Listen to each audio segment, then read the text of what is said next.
that higher ground. We made a joint statement condemning the mass shooting and assassination attempt against former President Trump as a grave assault on our democracy. As we wrote, we are united in condemning all political violence.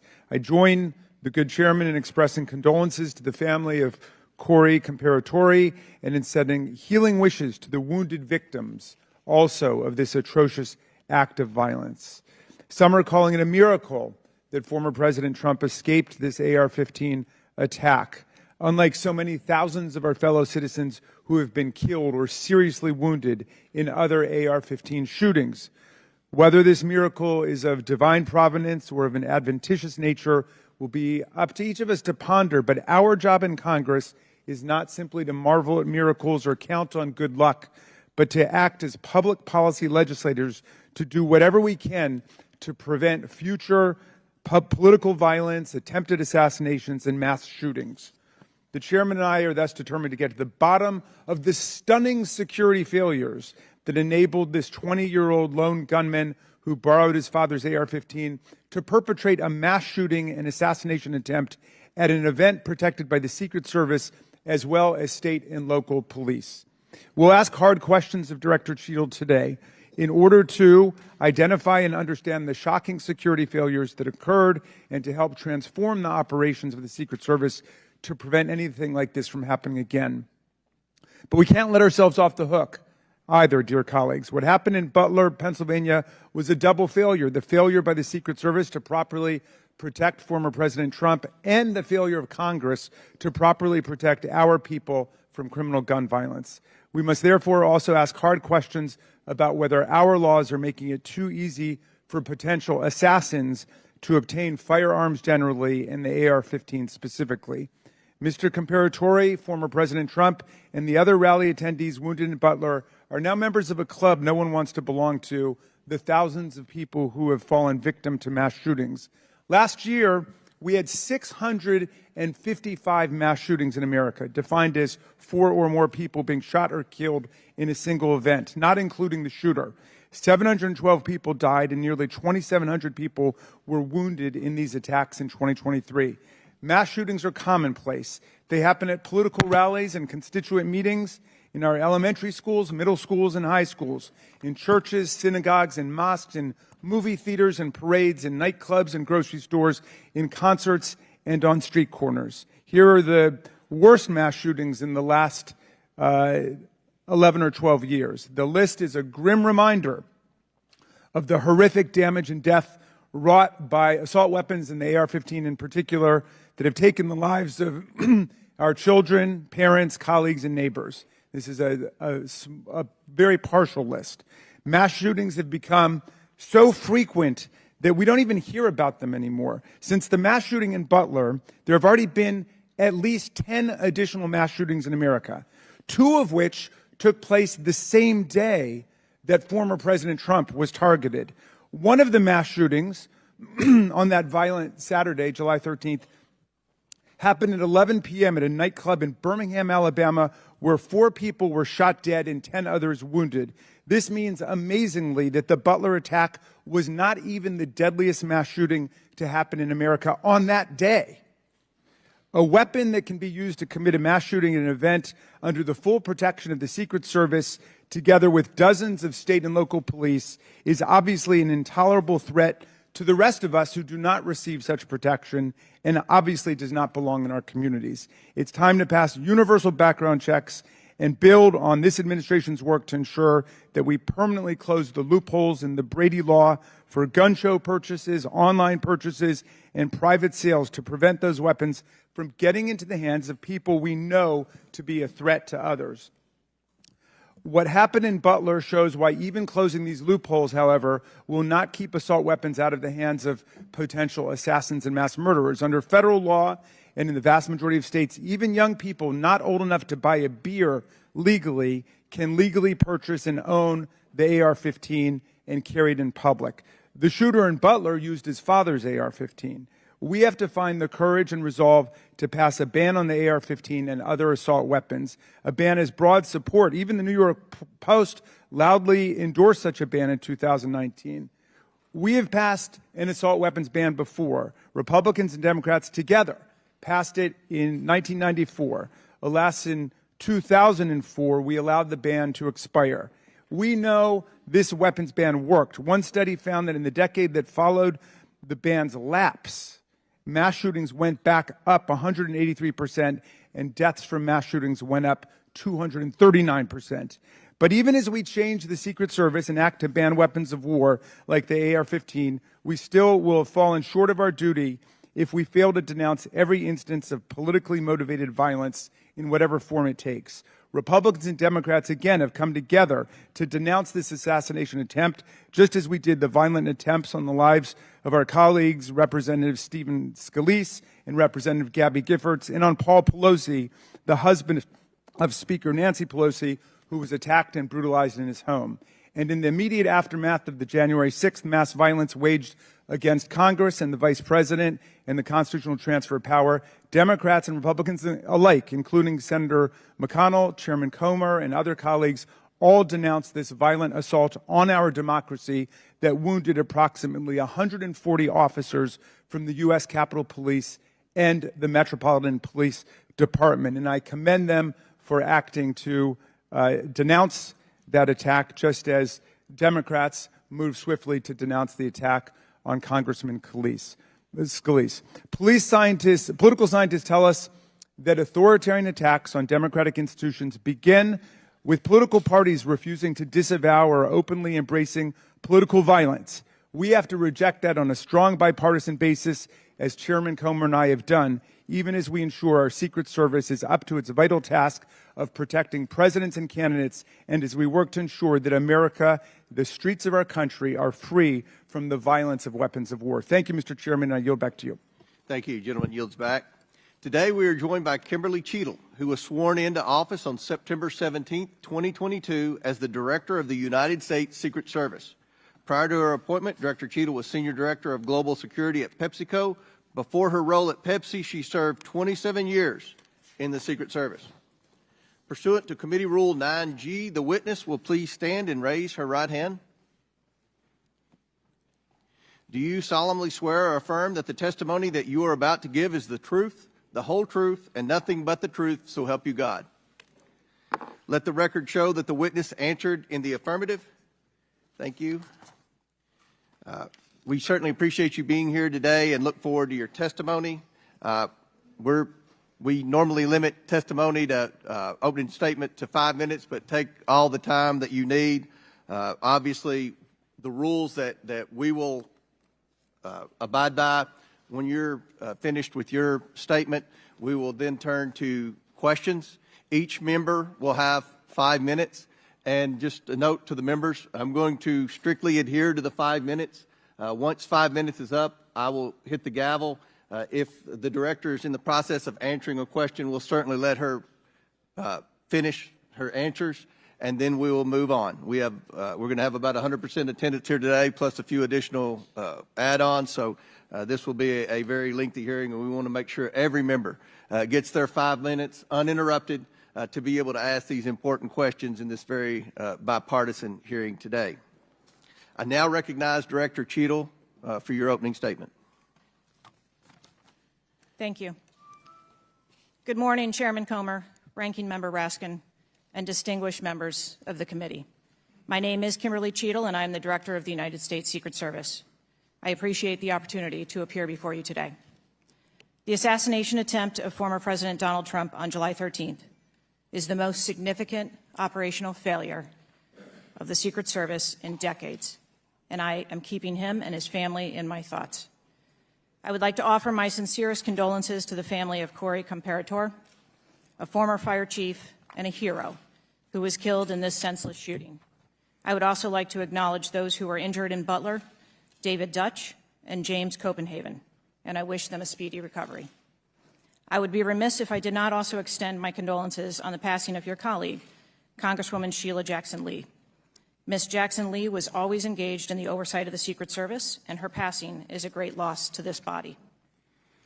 The Secret Service's solemn mission is to protect our nation's leaders. On July 13th, we failed. As a director of the United States Secret Service, I take full responsibility for any security lapse of our agency. We are fully cooperating with ongoing investigations. We must learn what happened, and I will move heaven and earth to ensure that an incident like July 13th does not happen again. Let me state unequivocally, nothing I have said should be interpreted to place blame for this failure on our federal, state, or local law enforcement partners who supported the Secret Service in Butler. We could not do our job without them. We rely on the relationships built over years of working together to secure events and conduct investigations. Our agents, officers, and support personnel understand that every day we are expected to sacrifice our lives to execute a no-fail mission. As witnessed on July 13th, our special agents shielded former President Trump with their own bodies on stage while shots were being fired. Selflessly willing to make the ultimate sacrifice without hesitation, I am proud beyond words of the actions taken by the former president's detail, the counter-sniper team who neutralized the gunman, and the tactical team who was prepared to act. I will be transparent as possible when I speak with you, understanding, though, at times that I may be limited in providing a thorough response in this open setting due to associated risks with sharing highly sensitive protective methodologies. I do not want to inadvertently provide you today with inaccurate information. Since January 1st, 2024, the Secret Service has successfully secured over 7,500 sites. Every protective advance comes with its own set of challenges and requires a customized mitigation strategy, including specific assets. Security plans are multi-layered, providing 360 degrees of protection. These layers include personnel, technical, and tactical assets, which are a force multiplier for our protective posture. During every advance, we attempt to strike a balance between enabling the protectee to be visible and our protective requirements to be secure. I know this because I have spent 29 years in this agency. I came up through the ranks. I've secured events for every president since President Clinton, supervised on Vice President Cheney's detail, led our training center, oversaw all of the investigations and protective visits in the state of Georgia, supervised on Vice President Biden's detail, and the agency's entire protective mission during the Trump administration. The comprehensive advance process involves collaborative planning between our Secret Service, the protectee's staff, local law enforcement partners, and the level of security provided for the former president increased well before the campaign and has been steadily increasing as threats evolve. The security plan included a full assessment of the Butler Farm showgrounds to identify security vulnerabilities and craft a security plan for the protectee, attendees, and the public. Immediately following the assassination attempt, I directed the activation of my crisis center. I assembled my executive team to begin surging more protective resources to the former president and to ensure the wellness of our people post-incident, all while securing an active crime scene. I immediately ordered a reevaluation of the Republican National Convention security plan, and I increased the security posture in the National Capital Region for all permanent protectees and sites. At the same time, I initiated a mission assurance investigation within our agency. I have instructed my team that all necessary resources will be dedicated to investigating these matters. We will not rest until we have explored every option, and we will leave no stone unturned. But I want to be clear, I am not waiting for these investigations to be completed prior to making changes. Over the past 2 weeks, we successfully led the planning and execution of the 75th NATO Summit and the Republican National Convention. Over the next few months, we will implement security plans for the Democratic National Convention, the United Nations General Assembly, and have already begun planning and coordinating the 2025 inauguration. It is now more important than ever for the men and women of the Secret Service to remain resilient and to focus on what is necessary to carry out our critical mission. Our agency needs to be adequately resourced in order to serve our current mission requirements and anticipate future requirements. The Secret Service currently protects 36 individuals on a daily basis, as well as world leaders who visit the United States, like Israeli Prime Minister Benjamin Netanyahu, who arrived in Washington, D.C. today. The coming years will bring an unprecedented heavy protection tempo. I have no doubt that the processes that I have implemented during my tenure as director in addition to my nearly 30 years of experience in this agency, have positioned the Secret Service to be stronger. Our mission is not political. It is literally a matter of life and death, and the tragic events on July 13th remind us of that. I have full confidence in the men and women of the Secret Service. They are worthy of our support in executing our protective mission. I will now answer any questions that the committee may have.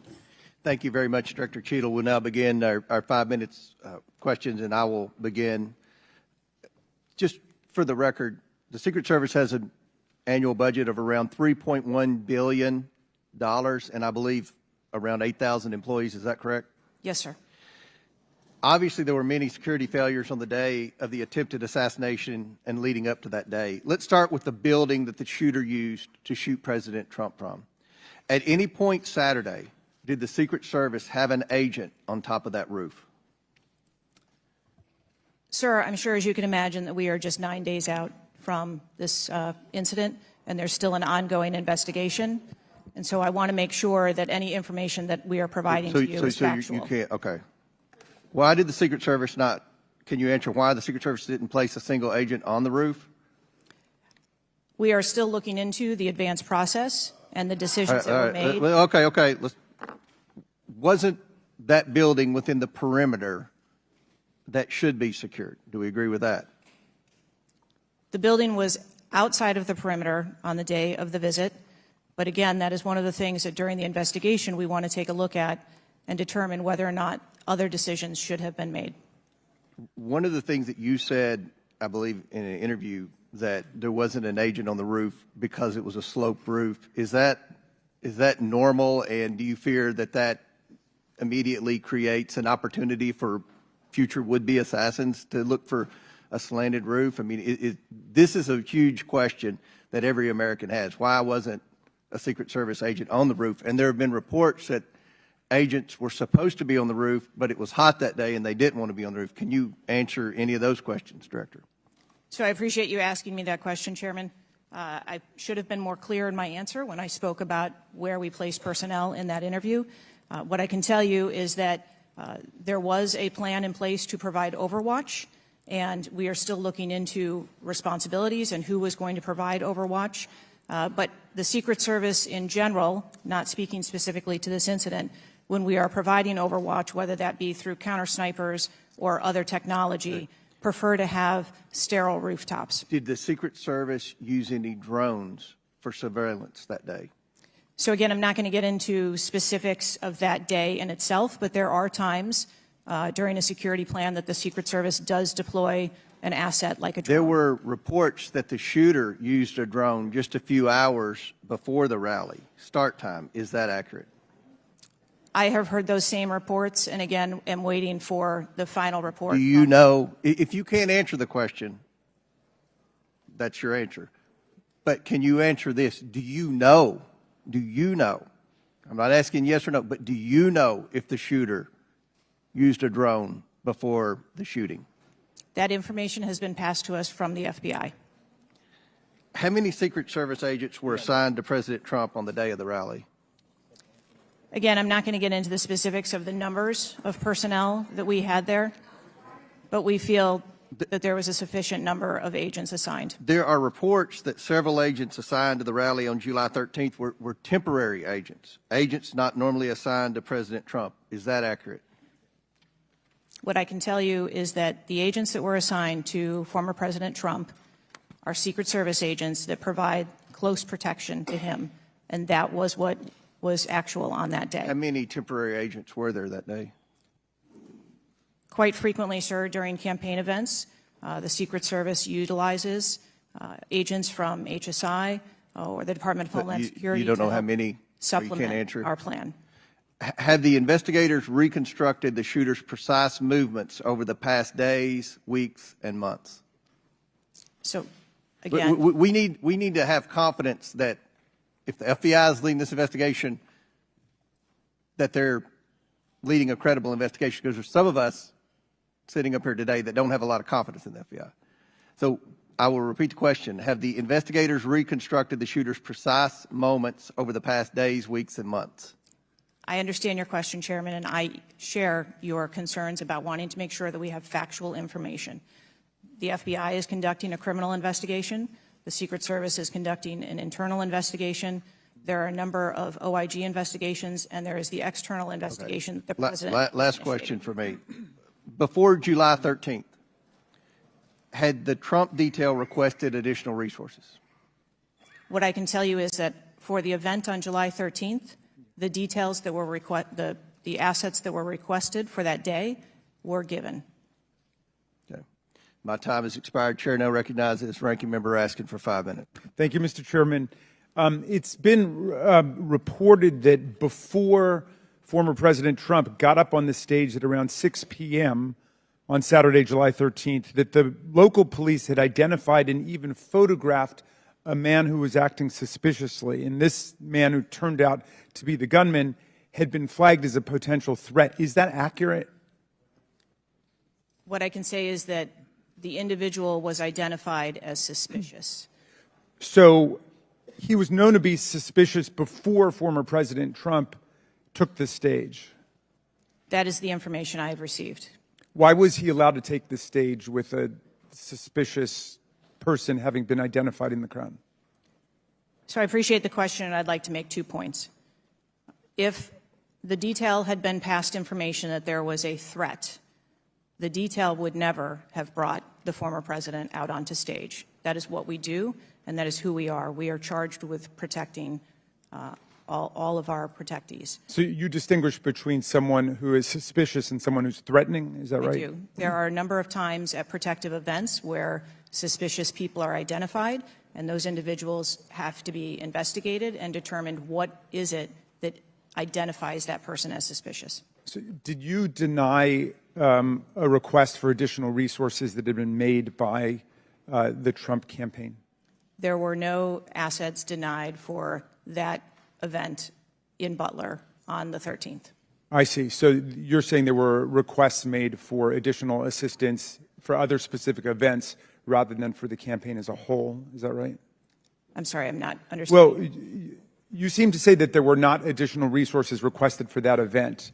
And forgive me for being unfamiliar with this. Is it requested event by event, or is it requested just in general for the campaign? So if I can explain the advanced process, when an event or a venue is identified by, in this case, campaign staff, then the campaign staff works together with Secret Service agents who go out and conduct an advance. Generally, that is a 5-day time period where those discussions are had about what the perimeter is going to look like, what the size of the event is, what the venue is, and then from there, there is a request made to mitigate potential risk and threat. And I'm saying that on that day, the requests that were pushed forward were granted. So the Secret Service did not know that the gunman actually had a weapon before President Trump was allowed to get up on the stage? To the best of our knowledge and the facts that we have at this point, that is correct. So can you answer this question, which I think is on the mind of most Americans thinking about this?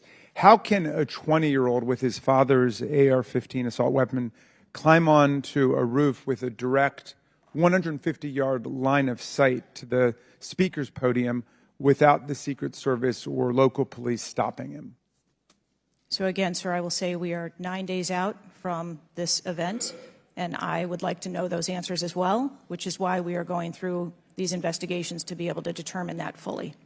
Okay. It's been reported that the shooter was not carrying a driver's license or any form of identification. They had no idea who he was, but then he was quickly identified, I think within 30 minutes, by using the serial number on the AR-15 under a tracing system that is now controversial. Some people say we should get rid of it. Some people want to keep it. But is that right, that the serial number was the key information which led to the identification of the shooter? That is my understanding, sir, yes. Okay. If an American citizen were just to stop you and say, Director Cheadle, we support your work to the tune of billions of dollars and thousands of employees, what went wrong? What would you say? Again, knowing that we're 9 days out, I would say, as I have said from the very outset, I accept responsibility for this tragedy. We are going to look into how this happened, and we are going to take corrective action to ensure that it never happens again. Well, I appreciate that, and I hope you will act with vigor and focus and intensity, and it seems you understand the gravity and solemnity of this to the American people. Millions and millions of Americans don't feel safe with all the AR-15s out there. We thought at least the President of the United States or a former President of the United States would be safe, but now that's not even clear. Mr. Chairman, I yield back to you. Gentleman yields back. Chair now recognizes Chairman of the House Judiciary Committee, Mr. Jordan from Ohio. Thank you, Mr. Chairman. Director, were you guessing or lying? The day after President Trump is shot, Secret Service spokesman Anthony Guglielmi said, quote, "The assertion that a member of the former president's security team requested additional security resources that the U.S. Secret Service or the Department of Homeland Security rebuffed is absolutely false." The next day, Secretary Mayorkas said, "That is an unequivocally false assertion. We had not received any request for additional security measures that were rebuffed." But 5 days later, the Washington Post said this: "Top officials repeatedly rejected requests from Donald Trump's security detail for more personnel." The next day, the New York Times said this: "Mr. Guglielmi acknowledged that the Secret Service had turned down some requests for additional federal security assets for Mr. Trump's detail." So which is it? Because both statements can't be true. Were you guessing or lying when you said you didn't turn down requests from President Trump's detail? Neither, sir, and I appreciate the question. Well, what were you doing? Because those statements don't jive. So what I can tell you is that for the event in Butler, there were no requests that were denied. As far as requests... Well, maybe they got tired of asking. Maybe you turned them down so darn much they said, not worth asking. How many times did you turn them down ahead of that? I think that it is important to distinguish between what some people may view as a denial of an asset or a request. Well, is Mr. Guglielmi your spokesperson? He said he acknowledged the Secret Service had turned down some requests. I'm asking how many? A denial of a request does not equal a vulnerability. Well, tell me what it is. There are a number of ways that threats and risks can be mitigated with a number of different assets, whether that be through personnel, whether that be through technology, or other resources. Well, tell the committee which it was. They asked for additional help in some form or another. You told them no. How many times did you tell them no, and what did you tell them no to? Again, I cannot speak to specific incidents, but I can tell you in general terms, the Secret Service is judicious with their resources based on... What does some requests mean? How many times? Some indicate requests is plural. So more than once they asked for additional help and you turned them down. What did they ask for and how many times did you turn them down? Pretty basic questions. So again, without having all of the details in front of me, sir, what I can tell you is that there are times... You didn't get briefed on how many times you turned down the Trump detail when they asked for additional help? I'm sorry. You didn't get briefed on that before you came to this hearing knowing you were going to get asked that question?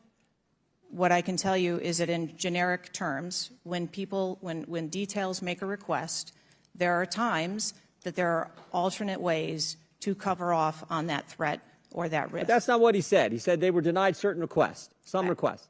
This is your spokesperson, not me talking. This is the Secret Service talking. And what a change from absolutely false, unequivocally false to, oh, by the way, there were some times where we didn't give them what they wanted. That's a huge change in 5 days. And the fact that you can't answer how many times you did that, that's pretty darn frustrating, not just for me, but for the country. I hear your frustration. Let me ask you this. Were any of those requests denied to President Trump's detail after you knew about the Iranian threat? What I can tell you, again, I don't know the specifics, is that there are times when we can fill a request. It doesn't necessarily have to be with a Secret Service asset or resource. We can fill that request with locally available assets. You spoke to anyone at the White House since July 13th? Yes, I have. Who'd you talk to? I have briefed the President and the Vice President. Talked to the First Lady? No, I have not. Talked to the White House staff? Anyone in the White House communications? No, I have not. Have you talked to the counter sniper who took the shot that took out the bad guy? Yes, I have. And can you tell us about that conversation? I would not want to reveal conversations that I've had with my employees.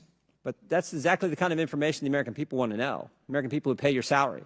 I understand. This is an ongoing investigation, and Who's all doing the investigating at Secret Service? I know the Inspector General, but is there also an internal investigation in addition to the Inspector General? We are conducting a mission assurance investigation internally, yes. You know what it looks like, Director? It looks like you won't answer some pretty basic questions. It looks like you got a 9% raise and you cut corners when it came to protecting one of the most important individuals, most well-known individuals on the planet. A former president, likely the guy who's going to be the next president. It looks like you guys were cutting corners. That's what it looks like to me. Is that true? I am here today because I want to answer questions, but I also want to be cautious. You might want to, but you haven't answered. I don't think you've answered one question from the chairman, the ranking member, or me.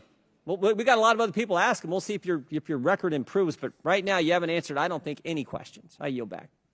Gentleman yields back. Chair now recognizes Ms. Norton from Washington, D.C. Thank you, Mr. Chairman. In the summer of 1963, as a law student, I traveled to the South to work in the civil rights movement. When I arrived in Jackson, Mississippi, I was met by a civil rights activist who showed me around town and tried to convince me to work in Jackson that summer. I recall talking with him and his wife about the raw atmosphere in Jackson.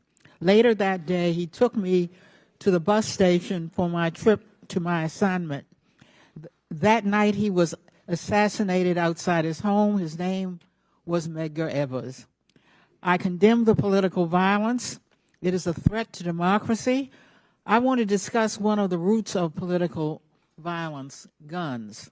For years, Republicans, including a member of this committee, have introduced legislation and amendments to repeal or block the District of Columbia gun violence protection laws, including its bans on assault weapons and large capacity magazines.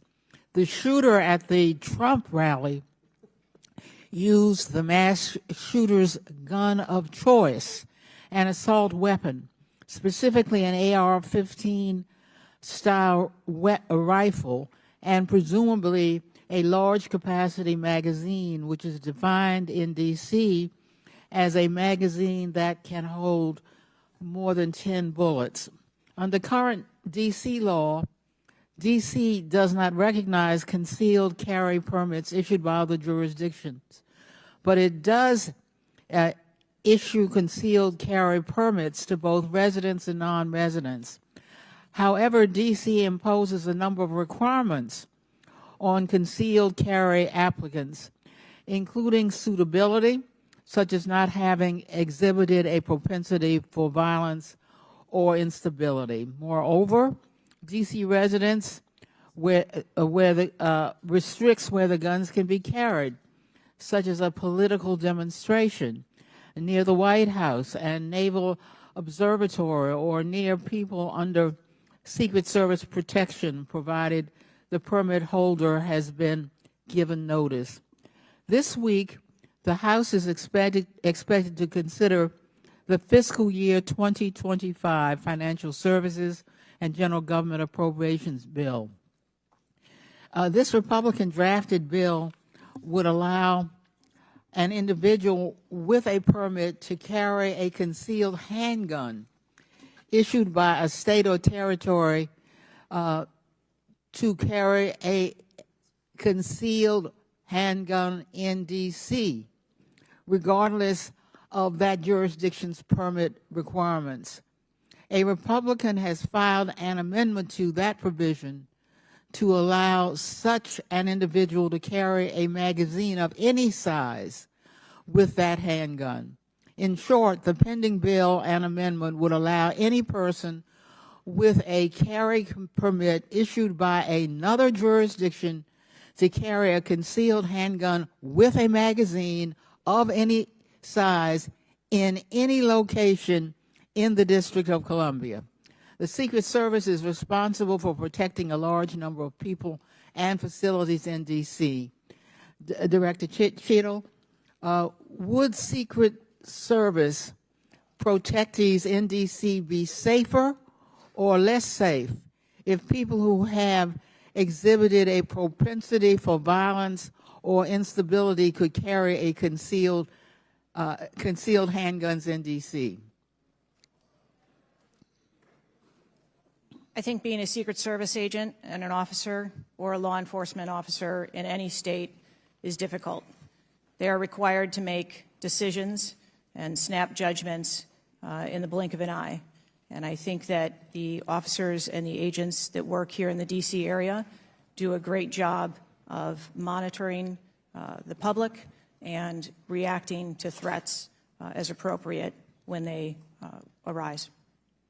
Would Secret Service protectees in D.C. be safer or less safe if people in D.C. could carry concealed handguns with large capacity magazines?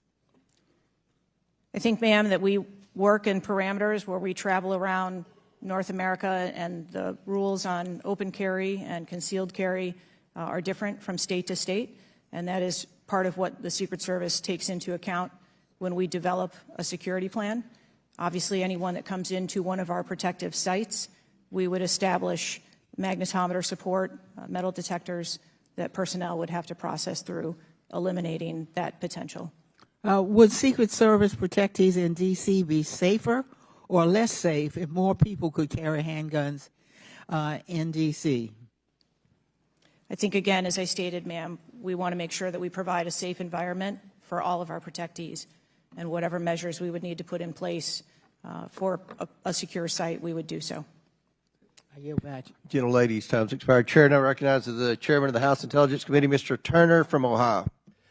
Director Cheadle, your opening statement indicates that the Secret Service constructed a security plan for the site in Pennsylvania. I'm assuming that security plan would also include the security footprint for the site, but it also would be based upon a threat assessment for the risk threats associated with Donald Trump and the crowd in attendance. Would it not include a threat assessment? Yes, it would. So that threat assessment, as we know, basically would have started with, there's a generalized threat against Donald Trump because he is a presidential candidate.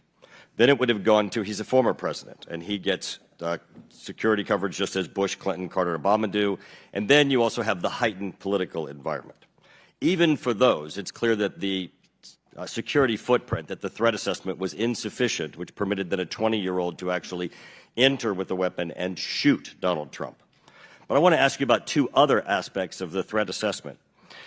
It is known and public that Iran is a threat risk for Donald Trump. They're a threat risk for John Bolton, former Secretary of State Pompeo, and Donald Trump, because they have indicated they want to assassinate them as a result of retaliation for the killing of Soleimani. That is both, for Iran, a generalized threat. They're targeting these individuals, but also most recently a specific threat to Donald Trump himself. Now, I want to enter into the record by UC a Department of Justice Public Affairs release, a CNN article, an article from Fox News, and an article from CBS, all of which acknowledge Without objection to order. that this threat exists for Donald Trump from Iran, and that there are specific threats, most recently, that have been acknowledged. Director Cheadle, have you read the intelligence of the generalized threat to Donald Trump by Iran as a result of their desire to retaliate for the killing of Soleimani? I have. Have you read or been briefed about the intelligence of the specific recent threat to Donald Trump from Iran? Yes, I have. Director Wray, when we were getting our briefing, indicated that he thought the threat assessment should have included this threat from Iran. Is it your testimony today that the threat assessment, since you've read this intelligence, was sufficient to protect him from this threat from Iran? My testimony today is that the information that we had at the time was known. Was it sufficient? Director Cheadle, was it sufficient for the Iranian threat that you said you have read the intelligence briefings for? That information was passed to... Well, I'm not asking the bureaucratic issue of who did it get passed around to. Director Cheadle, was it sufficient for the specific and generalized threat to Donald Trump's life from Iran? Yes, I do believe it was. Director Cheadle, is an Iranian assassin more capable than a 20-year-old? Sir, I think we've acknowledged that there was gaps and a failure that day. When I raised this issue with Director Wray, he was incensed. He was shocked that the threat assessment of Iran did not seem to be, as we and I discussed, baked in to your security footprint and your threat assessment. And he went on to say that the generalized threat that he has told the whole country that we are under from a potential terrorist threat, he has said we're under the highest threat level since 9/11, that the lights are flashing red. And he has specifically indicated that people have crossed the southern border as a result of the Biden administration's policy, and that there are in our country today terrorists and individuals who are affiliated with terrorist groups and organizations. That would be a heightened threat environment, Director Cheadle, would it not? Yes. In his public statements, he has said he is making these statements because he wants people to take them into consideration in threat assessments, specifically. Now, that would be a threat not just to Donald Trump, but it would also be a threat to the crowd there, wouldn't it? Yes. Are ISIS terrorists and al-Qaeda terrorists and international groups and terrorists more capable than a 20-year-old in pulling off either a mass shooting or an assassination of Donald Trump? Sir, again, there was clearly a breakdown and a failure that day. Have you read the intelligence of the terrorists that are currently in the United States that Director Wray speaks, and those individuals that are here that are affiliated with terrorist groups and organizations that are in the process, as Director Wray said, of representing a significant threat of a terrorist attack occurring in the United States? I have read reports that apply specifically to the Secret Service's mission. Director Cheadle, because Donald Trump is alive, and thank God he is, you look incompetent. If Donald Trump had been killed, you would have looked culpable. There is no aspect of this that indicates that there has been any protection to Donald Trump. The threat was identified before he took the stage, and the shooter was only killed after Donald Trump himself was killed. Not only should you resign, if you refuse to do so, President Biden needs to fire you, because his life, Donald Trump's life, and all the other people which you protect are at risk because you have no concept of the aspect that the security footprint needs to be correlated to the threat. I yield back. Chair now recognizes Mr. Lynch from Massachusetts. Thank you, Mr. Chairman. Director Cheadle, there were multiple security failures at the former president's rally in Butler, Pennsylvania. First of all, there was a failure to isolate the podium from exposure to direct fire. Do we know who made that decision to allow that rooftop to remain as an unprotected area? Do we know who came up with that security plan that omitted that? Sir, I don't have a specific person to identify for you. Okay, well, that's what I'm looking for, so let's move on. There's also a breakdown in security in failure to confront the shooter over an hour before the former president began his remarks, when the shooter was identified as a person of interest. What particularly allowed agents or law enforcement to identify him as a person of interest? So I appreciate the question, and again, I will say that we are 9 days out, and there are a multitude of interviews that are still taking place. Okay, so did he have a rangefinder? There were some reports that the individual had a rangefinder. That would certainly raise my suspicion. Did he have a rangefinder? Yes, he did, but may I explain that at a number of our sites, especially when you're at outdoor venues, a rangefinder is not a prohibited item. It is sometimes an item that is brought in by individuals if you're going to be in the back. Did anybody confront him on that?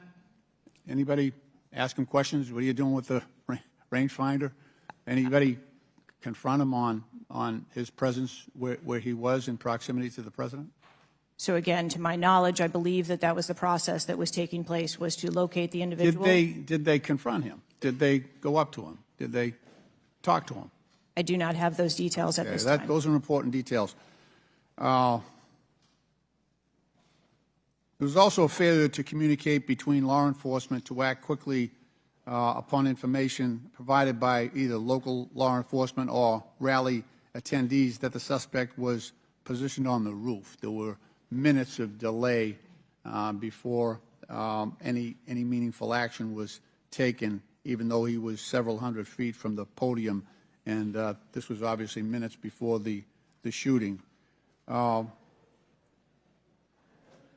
me ask you, there was considerable delay in removing the president from the podium after the shooting began. He got shot in the ear. It was still over a minute before he was removed from the stage. Meanwhile, this shooter had multiple clips, several clips. He got off 8 shots, and he had the capacity and the ability, if he was not neutralized, to basically mow down that whole Secret Service detachment as well as the president.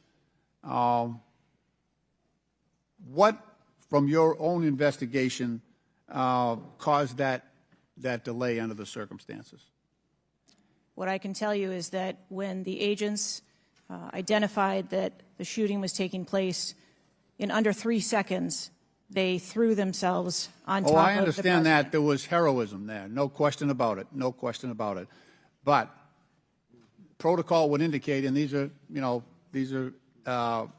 the opinions of various former Secret Service agents, people who have done this work in the past, that over a minute of exposure on that podium with a shooter with a high-capacity weapon who had already wounded the president and could have got off, we don't know how many more rounds, and yet the president remained exposed, even though he was joined in that exposure by the Secret Service in their heroic acts.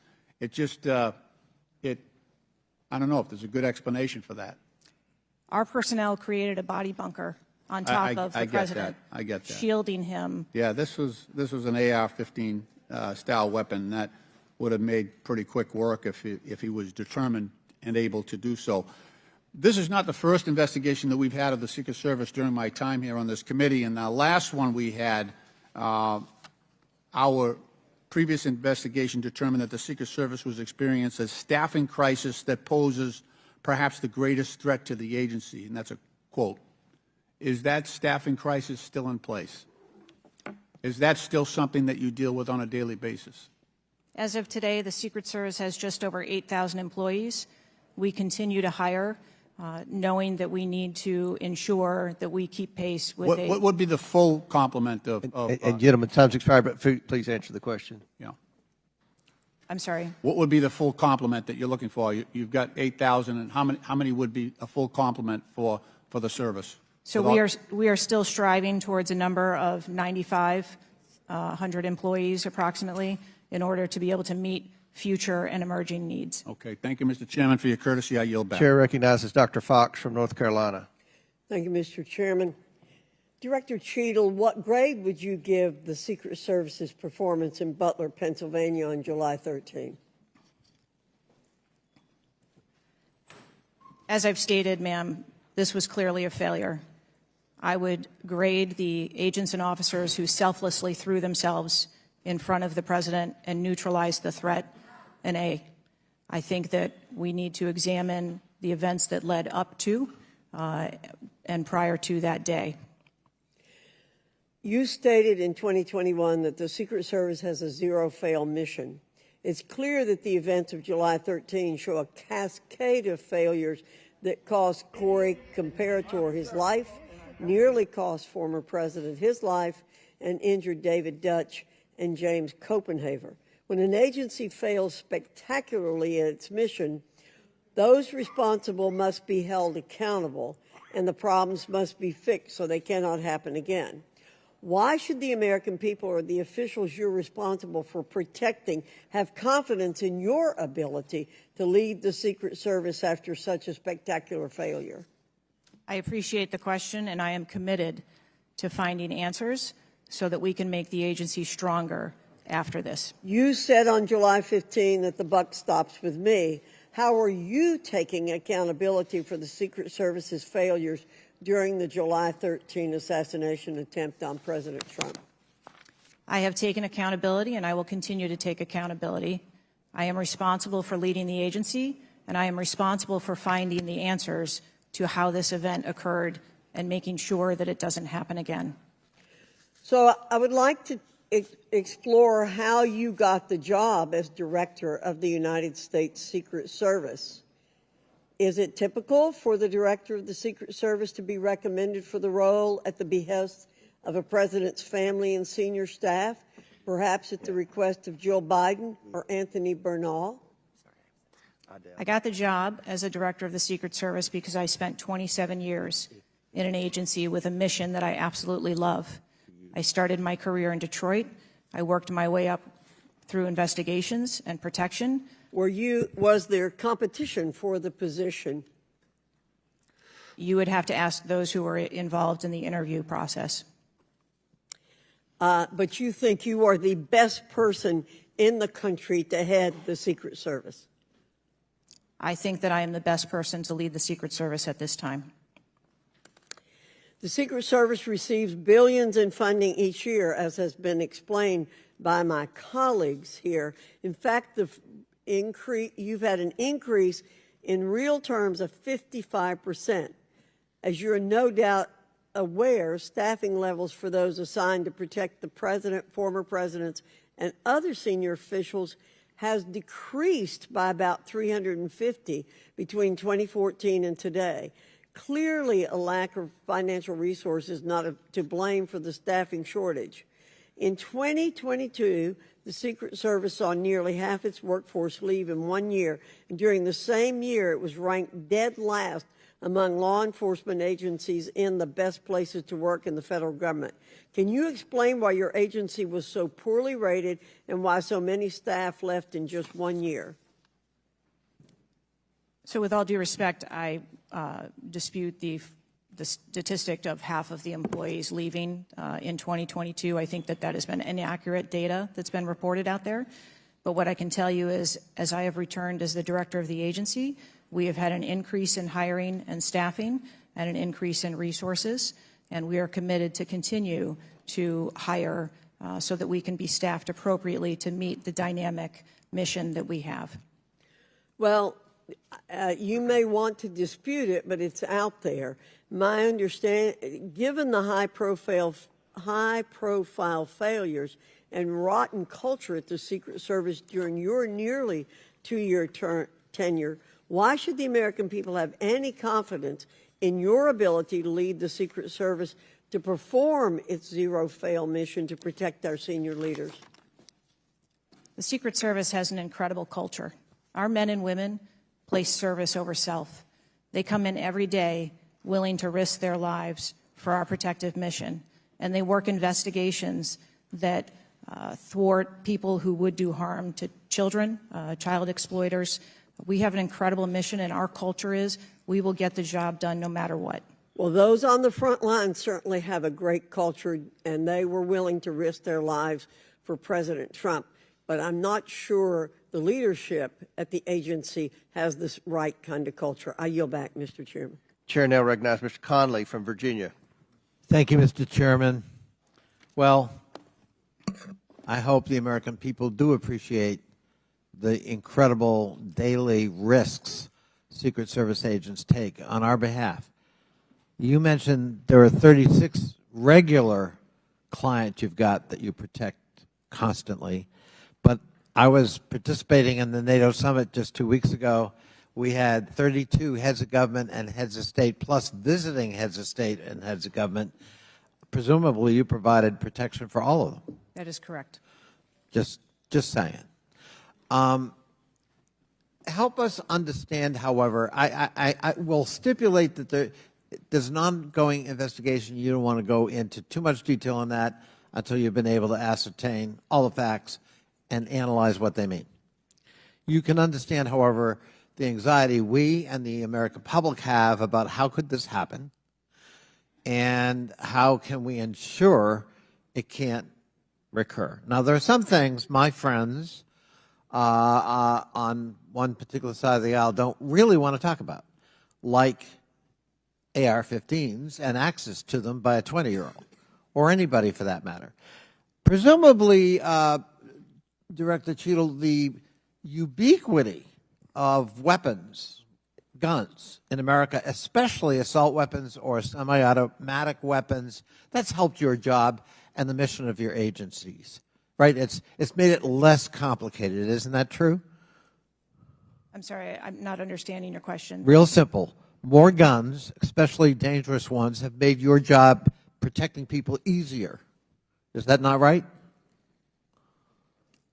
I think from every Director state, Cheater, this is simple English.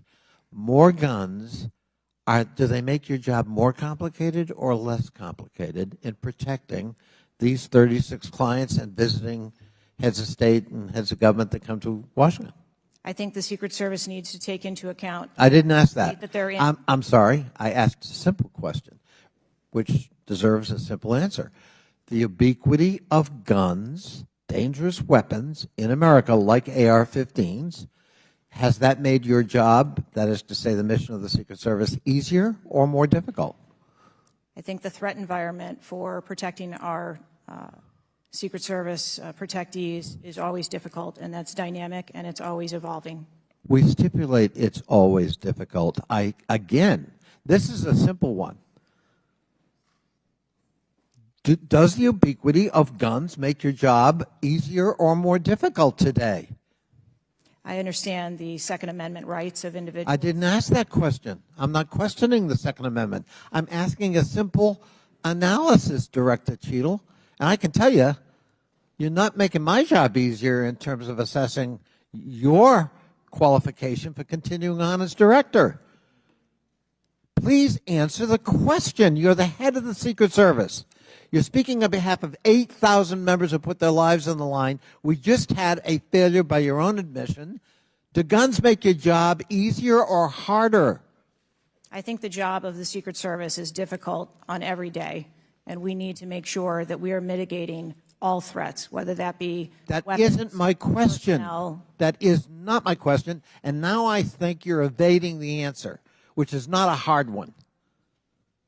I am sorry that you feel that way, sir. How else could I feel, Director Cheadle, when you're clearly avoiding a direct answer to a very simple declarative question?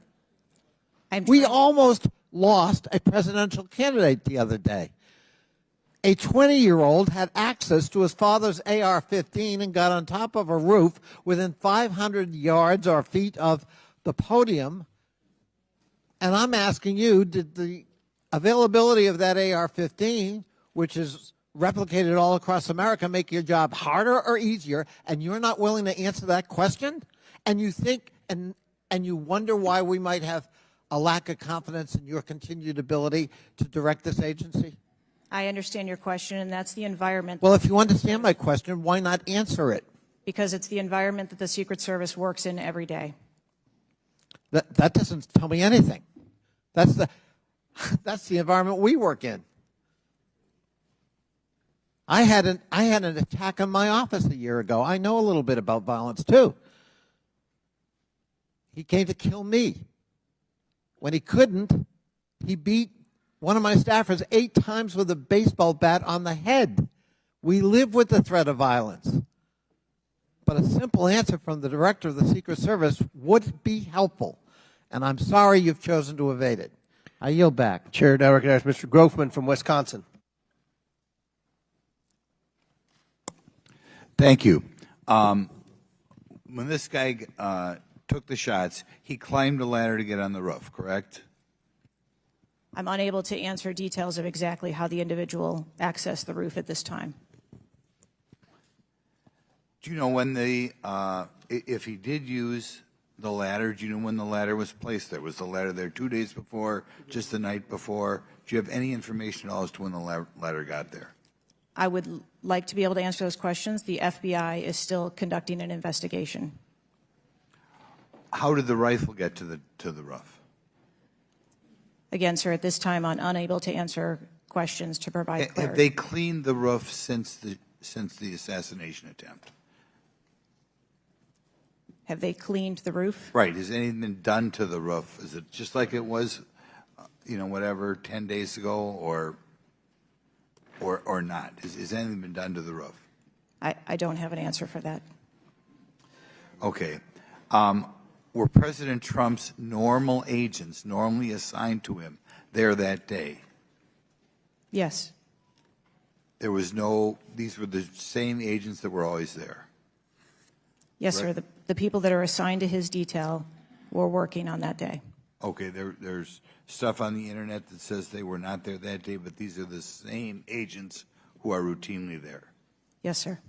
Okay. Do we know which agents fired the shots that finally took down the potential assassin? Yes, sir, I do. Can you give us those names or the background of those agents? I would not offer their name up in this setting, but it was one of our technical officers, our counter snipers. Okay, so can we privately get those names, the committee? I am certain that we can make names available privately. Okay. Do we know where all the shots landed? First of all, how many shots did that potential assassin, how many shots came out of the rifle? So again, I would hesitate to offer that information as the FBI is conducting an investigation. Have we got the bullets from all the shots? Again, that would be the responsibility of the FBI to collect that evidence. Okay. Do we have the correspondence from the shooter? Has that been recovered from his phone, whatever? Again, I would have to defer you to the FBI for details on that investigation. Okay. You've spent some time trying to change the makeup of the Secret Service. Okay, you feel there are, whatever, too high a percentage are men. Does this affect at all who you are hiring for the Secret Service? I've spent my time as the director trying to increase the number of people that we hire in the Secret Service so that we have the best and the brightest, and that's been my concentration as the director. Okay, you ever not hiring men because of your desire to hit certain targets? I am hiring the best qualified candidates that put in an application that want to work for our great organization. Okay. Next question. The shooter obtained a direct sight of President Trump from the position on the rooftop. I assume that is not something that should ever happen. It should never happen. Do you want to elaborate a little on how that happened, or what you wish you had done differently, or would do differently next time there's a Trump rally? Again, sir, the facts of this particular event are still unfolding. 9 days, there have been a number of reports that have been out there, so I do not want to provide information that perhaps would contradict something that has been erroneously reported or is not factual. But there clearly was a mistake, and we will take every effort to make sure that this never happens again. Could you elaborate why you want 1/3 of the Secret Service to be women? I've never stated that I want 1/3 of the Secret Service to be women. 30% or something. You had some target. No? Okay. Would gentleman yield? I'll yield. What was, Director, what was erroneously reported? You said, to Mr. Grothman's question, you said something was erroneously reported. What are you referring to? I'm referring to their... His question was in the context of the shooter using a ladder to get on the building. What was erroneously reported? Because you won't tell us anything, but you'll tell us something that wasn't reported accurately? I'm saying, sir, that there have been a number of reports that are out there that have been speculation, and until we have the actual facts, I don't want to report anything that would contradict speculation that has been out there. Thank you, gentlemen, for yielding. Chair recognizes Mr. Krishnamurti from Illinois. Thank you, Mr. Chair. Thank you, Mr. Ranking Member, for bringing us together this morning. One question I get asked a lot from my constituents is, what can Congress actually do to stop this from happening again? And I'd like to share a graphic from a very recent study conducted by Professor Robert Pape, a world-renowned expert in combating political violence. The graphic shows that 74% of Americans want this Congress to come together to denounce political violence of all stripes, and you can tell it's across party lines. I commend the chair and ranking member for putting out the statement the other day condemning political violence, and to further this effort, I'd like to ask all my colleagues to join Dr. Brad Wenstrup and me in introducing a resolution that we think can secure unanimous House passage and deploring and condemning political violence, and we will be circulating that resolution shortly. Director Cheadle, as you know, the shooter began shooting at 6:11 p.m. Eastern on July 13th. NBC reported that at 5:51 p.m., 20 minutes before the shooting began, the state police informed the Secret Service of their concern. Now, the rally was not paused at that point, correct? No. And according to NBC, just 2 minutes later, at 5:53 p.m., the Secret Service notified its snipers about the gunman. The rally wasn't paused at that point either, correct? No. Let me show you some video footage by rally goers. If you could play the video on the screen up here. This was taken 2 minutes before the shooting started. If you could turn up the volume. Criminals. We have criminals. We have drug dealers. We have people that should not be here. Right on the roof. It's much tougher than it happens. You went right on the roof, big guy. Up here. Ma'am, that doesn't look like suspicious behavior. That looks like threatening behavior to me. And the rally wasn't paused at that point either, correct? I can tell you, as I stated earlier, sir, that the moment that the shift surrounding the president were aware of an actual threat. That's a threat right there. The guy's on the roof and everybody's yelling at him. Yes. And directing the officer's attention to him. The rally was not paused at that point, correct? We are currently still combing through communications and when communications were passed. Well, I can point you to this communication. It's 2 minutes before the shots started ringing out. Director Cheadle, yes or no? Was there ever a moment where the Secret Service actually considered pausing the rally? The Secret Service would have paused the rally had they known or been So the told answer is there no. was an actual threat. The answer is no. Correct? I can speak to you in generalities. No, I don't want I don't generalities. I know want all of the specifics. communications The that were- answer is no. You did not consider pausing the rally, correct? The people that are in charge of protecting the president on that day would never bring the former president out if there was a threat that had been identified. Well, they did, because we've now identified 3 points in the 20 minutes before the shooting that the threat emerged. Let me point you to something else, which is the building that the shooter was perched on, seen here. This building is called the AGR building. I'm sure that you're familiar with it. It's no more than 150 yards from the stage where Donald Trump stood, yet the security perimeter was drawn such that the AGR building was placed outside of it. Director Cheadle, according to the Washington Post, the AR-15 styled rifle used in the shooting had a range of 400 to 600 yards, and therefore the AGR building was clearly within rifle range of the stage, correct? Yes. NBC News has reported that in the days before the rally, the Secret Service had identified the building as a vulnerability that required special attention, correct? That's reporting from NBC. Yes.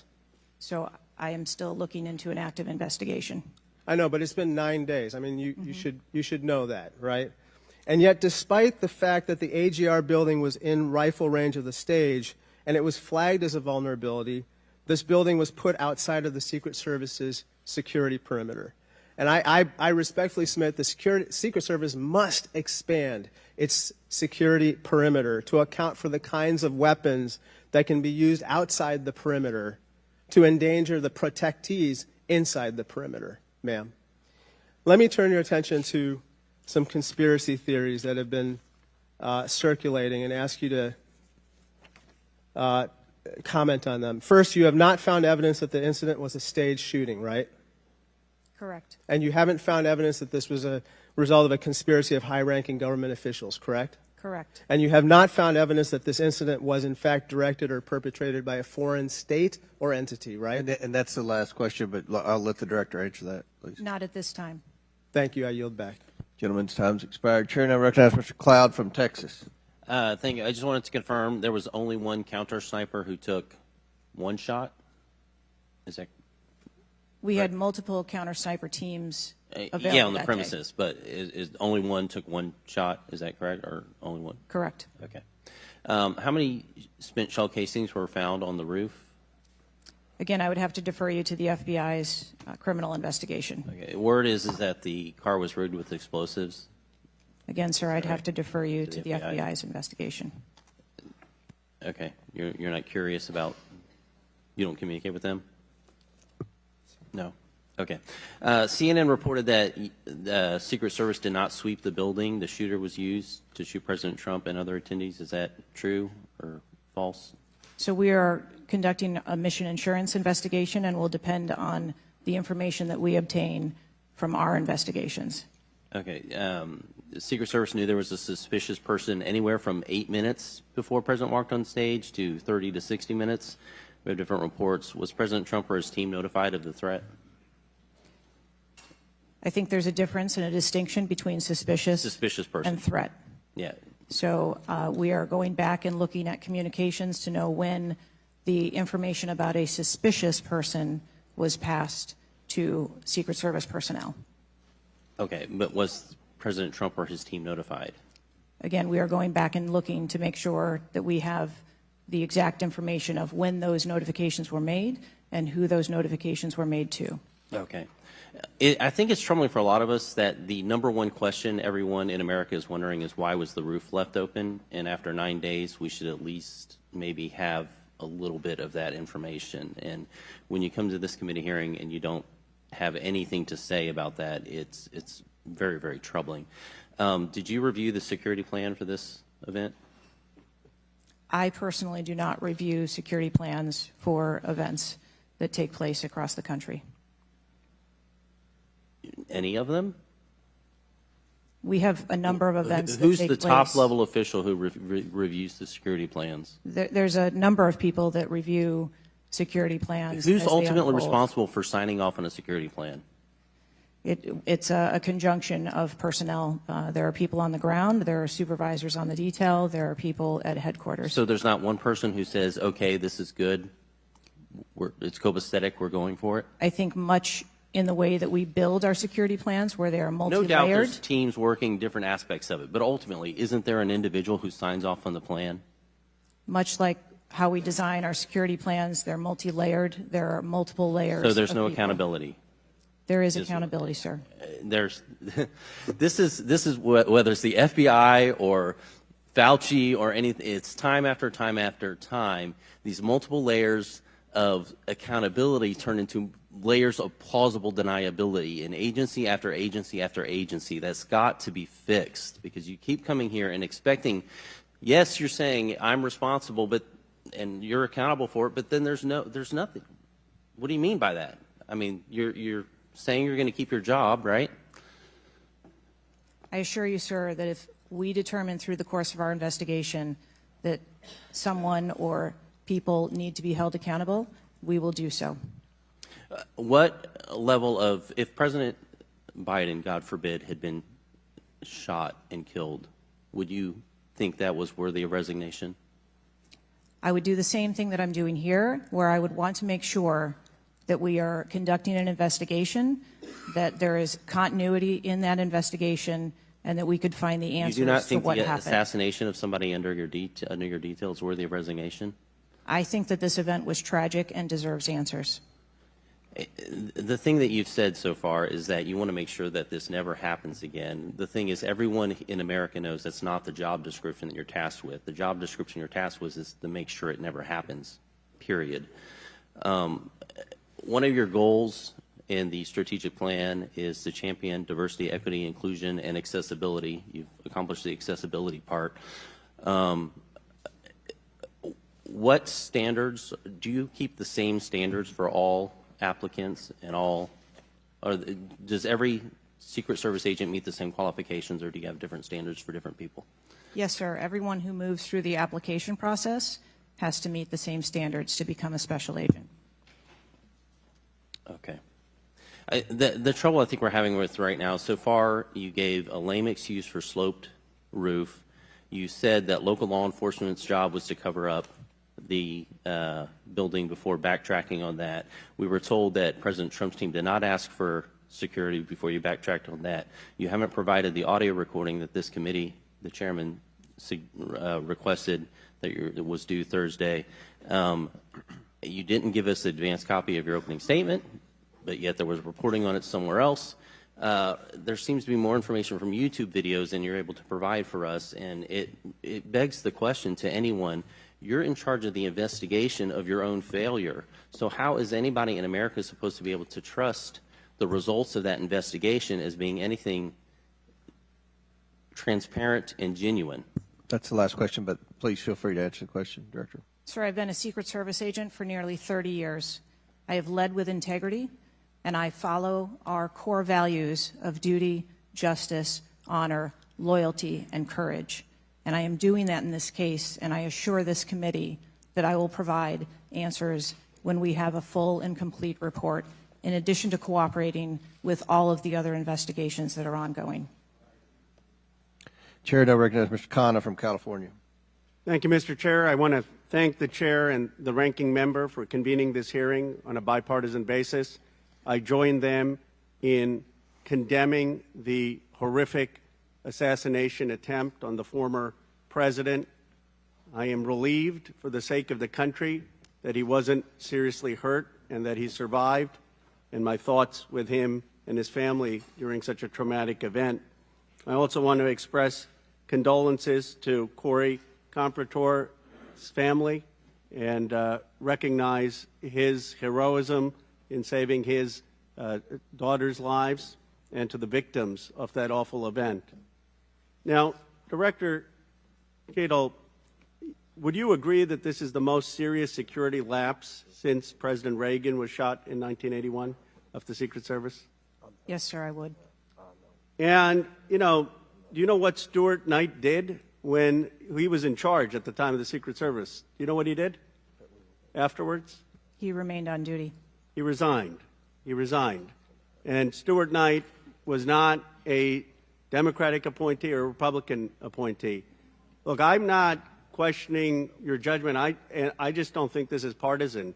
If you have an assassination attempt on a president, a former president, or a candidate, you need to resign. That's what Stuart Knight did. He was a Republican appointee, and he took responsibility. And I think you need to reflect. This is not a question of you. It's a question of the American people. You cannot go leading a Secret Service agency when there is an assassination attempt on a presidential candidate. I would say that about anyone who is running. And so I guess my question to you is, what's the difference between your position and what Stuart Knight did? What I will tell you, sir, is that I am dedicated to finding the answers to what happened. And like every Secret Service agent, we don't shirk from our responsibilities.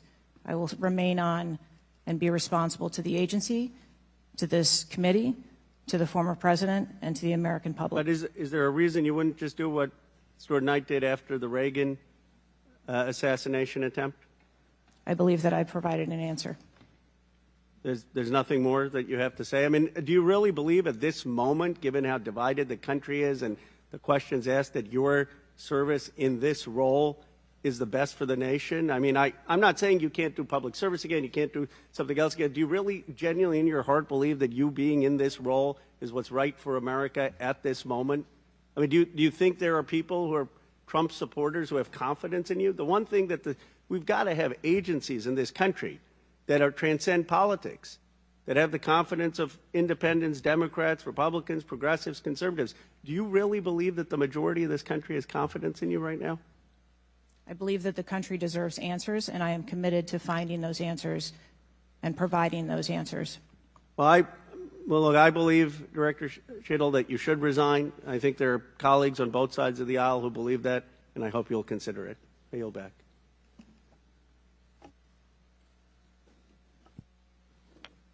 Chair now recognizes Mr. Palmer from Alabama for 5 minutes. Director Cheadle, did local law enforcement ESU teams have compromise authority to engage a perceived threat? Yes. Why do you think they didn't use it? I believe that they follow the same use of force that our agency... You don't, when you have compromise authority, you don't have to get permission if you perceive a threat. And there were not just the ESU units, but there were local law enforcement that had line of sight on the shooter before the shots were taken. So one of my questions is there was supposed to be a briefing with the Secret Service sniper units, your counter assault team members, with the contract team, with the local ESU teams. That didn't take place. Why was that? So I have been told that there has been a briefing. There was a briefing that took place. I've been told that there wasn't one. And again, we are still looking into the facts of the investigation. So Let me that we ask can- you this. When were you informed that there was a credible threat against President Trump, former President Trump? When did you learn of that? Sir, the former president has a number of threats. I didn't ask you that. There was a credible threat from Iran. When were you informed of that? Answer the question. We have been monitoring the threats. You For the knew former before. president. You knew before the rally. Okay, all right. The site security plan is generally drafted by the site supervisor and the site agent, probably out of the Pittsburgh district office. Did they take into account the credible threat against President Trump? Our personnel take into account the threats that are Then out why there. would they leave a building? And I will correct the distance that's been quoted. It was about 140 yards with clear line of sight to the president. Why was that building not occupied on the roof? I mean, you could have put Barney Fife on the roof and kept somebody from getting up there. So why wasn't that done?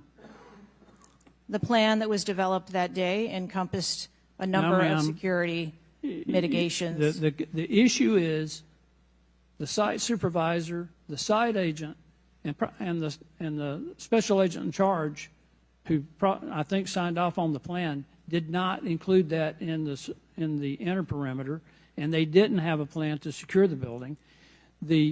As I understand it, the Butler County ESU unit was situated on the second floor of a building next to that, but they didn't have a clear line of sight of the roof. The angle was too severe. The photograph that was taken of the young man, of the shooter, when he had the rangefinder, was taken at 5:15. It wasn't until 5:38 that photograph was transmitted to the Secret Service sniper units. I don't understand the lack of interoperability here in the communication process. I don't understand why people didn't perceive that as a credible threat. The video that Mr. Christopher Morphy had shown there was clearly a credible threat. So how is it that all of these mistakes could be made?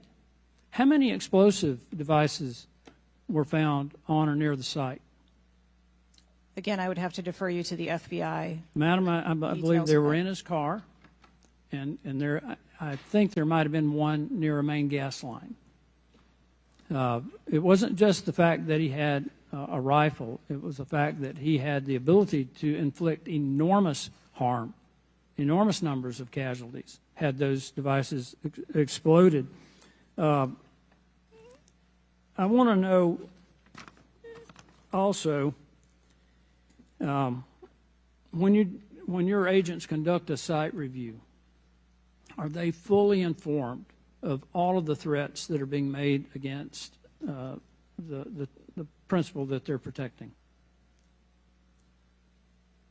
What I can tell you is that when our agents go out to conduct an advance, their whole goal is to ensure I the safety understand and what the security. goal is. The failure to secure that building not only put the former president's life in danger, it put the lives of individuals in the crowd in danger as well. I mean, the Reagan shooting, there were other people shot at that time as well. And the Secret Service members' lives were in danger. So I don't understand how you can continue to stay in the position you're in when this was a failure of historic magnitude. 43 years without anything like this happening. And you failed, in this case, in a spectacular way. Mr. Chairman, I yield back. Gentleman yields back. Chair recognizes Mr. Mfume from Maryland. Thank you, Mr. Chair. I want to commend you and the ranking member on your joint statement and for holding this hearing that we might all at least attempt to try to get some answers. Some of us, Ms. Cheadle, grew up in an era not too unlike what we see today in terms of political violence. And some of us remember the November 22nd, 1963 assassination of President Kennedy. Some of us, like myself, remember 2 days later when Jack Ruby on live TV shot and killed Lee Harvey Oswald. We've seen over and over and over since that time these kind of attempts, whether it was the assassination of Martin Luther King or Bobby Kennedy, or the attempted attack on George Wallace in Laurel, Maryland, the shooting in 1981 of Ronald Reagan, our friend and colleague Steve Scalise shooting here in D.C., and the unfortunate attack on Paul Pelosi, and now this matter regarding former President Trump. Let me try, if I might, to take another walk at this. People just assume that whoever is in charge takes full responsibility when there's never been, at least on this magnitude and scale, this sort of failure. So when members ask you, are you going to resign, and you say you have no intention to, they are perplexed, like many people who watch what's going on. And there's some things I just don't understand. Why was the building, the ARG building, placed outside of the perimeter when clearly it was close enough for someone to launch an attack? So again, sir, we are looking into all of the details of how the advance was comprised, but I can tell you that there was overwatch on that building provided that day. By a drone? I'm not going to get into the specifics of technology or assets that were used in well, this forum. I think it's fair to say the overwatch failed because the shooter got up on the roof and stayed there for a while, and people had pointed him out. So do you think that your overwatch was a failure in that case? I think that we need to know the full details to understand how this occurred. And why was the rooftop left naked to begin with? Can you tell us that, considering it was within the line of sight and so very close? Again, I can't speak to the specifics of this particular event site, but what I can tell you is that when the Secret Service develops an advance plan, they take into account a number of factors when they're building their advance. If there are buildings or areas of concern, and overwatch is one of those mitigations that they want to put in place, then they will cover off areas of responsibility. I understand that, but the shooter came to the attention of your agency 52 minutes before the former president got to the stage. Did anybody get assigned to watch or cover that individual who had already been seen with a advanced finder on him and other suspicious matters? Was anybody assigned to track him? So what I'd like to clarify is that a suspicious individual I got that part. was It's brought not a threat. to the attention I know. of our personnel.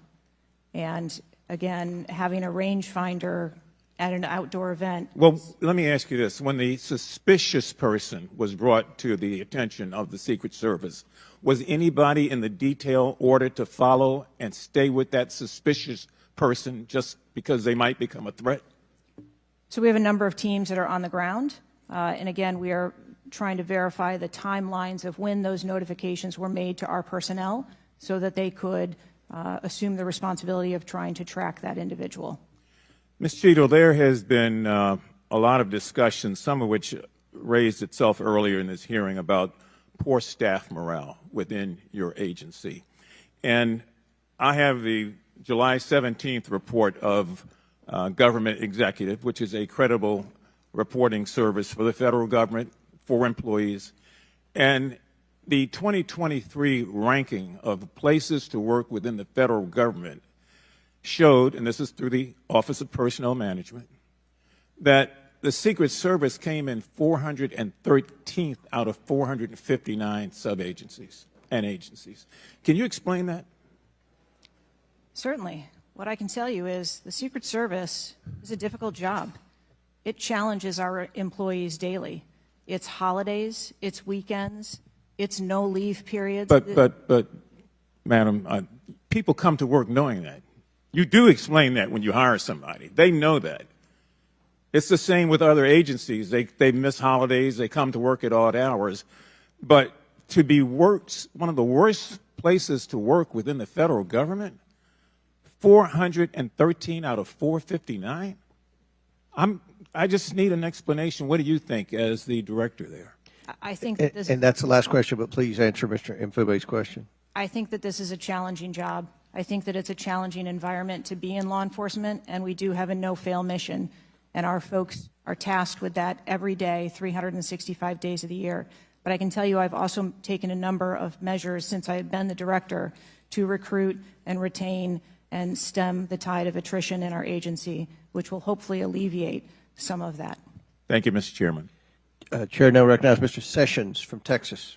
Mr. Chairman, thank you very much. I join in the calls of all of our members to say thank you for doing this hearing on a bipartisan basis. Director, I'm not going to sit here and say you ought to resign, but I am going to say that you have not given us confidence that you have the ability to understand what happened, to take the responsibility in terms of understanding. You've spent a number of years. How many years do you say you've been with the agency? 29. Well, I spent 16 years with AT&T, moved 7 times with them, and had a really good feel about their operations, how they worked, what was acceptable, who was responsible. And I've heard you say today numbers of times, well, you've got to wait. Well, you've got to wait. Wait for the final report. When is the final going to happen?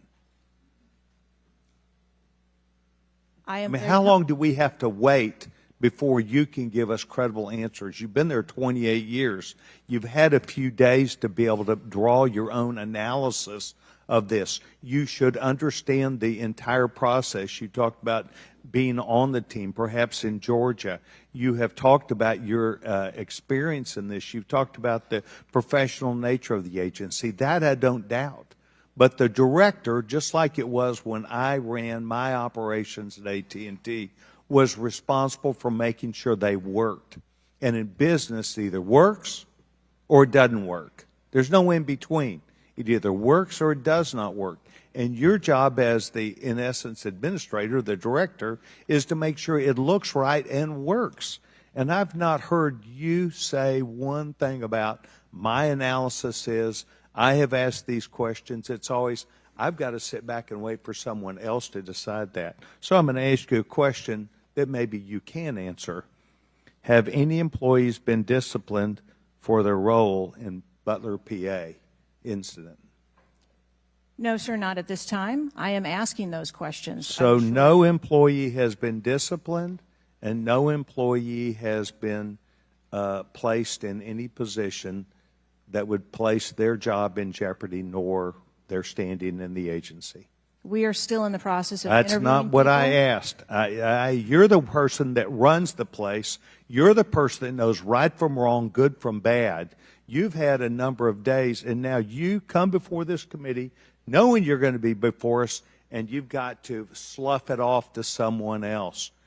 Do you see where there was something that went wrong as a professional at an agency with 28 years, or do you have to count on someone else to give you the final report? I see that something went wrong, and I've acknowledged that something went Then wrong. what went wrong? I Was need the to- special agent in charge not doing their job? Was the shooter given extra time? Was the sniper doing their job? I mean, these are things that people who've been around for 28 years can analyze quickly. I watched it live on TV, and then within minutes saw a number of facts and factors that would have and should have been known by people who were there. You've got 28 years. You're showing up here telling us and the American public, well, I've got to wait for the final answer. What is your evaluation? I'm asking those same questions. Well, no, you're before the And I committee. Tell us what went wrong. A special agent in charge, the person who was there. Tell us, and don't try and play a shell game with us. Do you have the ability to effectively, as the director of this agency, to understand what went wrong and at least tell us, I do or don't know what I'm doing? And we come away with, and I'm not asking for you to resign. I'm asking for you, if you've got this experience, then you should be able to say to us, we know what we did wrong. It was a failure in our system, and we're immediately making these corrections. That's why you're having a difficult time with this group of members of Congress, because we saw it too. We've seen the things, but you are the 28-year expert. You are the person that, and only you, that can make the changes. And I hear you say, well, I've got to wait for a final report before at 28 years experience. That is why we think what you're doing, the answers you're giving us are not correct, and you are not using your professional expertise. Mr. Chairman, I will allow her to respond. I am asking those same questions, sir, and I assure you, when I have a full and complete report of exactly what happened, there will be accountability, and we will make changes. Before I recognize the question, just out of curiosity, Director, it's been 9 days. Every American wants these questions answered. Do you have a ballpark estimate of when what Mr. Sessions asked you would be able to answer? So I can tell time-wise? I can tell you on our mission assurance internal investigation, we are targeting to have that completed within 60 days. There's also an external investigation that is going to be taking place. There are a number of Office of Inspector General investigations as well, and we are working in concert. And then, of course, there is the Department of Justice, FBI, criminal investigation. Chair recognizes Ms. Ocasio-Cortez from New York. Thank you, Mr. Chairman. Director Cheadle, respectfully, what you had just laid out about 60 days. We are currently in the midst of an especially concentrated presidential campaign in the moment. That is also paired with, of course, elections happening across the country that are happening in about 100 days. So the notion of a report coming out in 60 days when the threat environment is so high in the United States, irrespective of party, is not acceptable. And I think it's very important to understand that. This is not theater. This is not about jockeying. This is about the safety of some of the most highly targeted and valued targets internationally and domestically in the United States of America.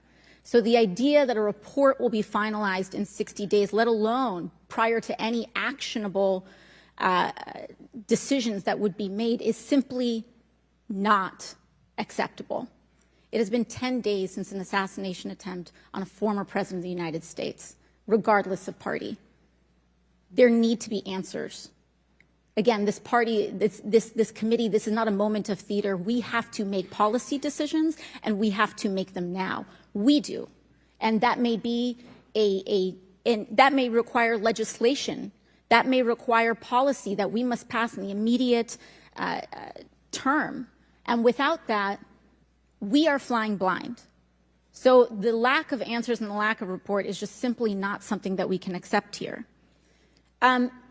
Director Cheadle, is there a standard perimeter that the Secret Service establishes around an event, or are those perimeters independently determined per event and scenario? There is no standard. Every event and every venue is different and treated as such.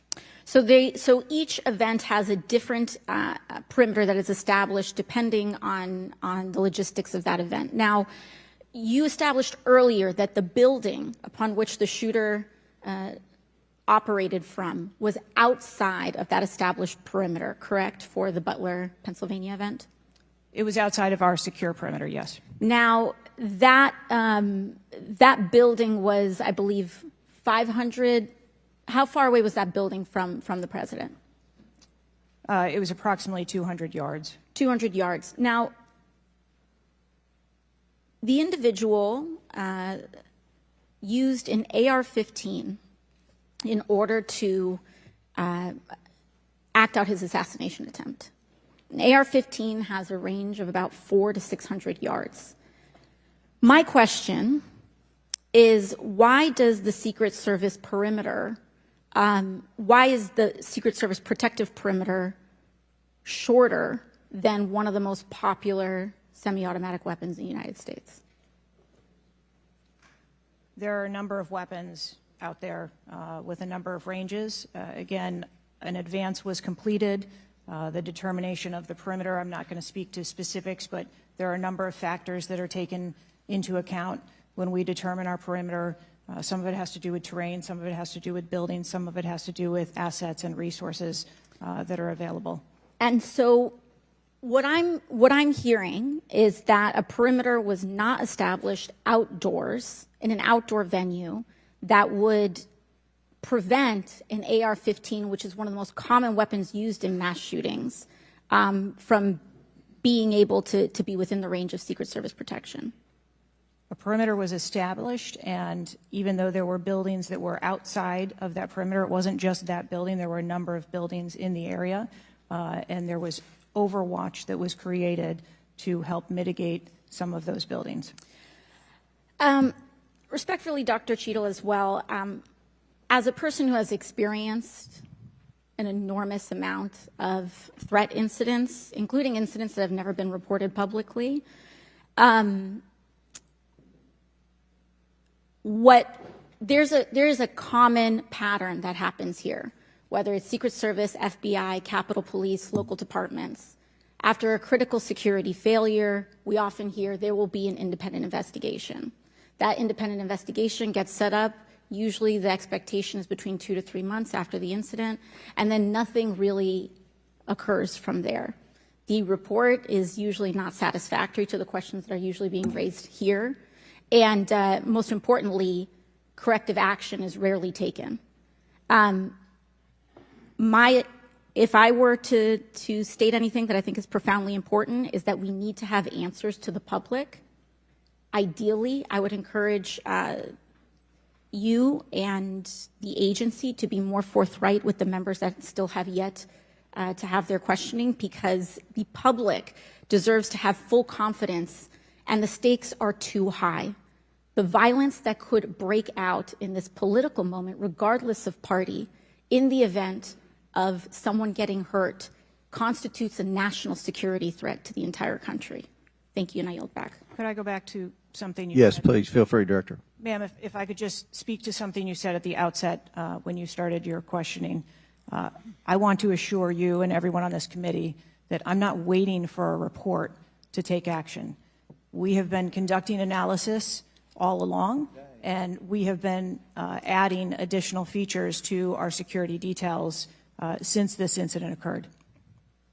And I'd hope you can highlight and illuminate what some of those are in the event of other members questioning as well. Very good. Chair recognizes the gentleman from Arizona, Mr. Biggs. Thank you, Mr. Chairman. I request unanimous consent for that photo to go into the official record. Without objection to ordered. Thank you. Director, your agency has a no-fail mission, and on Saturday, July 13th, your agency spectacularly failed. The failure resulted in the death of Corey Comparator and serious injury to two other rally attendees, David Dutch and James Copenhaver, besides the injuries to President Trump. It is unfathomable that a 20-year-old on the radar of Secret Service and local law enforcement before President Trump went on stage was able to climb onto the roof of a building with a rifle and fire off multiple rounds before he was neutralized. Was Mr. Crooks acting alone? Again, I would have to refer you to the FBI's investigation. Was he just a lone gunman? I would have to refer you to the FBI's investigation for motive. What did the Technical Services Division determine was going to be the event perimeter? Those are questions that we are asking, and we are you're sitting here today. Come on, Director. Everybody said this. You knew you were going to be asked that question because it's been asked multiple times. So this is an easy one.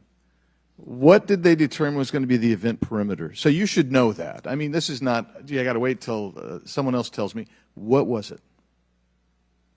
Again, I don't want to speak to specifics of the event. Okay, that took place. this is a specific. I understand. This is a specific that you ought to know. As someone who said the buck stops with me, I'm going to stay in my job, I'm going to give the answers to the American people, and I know what happened, except for you're not going to tell us. And you're not going to tell the American people. And you yourself said in an interview that foments this notion of conspiracy theories. Guess what? When you sit here and repeatedly tell people, hey, I have to wait, has frustrated everybody on this committee, guess what? It undermines your credibility and whether you're really going to get to it. So I'm going to ask you again, what did the Technical Service Division determine was going to be the event perimeter? We are still gathering reports. We are interviewing individuals. You know what it is, though. No, you're just not going to tell us, right? When I have those details, I will most certainly share those. Was the gun already on the roof, or did the shooter carry the gun up with him? I do not have that information at this time. Well, when was the last sweep of that roof done prior to the rally? I do not have that information at this time. So, how many holds? I mean, so most of us here have been in events, and Secret Service has been there. There's been security, and I can't tell you how many times we've said there's going to be a security hold right here. So we're going to wait, and we wait to 1 or 2 or 3 minutes, and yet we're hearing from you apparently that there were no holds in place.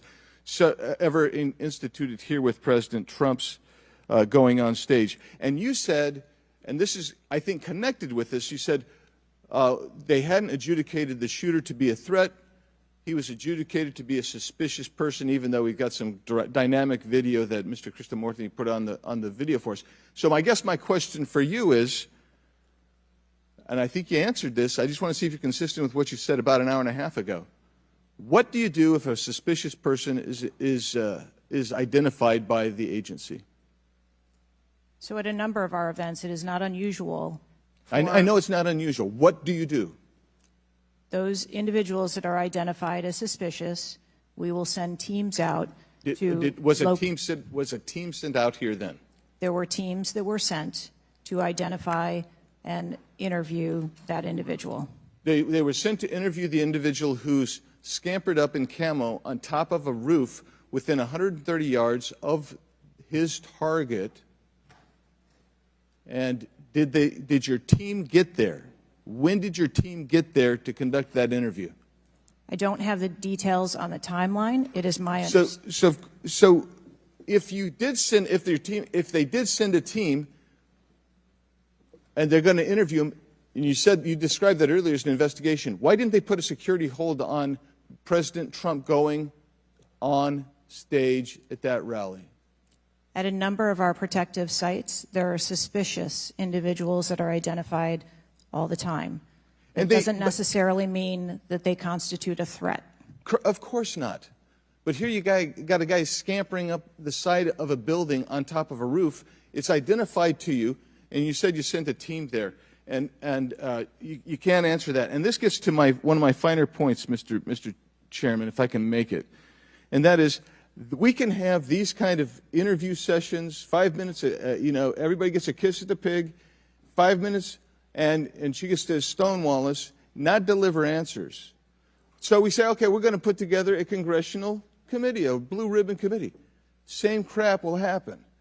I am calling, and I'll support that, but I will tell you this, I am calling on the Speaker to give us and put together a truly independent commission of qualified former Secret Service agents, presidential and VIP protective services people who can actually conduct this kind of investigation and give us real answers, because I don't think you're going to give us those answers. You should have come today ready to give us answers. I call upon you to resign today. And I also would say I've got a bunch of UC requests, if I can go ahead, Mr. Chairman. Proceed with the request. Thank you. I apologize. It might That's all right. Go ahead. It might take a moment. Very important.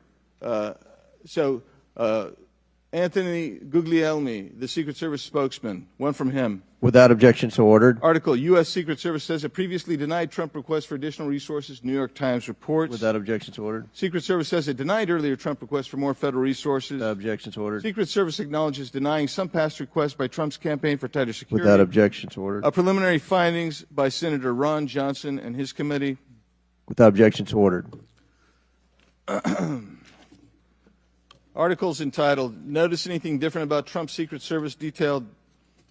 Next, former Biden official corrects herself after saying Dems must turn their fire on Donald Trump to beat him.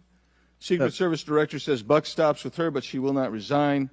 Disney Star Wars Mark Hamill cracks joke about Trump's ear bandage following assassination attempt. Biden, I haven't engaged in inciting rhetoric. Trump has. I'm just talking about threat to democracy. Piece called Who is Secret Service Chief Kimberly Cheadle?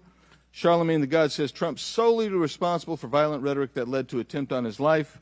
Video actress Amanda Seales pushes conspiracy theory Donald Trump assassination trip was staged. Report Secret Service identified rooftop as a potential vulnerability days before the rally. Watch BlackRock removes ad showing former President Donald Trump's would-be assassin. Why does the Biden administration have 100% confidence Secret Service after assassination attempt? Secret Service director, we didn't put snipers on the roof because it was kind of sloped. Here's what Thomas Matthew Crooks did in the days leading up to Trump assassination attempt. Secret Service director under scrutiny for diversity initiatives after Trump assassination attempt. The official story on Trump's shooting makes no sense at all.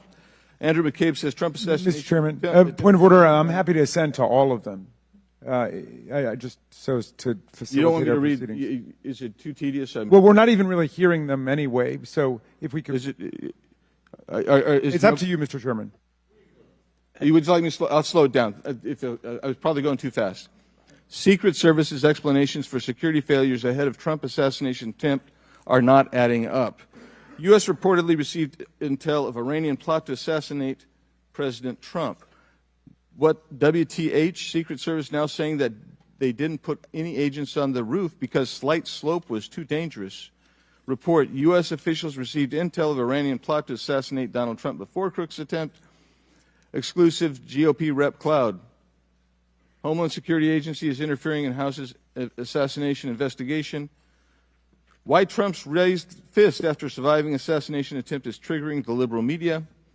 Questions swirl over the security lapse at Trump rally, reviving old concerns about Secret Service. Secret Service scrambles to shift blame after Trump shooting as backlash hits hard.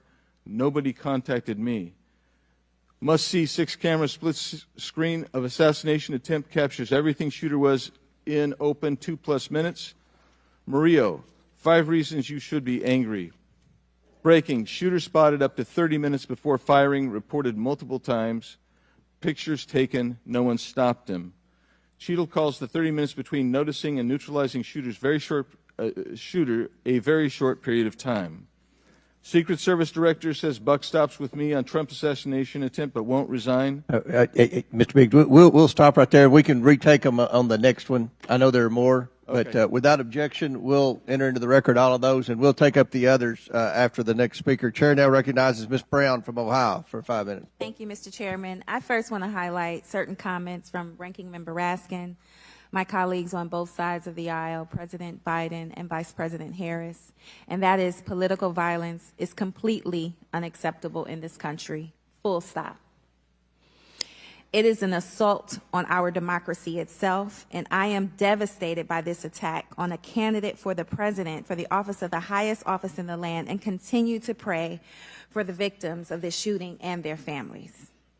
As someone who has known gun violence firsthand, no one should have to experience the pain of losing a loved one to weapons of war. It is deeply unfortunate political violence has become far too common. Whether it is the deadly attack on the Capitol on January 6th, the assault on Speaker Pelosi's husband, or the threats of violence against election workers, we all must work to condemn political violence and tone down the rhetoric. So, Director Cheadle, on behalf of the hardworking men and women of the Secret Service, can you give us some perspective as into what goes into securing an event like the rally? Like, how much time do you have to prepare? Thank you for the question.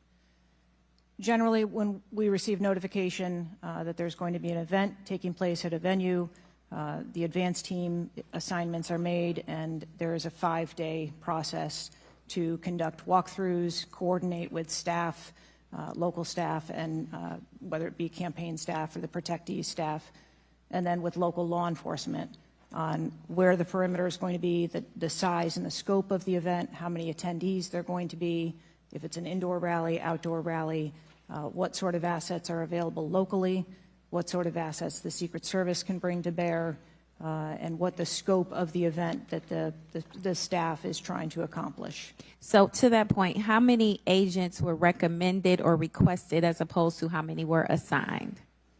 So I'm not going to get into specifics of how many were assigned, but those numbers that were requested were provided. And how many local agents were involved in the preparation, if you will, that you talked about, that 5-day preparation? So there were a number of local agents from the local office, as well as agents from the former Trump detail that were involved in that advanced process. Do we have a number? I do have a number. I'm not going to release that number in this setting. You're not making this easy for us. This is a shocking incident on the former president's life and an appalling instance of political violence and a threat to our democratic values. I'm thankful that the former president is on the mend. And again, I'm grieving for the family and friends of Corey Comparator, who lost a loved one in this shooting and now know the unbearable pain of gun violence. I really hope this serves as a reminder about our responsibility to attack policies, not personalities, to be honest and truthful, and to treat one another with dignity, respect, and thoughtfulness. And with that, I yield my remaining time to Ranking Member Raskin. Thank you, Ms. Brown, for those very powerful and moving remarks. Director Cheadle, we don't want to lose a presidential candidate to an AR-15 attack. We cannot lose a presidential candidate to an AR-15 attack, and we can't lose any more citizens to AR-15 mass violence, mass shootings. And we certainly don't want an attempted AR-15 assassination or assassination attempt to set off political violence or riots in America. So this is deadly serious business. The vice ranking member pointed out that a report in 60 days won't do it for us because we have a responsibility. Members of Congress have a responsibility to take action now if there's anything we can do to prevent this. So my question for you is, what is informing your operational decisions right now that you've invoked? Without a report, can you tell us what are the preliminary judgments, or if you don't want to foreshadow the report, fine. What are your personal, professional judgments informing the operational decisions you're making right now? Certainly, and I appreciate that question. I don't want to make any preliminary judgments on what happened on this particular day, but I can tell you that we have looked at, as we did immediately in the aftermath, what the security plan for the Republican National Convention was going to be, and we made adjustments to the interior of the perimeter there. We looked at the protectees that we have here in the Washington, D.C. area and our protective sites, and we did make some adjustments to their security posture. And as we continue to move through the next several weeks, even yesterday with the announcement of the president no longer running, we have made adjustments to the vice president's detail. We are already prepared for an eventual VP nominee, and we continue to make those assessments. I think it just shows how dynamic the environment is that this agency works in every day.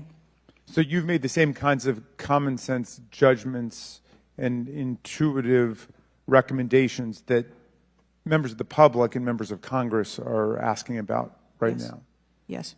Okay, thank you. I yield back, Mr. Chairman. And before I recognize Ms. Mace, I have to say, Director, we're pretty close to the halfway point during this. You answered more questions with an ABC reporter than you have with members of Congress. We have a lot more questions. The American people are demanding that we get answers to those questions, and that's what the purpose of this hearing is today. So I'm sure a lot of the questions that have already been asked are going to be asked again, and hopefully we can get some answers to those questions. I strongly implore you to answer those questions. You're here with a subpoena, and we expect you to answer the questions. Chair now recognizes Ms. Mace from South Carolina. Thank you, Mr. Chairman. Director Cheadle, the American people are watching, and they're wondering if there are any questions you can answer honestly today. So, Director Cheadle, I have a series of questions, very specific questions. I want very specific answers. Most of my questions are going to demand a yes or no answer. Do you understand? I do. Okay, my first question. Both sides of the aisle today have asked for your resignation. Would you like to use my 5 minutes to draft your resignation letter, yes or no? No, thank you. Was this a colossal failure? It was a failure. Yes or no? Was it a colossal failure is the question, yes or no? I have admitted this is a terrible. This is a yes or no series of questions. Was this a colossal failure, yes or no? Yes. Was this tragedy preventable, yes or no? Yes. Has the Secret Service been transparent with this committee? Yes. Would you say the fact that we had to issue a subpoena to get you to show up today as being transparent, yes or no? I have always been Yes eager to or no? come You didn't and want to talk answer to the question. committee. We had to issue a subpoena to get you to show up today. That is not transparent, by the way. You stated earlier Secret Service is not political. Is that correct? Yes. Okay. Would you say leaking your opening statement to Punchbowl News, Politico's Playbook, and Washington Post several hours before you sent it to this committee as being political, yes or no? I have no idea how my statement got out. Well, that's bullshit. So, Mr. Chairman, I would like to ask unanimous consent to enter into the record articles by Punchbowl News, Political Playbook, Washington Post, all done at 5:24 a.m., 6:12 a.m., 6:34 a.m., a solid 3 to 4 hours before this committee got your statement. Without objection, so ordered. Okay. Is the Secret Service fully cooperating with our committee? Yes. Okay, you say you're fully cooperating with this committee. On July 15th, this committee sent you a list of demands of information that we wanted. Has the Secret Service provided this committee a complete list of all law enforcement personnel that were there that day? Have you done that? Have you provided a list to the Oversight Committee? Yes or no? I will have to get back to you on that. That is a no. Have you provided all audio and video recordings in your possession to this committee, as we asked on July 15th, yes or no? I would have to get back to you. That is a no. You're full of shit today. You're just being completely dishonest. Mr. Chairman, Mr. Chairman. I point of Mr. I'm Come gonna on. we have to continue. maintain decorum in this committee, Any, no matter how have you provided upset we any get. and all memos to this committee that we've asked you on July 15th? Have you provided all memorandums within the Secret Service? I would have to get back to you on That is a no. You are being dishonest or lying. Like, you're being dishonest here with this committee. These are important questions that the American people want answers to, and you're just dodging and talking around it in generalities. And we had to subpoena you to be here, and you won't even answer the questions. We have asked you repeatedly to answer our questions. This isn't hard.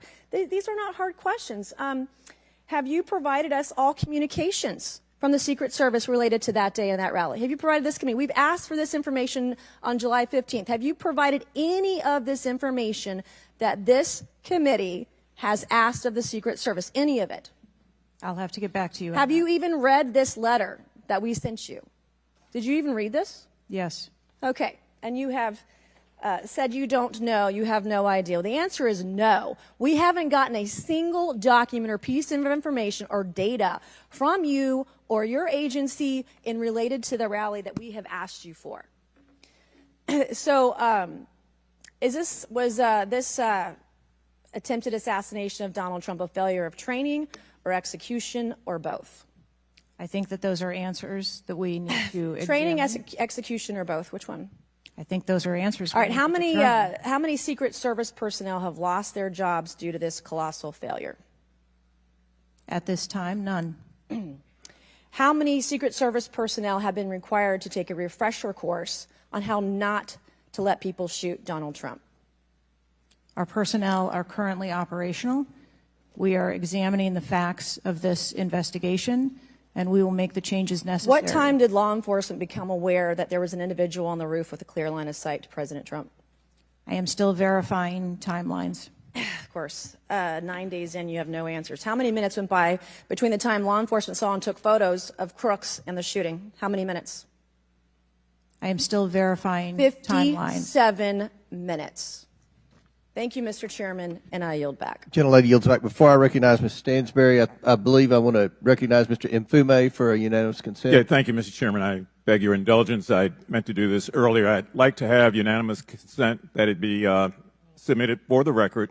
The 2023 ranking of best and worst workplaces in the federal government, compiled by the Office of Personnel Management, which shows the United States Secret Service coming in, again, as I said earlier, 413th out of 459 sub-agencies, and this appears in the July 17th edition of Government Executive. Without objections ordered.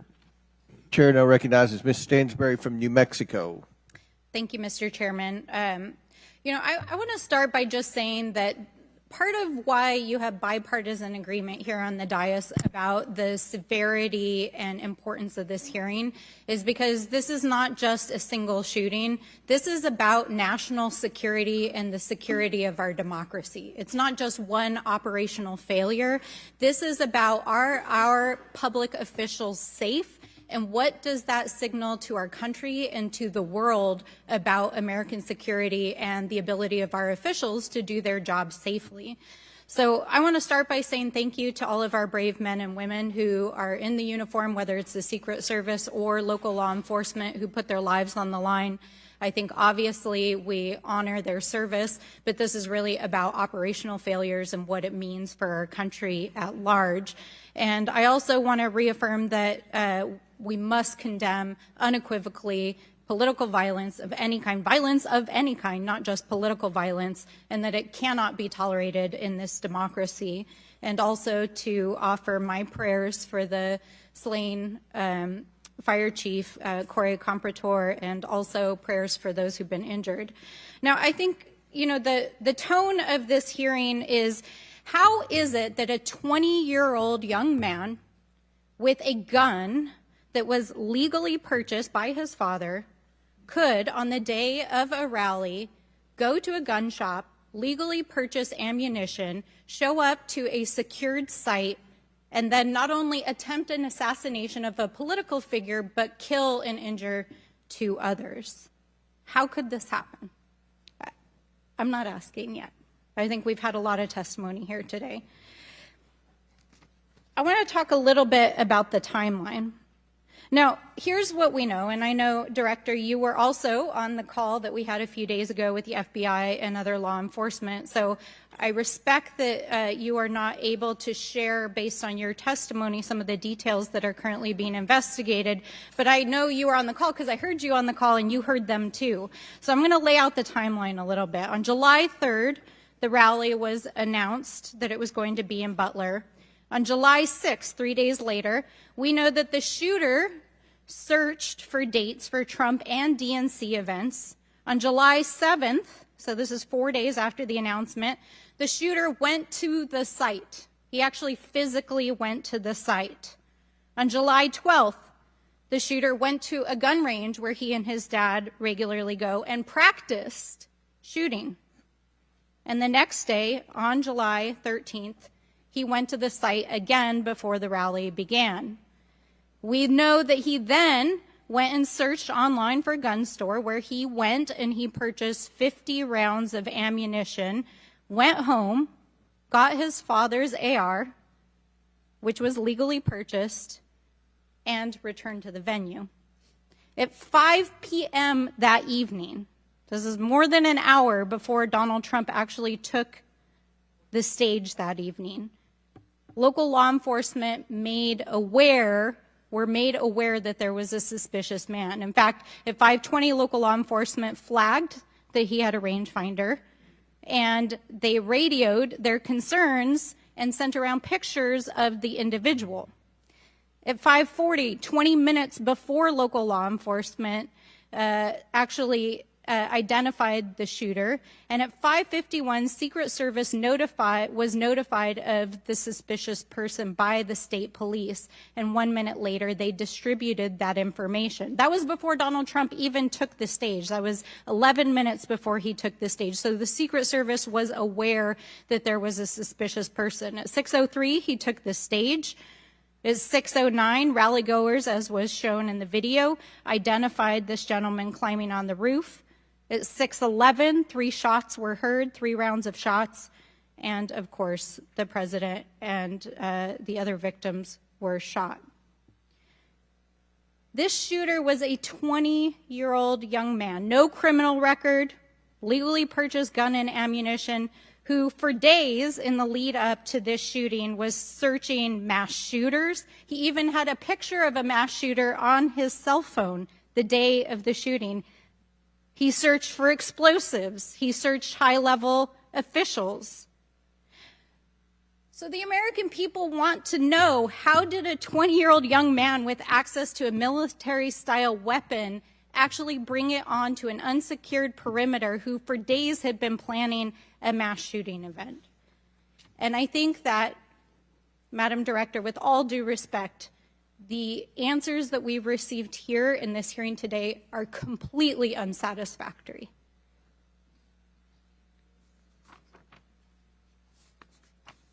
How could this happen?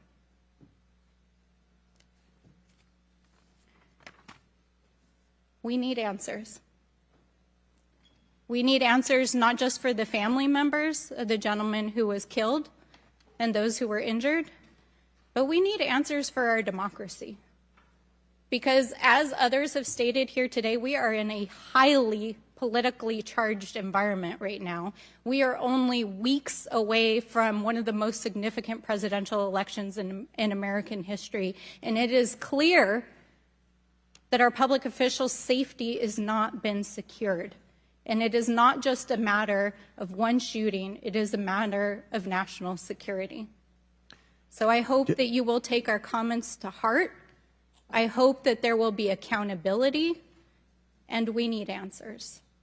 And with that, I yield back. Chair now recognizes Mr. LaTurner from Kansas. Thank you, Mr. Chairman. Director Cheadle, I have a question just right off the bat. Something that you've bragged about repeatedly is that you've increased protection for the 36 individuals that the Secret Service is also entrusted with. Is that correct?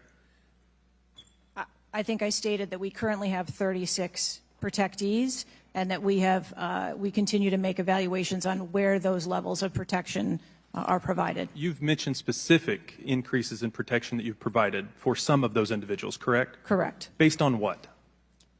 Well, some of it has been as a result of the tragic incident that occurred on the 13th. We went back and reassessed where we were at in providing protection and wanted to make sure that we were not, overlooking anything considering this most recent incident. So the Secret Service needed to learn that allowing a rooftop 150 yards away from a protectee, not putting that in a perimeter, not having someone guarding that roof, that information is new to you, and it's caused you to increase protection to other folks that are under your care?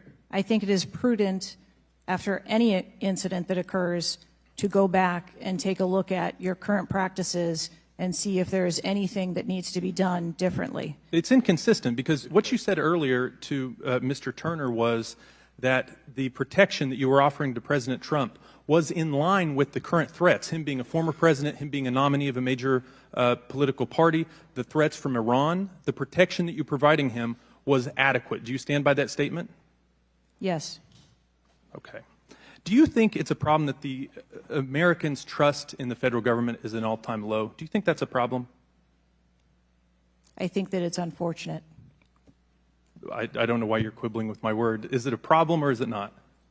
I think the American public deserves to have trust in their federal government. Okay. I don't know why you're being difficult. It's a simple question. Are you concerned about the increasing prevalence of conspiracy theories going on out there right now? Yes. I am too.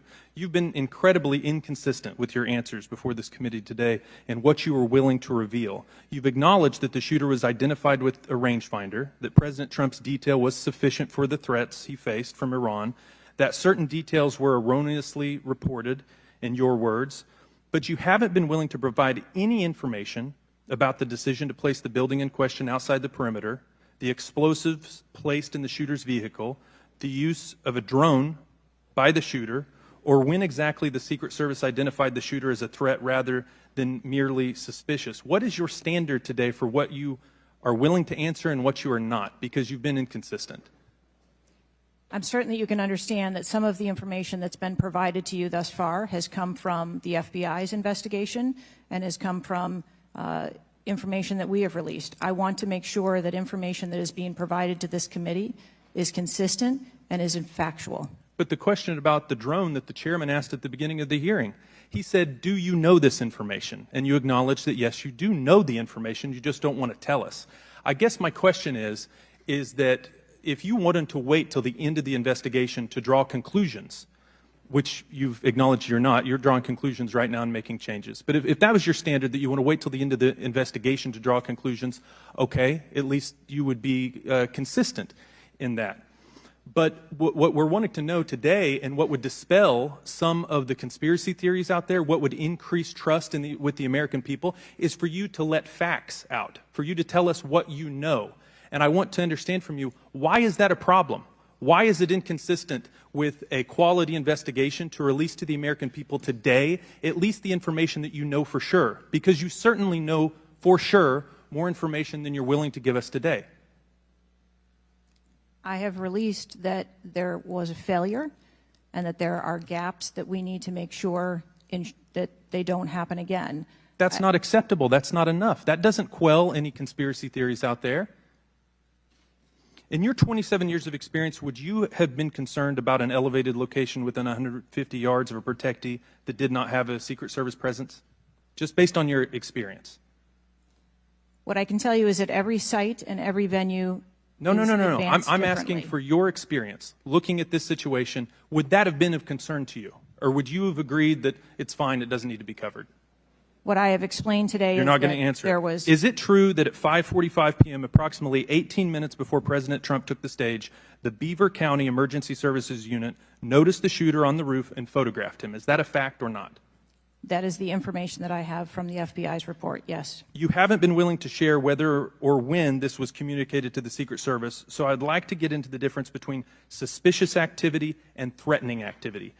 Is it suspicious or threatening if an individual is seen around the perimeter with a rangefinder?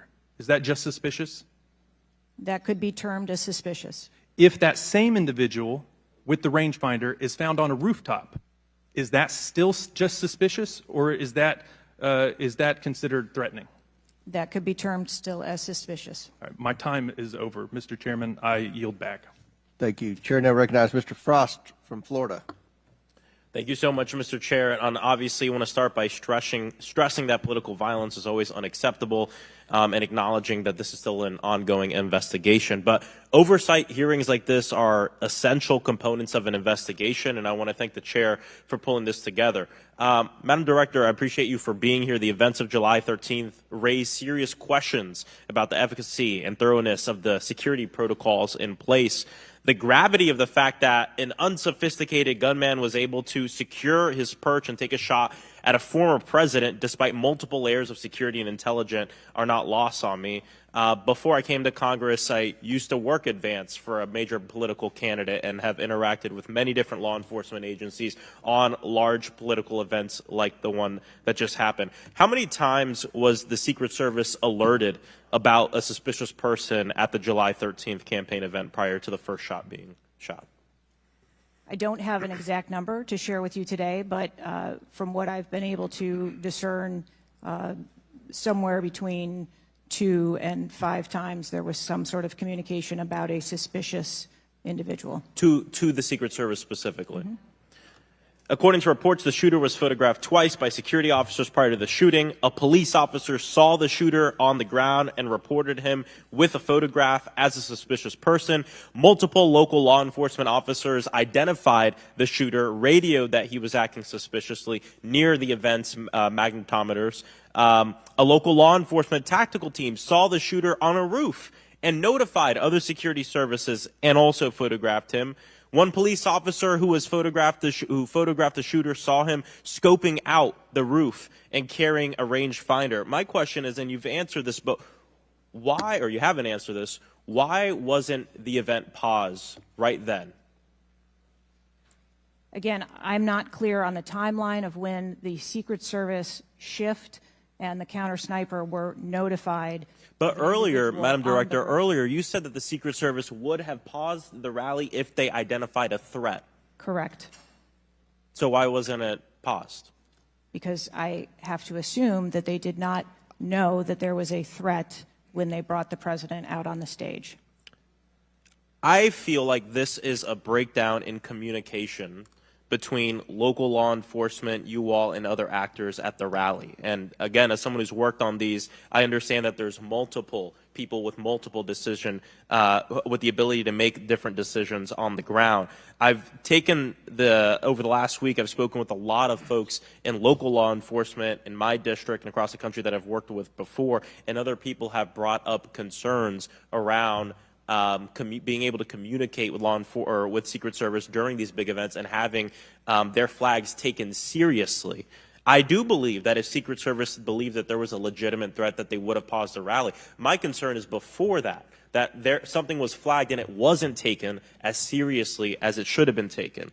So I think this shows an issue with communication. And I want to know, Madam Director, what you intend to do to fix that, not in 60 days, but now. We are in the middle of a presidential election, obviously a former president who had an assassination attempt, another rally goer who was killed due to this gun violence. We now have a presumptive nominee of the Democratic Party who's also historic, first black woman to be running for president. And so I am worried about everybody's life. What do you all intend to do to fix this communication breakdown and making sure that you actually take what local law enforcement, local folks are saying more seriously?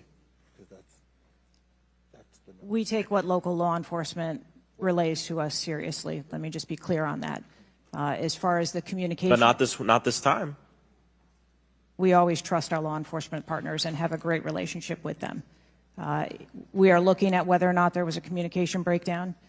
If that was the case, we will take steps to ensure that we correct that because, to your point, we cannot have a communication breakdown. Madam Director, does you mentioned that the perimeter of the event did not include the rooftop where the shooter was. Does your responsibility and the Secret Service's responsibility to protect a principal stop at the perimeter of an event? Our responsibility is to ensure the safety and security of the event itself and the protectee who is attending that event and the personnel who are protecting. So you would say the fact that the rooftop was outside the perimeter is not an excuse for what happened, saying that it was outside the perimeter of the event? I am not offering that as an excuse. Okay. Thank you. I yield back. Gentleman yields back. Chair now recognizes Mr. Fallon from Texas. How did a 20-year-old loner with a week's notice pick the absolute best location to assassinate President Trump when the entire Secret Service missed it? Director Cheadle, in your leadership, your agency got outsmarted and outmaneuvered by a 20-year-old. How can we have any confidence that you could stop trained professionals from a nefarious nation state? Those are absolutely questions that we need to have. I know they're answers questions, to. but the fact of the matter is we can't have that confidence. Director, do you have the ability personally, and do you have the authority to beef up security of any of your protectees? Yes, I do. Okay. So were you also aware there was a credible threat President Trump was facing? He was facing a heightened security threat to a foreign adversary? Yes. Okay. So given that there was an increased threat to President Trump's life, was he provided a full security complement akin to what a sitting U.S. president would receive? He was provided a full complement of security based on the threat assessment that we had. That's not my question. And the venue. My question is, if he'd been the sitting president, would he have had the same security he had on July 13th, or would have been beefed up? There is a difference between the sitting president So your answer is he didn't. and continuity of government and the responsibility So he that we did have. not. Okay, there wasn't a CAT team, a full CAT team on site. There wasn't counter surveillance teams on site. But this is the thing. You just said you had the ability to beef up the security. You knew about the threat, and you didn't. And that's as telling as it is chilling. We have satellite images from the Butler Fairgrounds. Have you visited the site? No, I have not. 9 days and you have not visited the site. You should have been there that night. Did you talk to, that evening, did you talk to the team, the heroes that surrounded the president? Did you call them that night? They were still operational work. So that's an answer is no. Did you call them the next day? President. Yes, I spoke with You called them the very next day, not the day of. Or was it 72 hours after? I don't know the timeline, but I spoke with Okay, them because you're under oath. immediately I following. think it was 72 hours after. You waited 3 days. What is immediately clear is that there are a number of structures that need to be secured. Of these, Director, other than the first, immediate 4, what's the most dangerous site that should have been secured? Because Security 101, you got to mitigate the high ground. Yes. Okay. Do you know what the next most dangerous site, what was the closest structure to the president, other than the 4 immediate ones that you had your counter sniper teams on? There are a number of structures around that event site. You know who the shooter knew? The shooter has visited the site 2 more times than you have, and he had a drone, and he picked the AGR building. So you said, do you remember in an ABC interview you did that you didn't have people on the roof of the AGR building because you were worried about safety because of the slope? I recall that statement. Okay. Does the Secret Service have written policy you can share with us about slope roofs? No. Okay. So why'd you act like there was one? Because is it your practice to comment on enormous events of enormous national implications when you're ignorant of the facts? That's rhetorical. So here's this thing with the slopes. You go all the way up to like 1812. You can go to a 112, which is about as flat as you can get without it being completely flat. And you're saying that there was a danger, safety concern there. But the problem is, Director, you put your counter snipers on a 312 roof, which is steeper than the 112. And by the way, the 112 is ADA compliant. You can build a ramp for a wheelchair on a 112 roof. So these are nothing but pathetic excuses, and they make no sense, and they're a bunch of cow dung. All the law enforcement I've spoken with over the last 9 days are amazed that the AGR rooftop was not secure. And you want to know why? Because it's dangerous. I have never had any long gun training in my life. I own an AR-15, and last time I shot it one time my whole life. It was 6 years ago. That is until Saturday, where we recreated the events in Savoy, Texas. We recreated what happened in Butler. I was lying prone on a sloped roof at 130 yards at 6:30 at night. And I knew that he had a scope. I didn't know what kind, red dot or magnified. So I shot 8 rounds from both. You know what the result was? 15 out of 16 kill shots. And the one I missed would have hit the president's ear. That's a 94% success rate. And that shooter was a better shot than me. It is a miracle President Trump wasn't killed. Corey Comparatore's life is over because that damn shooter made it on the roof. And it wasn't the roof that was dangerous. It was a nut job on top of the roof. You know what else is dangerous? I believe your horrifying ineptitude and your lack of skilled leadership is a disgrace. Your obfuscating today is shameful. And you should be fired immediately and go back to Garden Doritos. Mr. Chairman, I yield back. Chair recognizes Ms. Lee from Pennsylvania. Thank you, Mr. Chair. I'd like to thank the chair, the ranking member, for coming together and holding this hearing. But I have to say, I don't think any of our concerns have been addressed today, and what little we've learned has not inspired much confidence.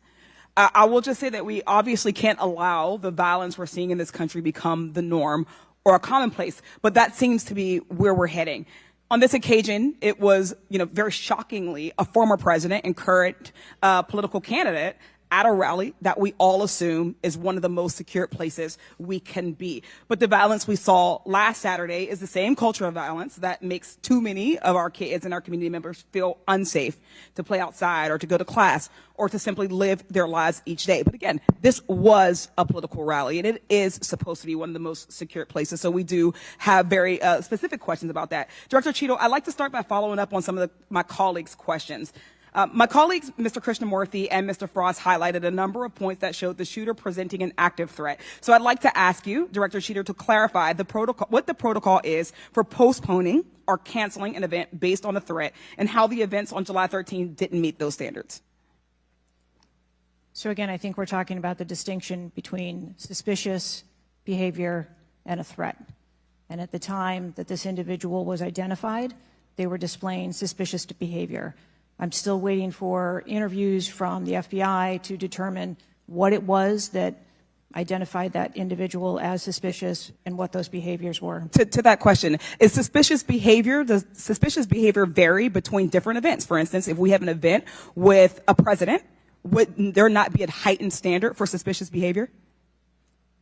I think that there are a number of ways that someone could be identified as suspicious, and it doesn't matter whether it's at a rally or an indoor event or who the protectee is. I think it's up to law enforcement or citizens to identify someone as suspicious. Okay, thank you. According to the Associated Press, at least 6 different agencies, including 2 sheriff's office, local police, state police, as well as fire and emergency rescue officials, were involved in securing the rally in Butler. When there are so many teams that are collaborating, who takes the lead, and how is that determined? The Secret Service is responsible for the security of the site and the coordination. And that was the case on July 13th? Correct. Okay. Changing gears, in 2024's appropriations budget, the Secret Service was given a little over $3 billion, which was about $78 million above what was requested. For 2025's budget, you've requested yet another increase. How much of these funds goes towards training and improving protection procedures?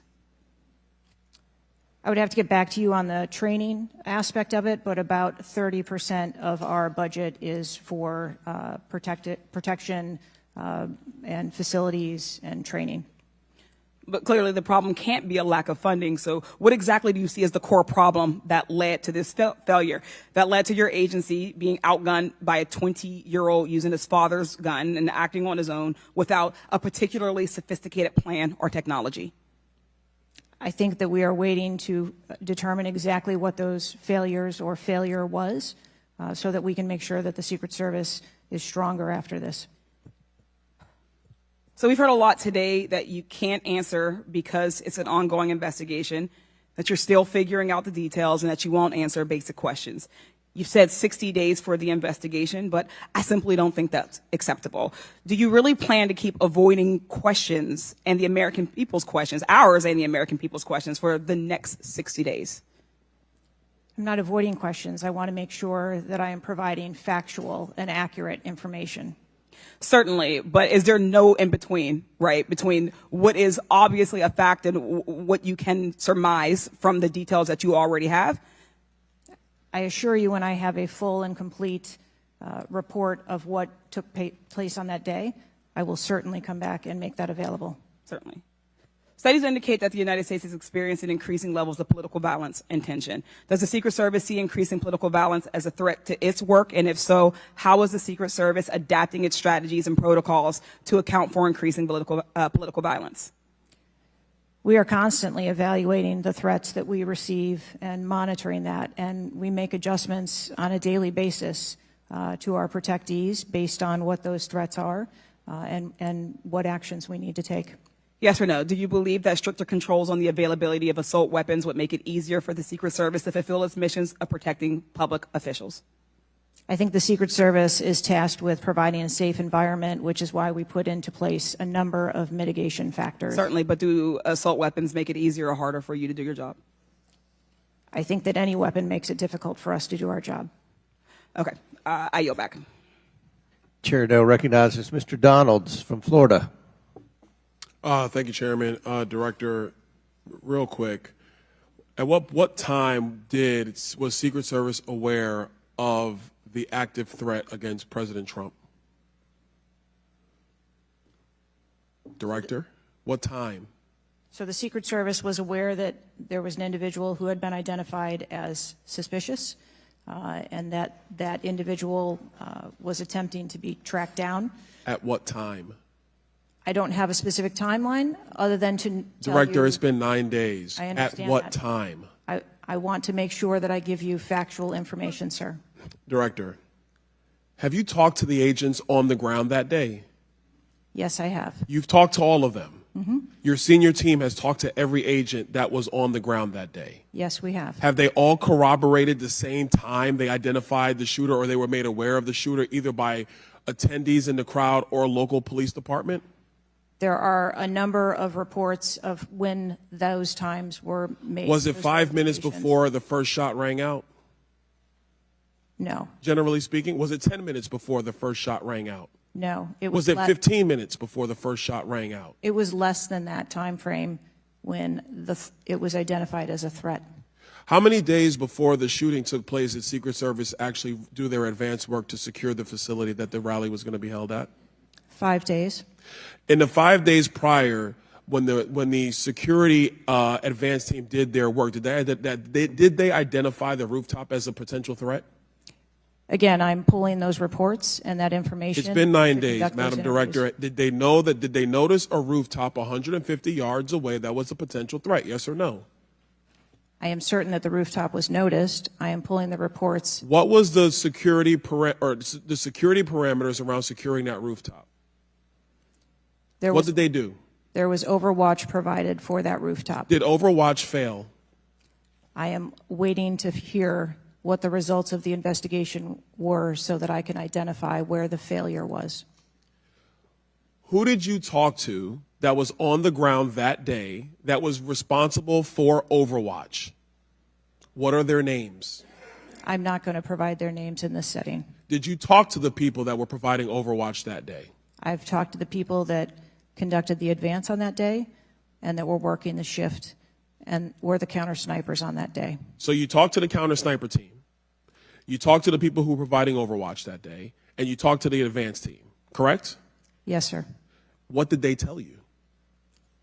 We are putting together a comprehensive report so that I can identify exactly where the gaps and the failures. When the counter sniper team was on the roof and they identified that there was suspicious activity on the roof in question, what was the chain of command's orders around the person on said roof?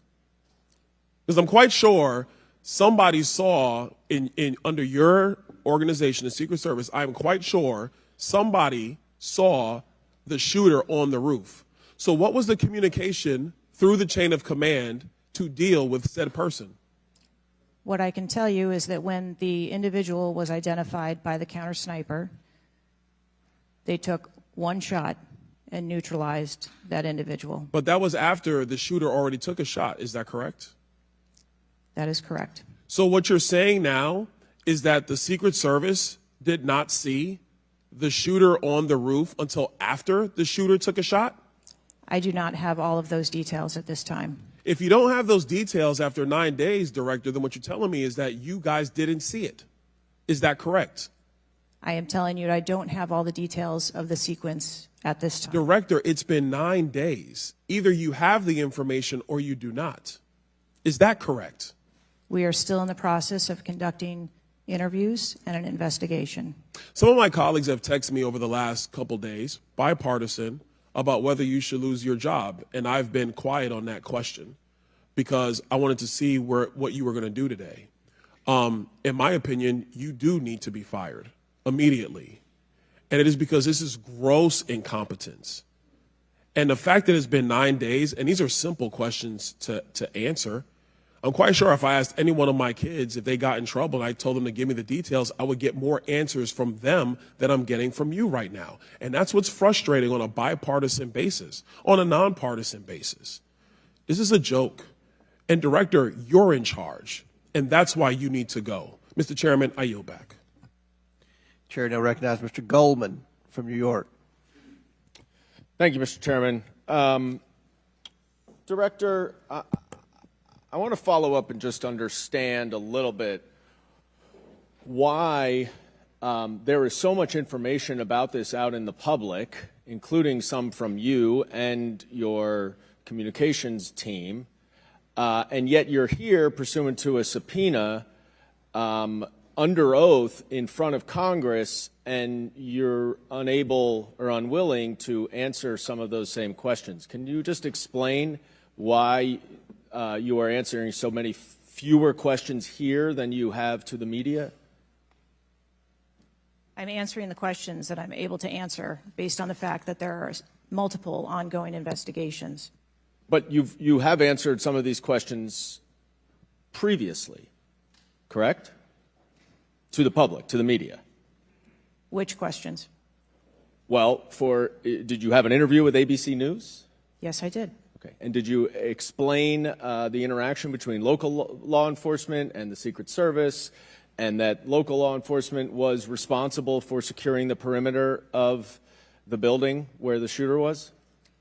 I said that the Secret Service is responsible for designing and implementing and executing the security plan, and that we rely on the assistance of our local law enforcement partners to assist us with that plan.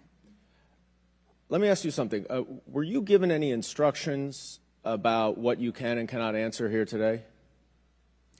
My ability to answer questions is solely reflective of the fact that there are multiple ongoing investigations and I want to make sure that I provide accurate information that doesn't conflict with any of those investigations that are going on. So is it your view that you can't talk about anything that happened that day until those investigations are completed? My view is that I want to make sure that this committee and the American public gets correct and actual information.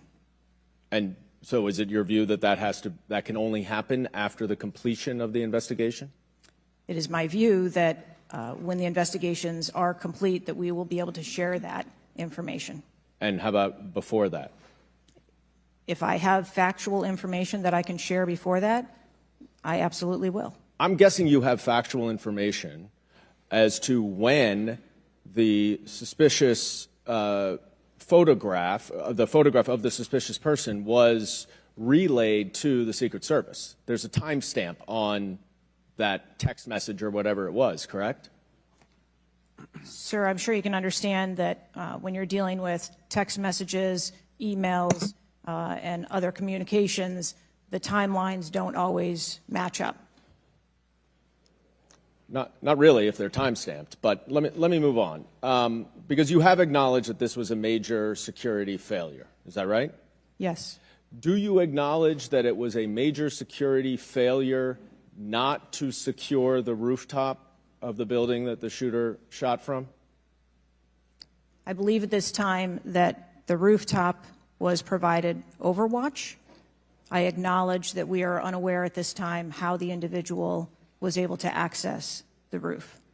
Overwatch meaning from other counter sniper, other higher points? Correct. And so was it a failure then that when that shooter was on the rooftop that Overwatch did not identify him before he fired his shots? I don't have the timeline of how the individual accessed the roof, where they accessed the roof, or how long they were on the roof. Let me ask a couple things quickly. You have testified here about all the resources that the Secret Service needed to deploy to protect the NATO summit and all of the leaders here. Is that right? Yes. Did you have to rely more on local law enforcement because of the NATO summit for this event? The Secret Service routinely works with local law enforcement at every event. It doesn't matter whether it is a NATO summit, NSSE, the RNC in No, but that's not my Milwaukee. question. Obviously, there's a natural give and take as to, I'm sure, how many agents you deploy and how much you rely on local law enforcement. Did you have to rely more on local law enforcement because there were fewer Secret Service assets available because of the NATO summit? No. I hope we get answers before the completion. I don't like the fact that the media has received far more answers than Congress has. If this is a function of getting your ducks in a row, I assume you have access to a lot of these reports and a lot of this information, and you should have come prepared here today. And I would just want to flag, Mr. Chairman, before I yield back, that I want to just point out one thing that my colleague from Texas was talking about. When he said he recreated this shooting twice with an AR-15, and he had a 94% success rate, 15 out of 16 shots. I don't know why that doesn't convince him that we should get rid of AR-15s, but clearly we need to do something about the prevalence of AR-15s and weapons of war on our streets. And I yield back. Chair now recognize Mr. Perry from Pennsylvania. Thank you, Chairman. Director, I guess 60 days is the time of the investigation. Is that the information that you've put out, or where did that come from, 60 days? Or is that just information that the committee members are talking about? I stated that earlier today. I've asked Okay, my 60 team- days. So are you receiving regular updates? You're in charge of the Secret Service. This is about your organization, what happened 9 days ago. Are you receiving regular updates from the FBI on their investigation? Yes, I am. So you know some things are true, some things are probably not true. We want to talk to you about the things that we're hearing about and find out if they're true. Have you've been in contact with the FBI, then you're getting updates on a daily basis, right? Yes. Based on what you said. Okay, so, and are you confident that the person in question, Mr. Crooks, was the only person firing that day against the president or the crowd? Is he the only one? I'm not asking you yet if he acted alone, but is he the only one? Or can you say that with certainty to the American people? That is the information I have at this time, yes. Okay. Does it appear he acted alone? That's the information we have at this time. Okay. Now, let's talk about the fact that he was noticed as a person of interest, of concern, suspicion, as you say. Your PI team, how do they stay in? There's a sea of people. How does the PI team get to that individual that's in question in the sea of people? How's that individual tracked? Our protective intelligence teams that work at our sites are paired up with a local police counterpart, and so they work in conjunction together. So they just follow them around? Or let me ask you this. Looking at the site, you have multiple perimeters, right? You have the secure perimeter, the inside perimeter, you have multiple perimeters. Was the AGR so-called building the highest location affecting the site of the rally? Was it the highest location? I believe the highest location at the site was where our counter snipers were. What about the water tower positioned. adjacent? What about how high is the water tower? I don't have the height on the water tower. Okay, seems like water towers are pretty high, at least in the photo. It looks like there might actually be a building right behind the AGR building that is even higher than the building that Crooks fired from. You're familiar with cover, concealment, and defilade, right? You're familiar with those terms? Yes. So how would your sniper team or your PI team track the individual and give vectors to Secret Service on the PI team to get to that individual to question him? And how would you cover the defilade, the cover and concealment of low areas that you can't see from where your sniper team immediately adjacent to the president were sighted? How would you do that if you're not up on the high ground? So when our counter sniper teams go out and conduct an advance, they have a methodology and provide a grid system that our response teams are able to vector in if they see something that is troubling. So when Mr. Jordan asked about the assets that were requested, let me just ask you about assets requested. Were aerial assets requested for this event from either the Secret Service or state police or anybody else, drone, manned, otherwise? Aerial assets, were they requested? I can't speak to what the local Just asking police if they were may requested. have conversations with the local police, but I can tell you that the assets that were requested from the Secret Service for the site that day were all granted. But were aerial assets requested? I didn't ask if you used them or what you used. Were they requested? Overwatch was requested and Aerial. was provided. Is that aerial? Because Overwatch could mean on the water tower or not on the water tower. Can you be specific, ma'am? I'm running out of daylight here. I understand. If you're asking me about specifics, whether or not there was... Is it not clear what I'm asking you? Were aerial assets requested by the president, by Secret Service, by anybody? Were they requested? The Secret Service, we felt that we had a good plan in place. Okay, fair enough. How about K-9 assets with bomb sniffing or explosive sniffing capabilities? Requested. I didn't say they were present. Were they requested? Those requests were fulfilled. They were requested and fulfilled. Mm-hmm. So was the Crooks vehicle inside any of your perimeters? No, it was not. It was not. How did you... So it was not within the... It was not... So what... Was there a device located on Mr. Crooks' body to detonate the vehicle? That is the information that I have. So what would be the point of detonating the vehicle if it was not inside the perimeter? I have no idea what Mr. Crooks' motivation was. Ma'am, the fact that you haven't, I'll close with this, Mr. Chairman, haven't even visited the site. I understand there are other things going on, but the culture of your organization, the culture that doesn't, do you know how tall the president is? How tall is the president? President Trump, how tall is he?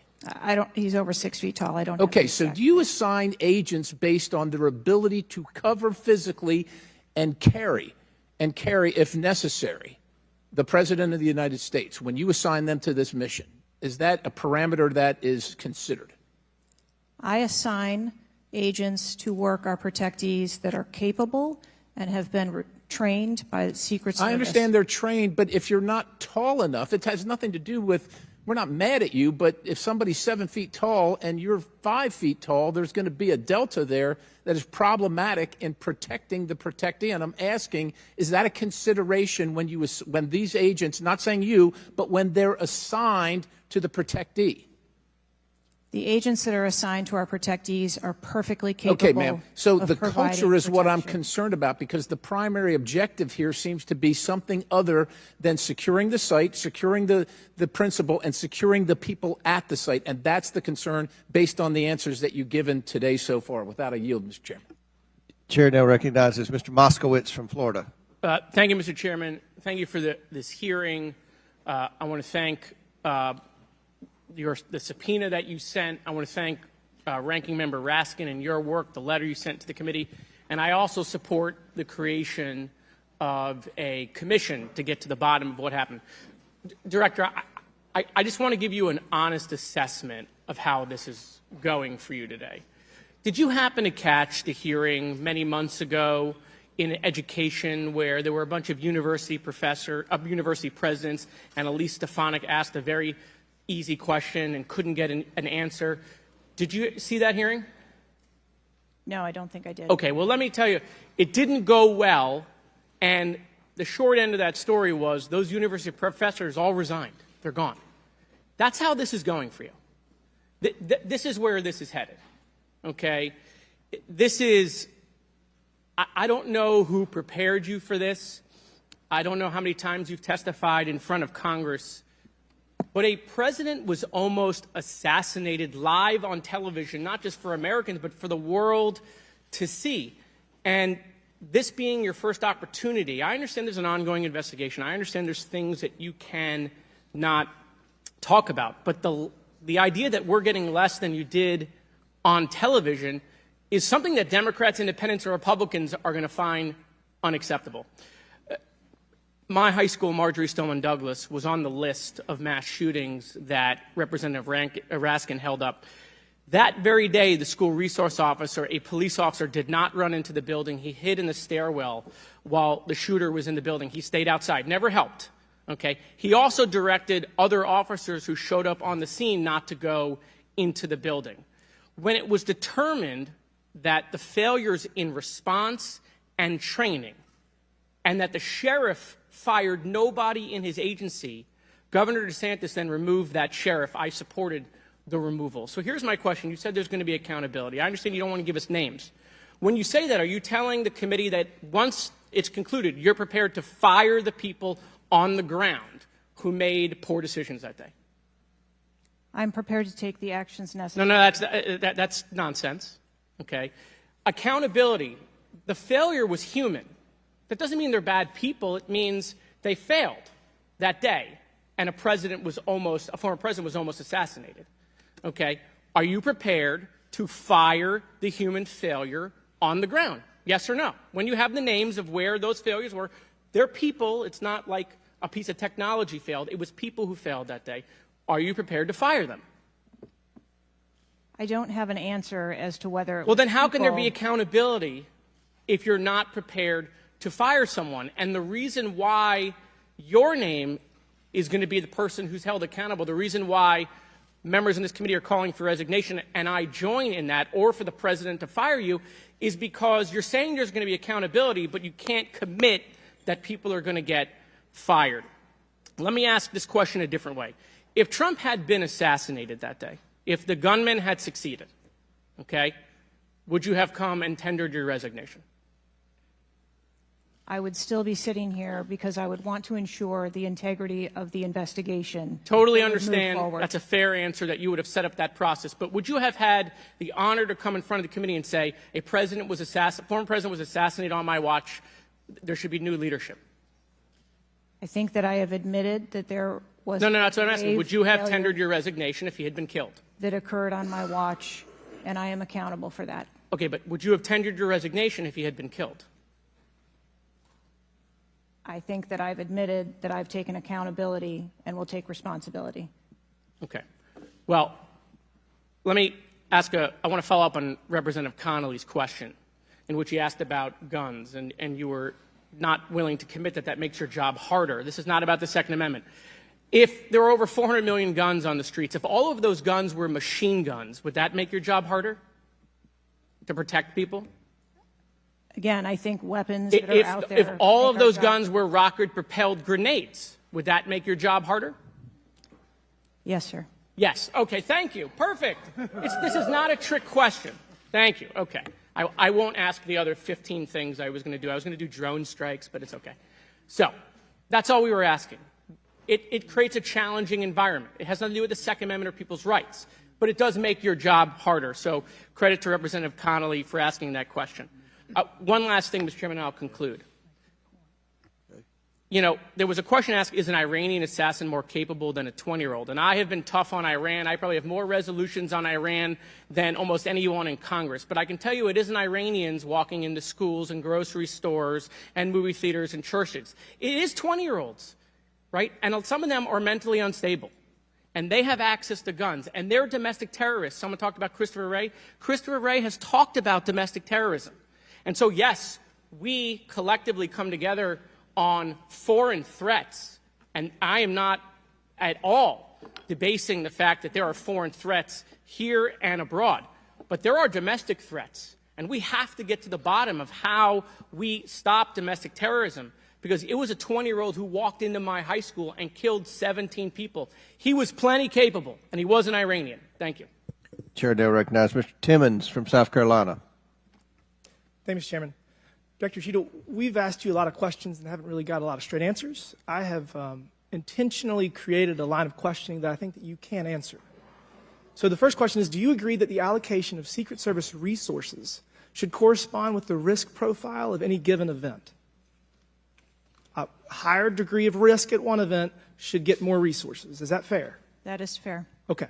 And when two events occur at the same time in the same geographic vicinity, that the risk profile of each event should be taken into account, and whichever event is greater risk should receive greater resources.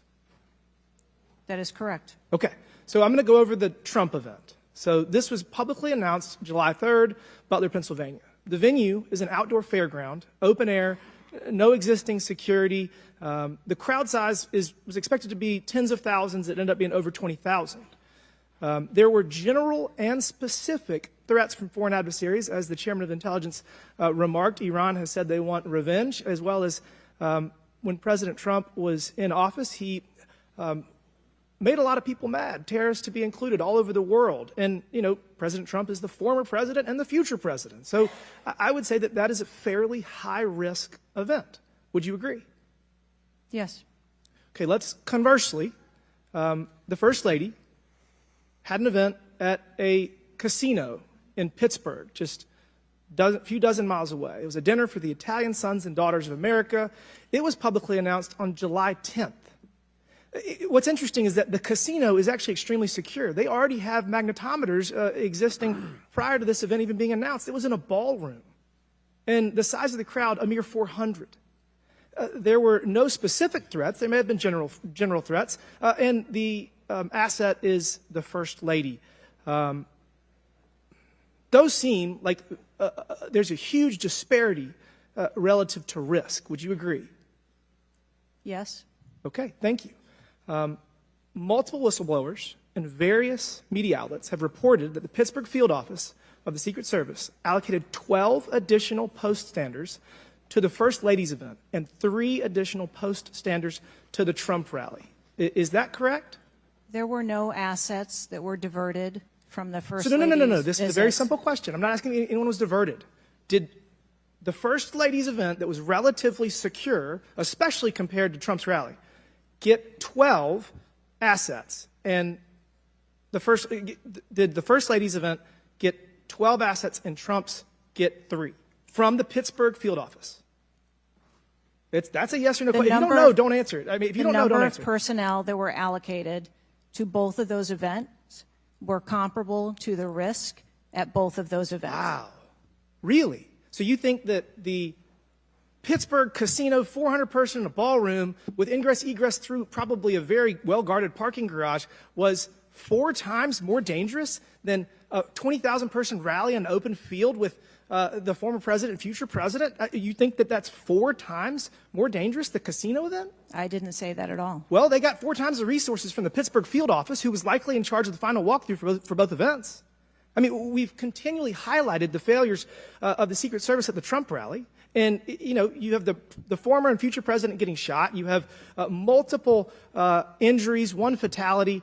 And I would have to think that if we had 9 more post standards, 9 more individuals that have the training and the integration into the Secret Service defense of Trump at that rally, that I have a feeling that Crooks would have had somebody come say hello to him before he fired a bunch of shots. Do you think that's possibly true? There were significantly more assets and resources available at the former president's event than there were at the first. Who made the decision to deploy 12 post standards to the casino where the First Lady was having a 400-person dinner, and only 3 people from the Pittsburgh field office to the 20,000-person plus Trump rally? Who made that decision? There were additional Secret Service resources available at the former President Trump's event. Who made the decision to deploy 12 to the First Lady's event and 3 to the Trump event? The allocation of resources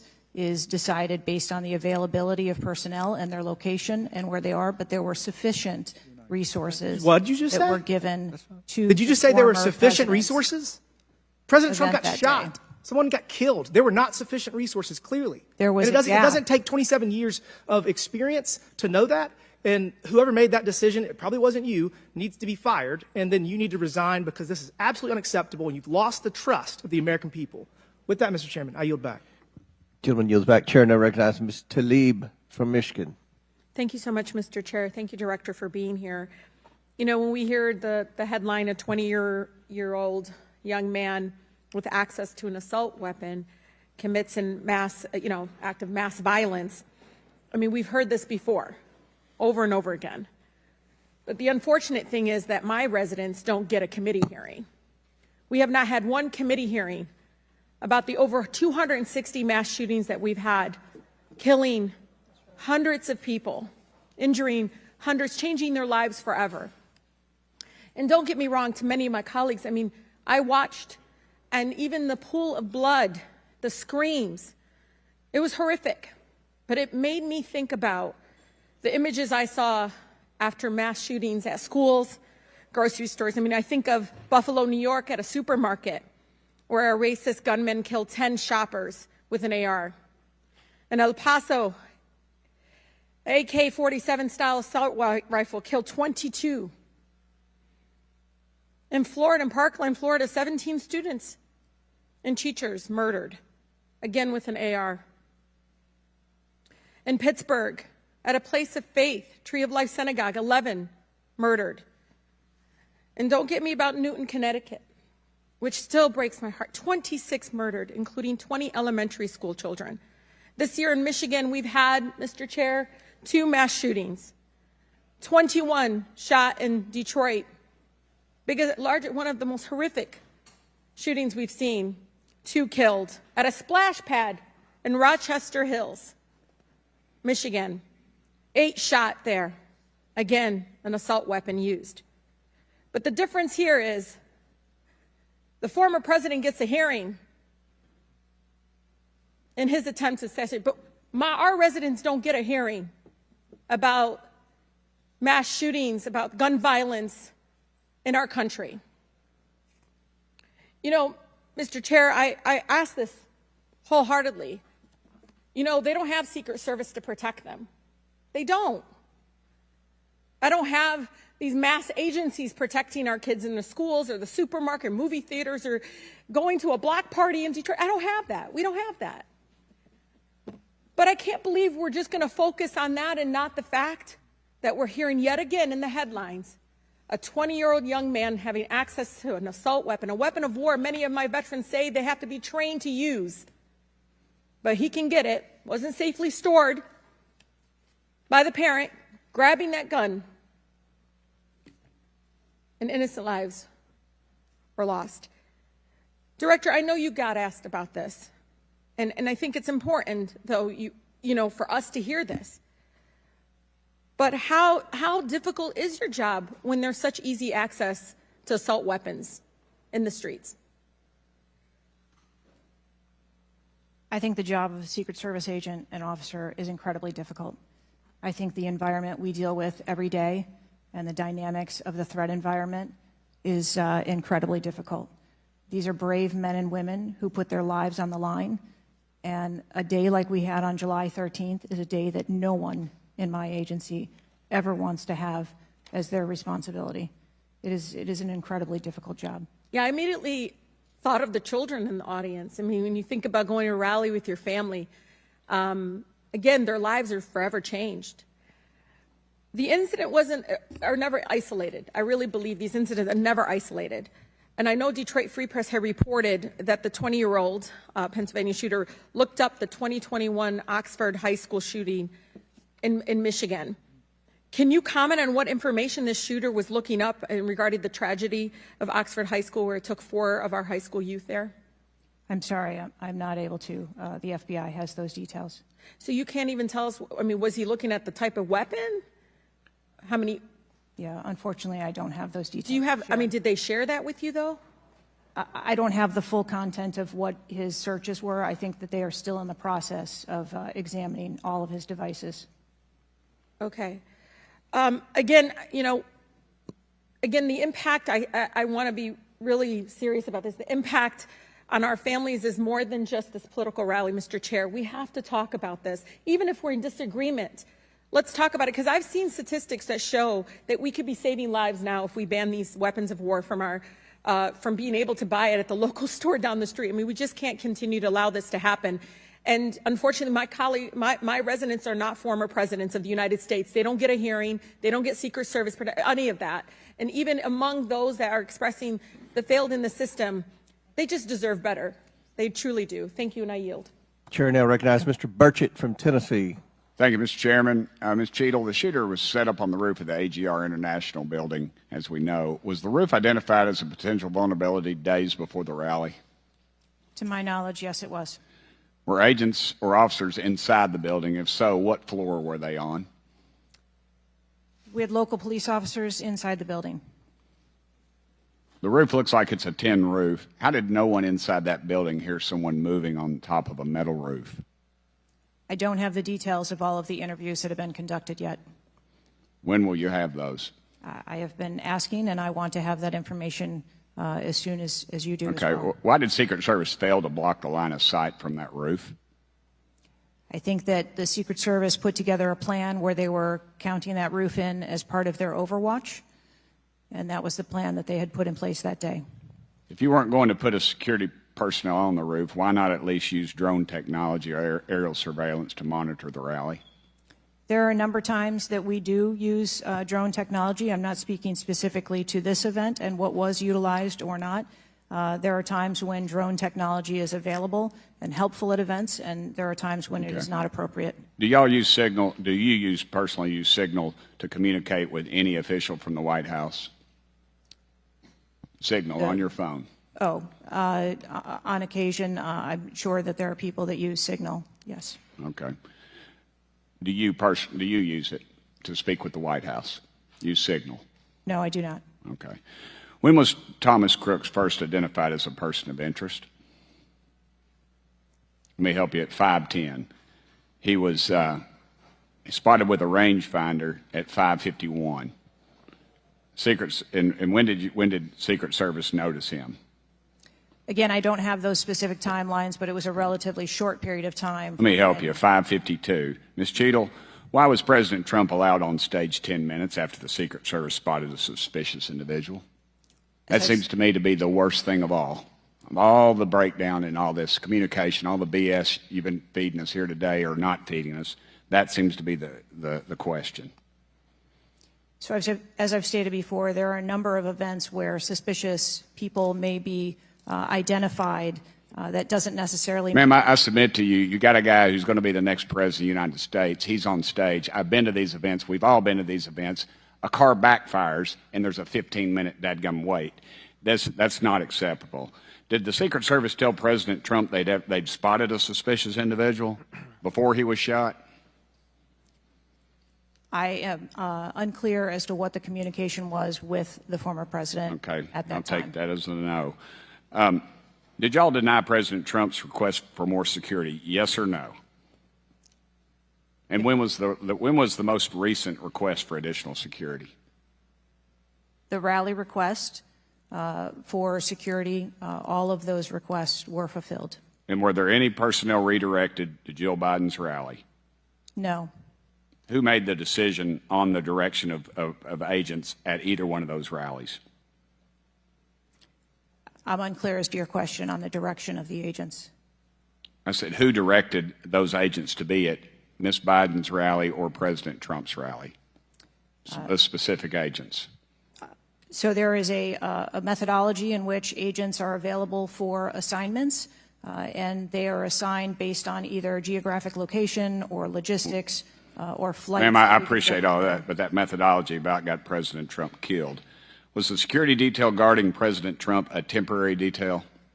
The personnel who are assigned to the former president's detail are assigned to him. Why was there a different detail on the opening night of the convention than the detail that was guarding him in Pennsylvania?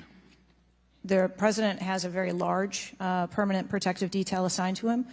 They work shift work, and so it could be that people you saw at the rally were not working the same shift the day that he was. I can assure you, ma'am, somebody that's a lot shorter than the president was not at the convention, and the people that were cowering down behind the mass of agents that were on top of the president were not in the convention hall. At least I didn't see them.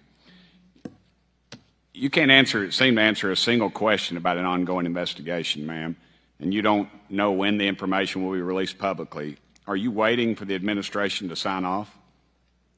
No, I am waiting for the results of the investigation, at which time. Okay. Let me ask you one more question. You found explosives in the shooter's possession. Is that correct? The FBI found explosives. Do we know who directed this young man how to make those explosives? I believe that the FBI is still looking into that on their investigation. Ms. Cheadle, you said that the buck stops with me, and I agree. I don't think you should resign. I think you should have been fired. Ma'am, you are a DEI horror story. I've told my daughter multiple times, my wife and my daughter, we talk to her all the time about how she's going to succeed in life. She'll succeed in life by achieving. Ma'am, you have not achieved today. You've let the American public down. If it was up to me, you'd be gone. Thank you, Mr. Speaker, Mr. Chairman. Chair now recognizes Mr. Crockett from Texas. Thank you so much, Mr. Chair. And let me just pick up where my colleague from Tennessee left off. Director Cheadle, was the incident on July 13th due to DEI, or rather systemic failures in communication and potentially safety protocols? The incident on the 13th has nothing to do with DEI. The incident on the 13th has to do with a failure or a gap either in planning or communication. Thank you so much. In fact, I have a few articles that I will enter into the record once I wrap up that actually acknowledge a number of women specifically for their valor in their service, whether it's been in various levels of law enforcement. But, you know, I want to stick here for just a second, because earlier you had a conversation in which there was a discussion about training. And I want to talk about training, and I want to talk about the fact that there's been a little bit of dancing around as it relates to this being a suspicious person and this being a situation that was perceived to be a threat. And it seems as if there's a different analysis that takes place. One of my questions has to do with if you have any bias training that your officers undergo. And the reason that I ask that, because as a civil rights lawyer, I have learned so many times in having to deal with law enforcement that there usually is not a perception of a threat when it is a young white male, even if they are carrying a long gun. Yet a lot of times, at least in this country, when it comes to law enforcement, there is a perceived threat just by somebody having a little bit more melanin in their skin. So I'm curious to know, because a lot of times, one of the things that we have consistently pushed for on my side of things, and when I say my side is once we are looking at a tragedy in which law enforcement made an error, is the bias training and whether or not our officers are getting it. So I'm curious to know, in some of the training that you talk about that is part of your budget, has bias training been part of that? Yes, it is. Okay, thank you. I know that today is a rough day, and on that day in Pennsylvania, it was a rough day. And the reality is that I understand it, and you may or may not know the answer to this question. In the space in which this event took place, it was an open carry space. Is that correct? That is correct. Okay. So I hail from the state of Texas, and interestingly enough, I was serving in the state house right after there was a mass shooting in El Paso. We had an opportunity to do right by our citizens in Texas, but we did not. Instead, they passed permitless carry. And what my colleagues kept trying to get you to answer, because we want to come up with solutions, we don't want to keep pointing the finger. And right now, you've got a bunch of fingers that are pointed at you. But our job is to solve problems for the American people. And to be perfectly honest, the numbers are clear.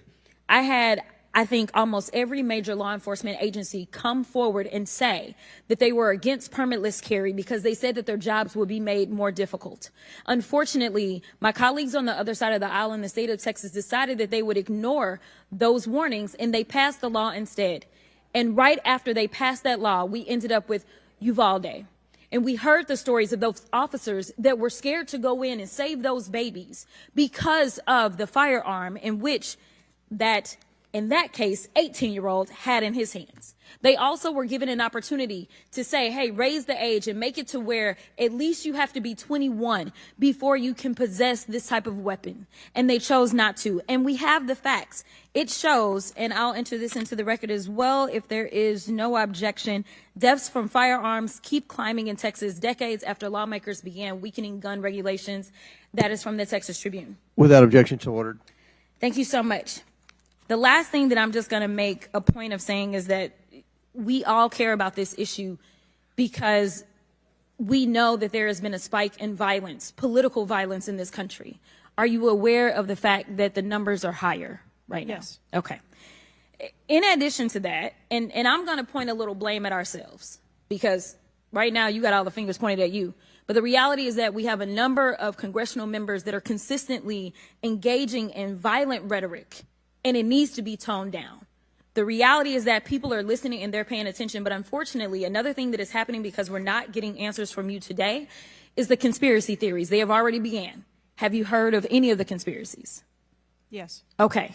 The problem with these conspiracies is that when people believe that, say, the president of the United States ordered a hit, or they believe it was an inside job, or whatever conspiracies they believe because they don't have any facts in front of them, that potentially incites the next level of violence at the next event in retaliation for this. So we are only begging for your job as it relates to being the director, as well as the men and women that you are protecting as their director, that you keep them safe by making sure that the American people have the information that they need so that they can feel as if Secret Service is on the side of the American people. And ma'am, I don't doubt the Secret Service is on the side of the American people. But right now, so long as these conspiracy theories continue to fester, it is going to make your job that much harder. Thank you so much, and I yield.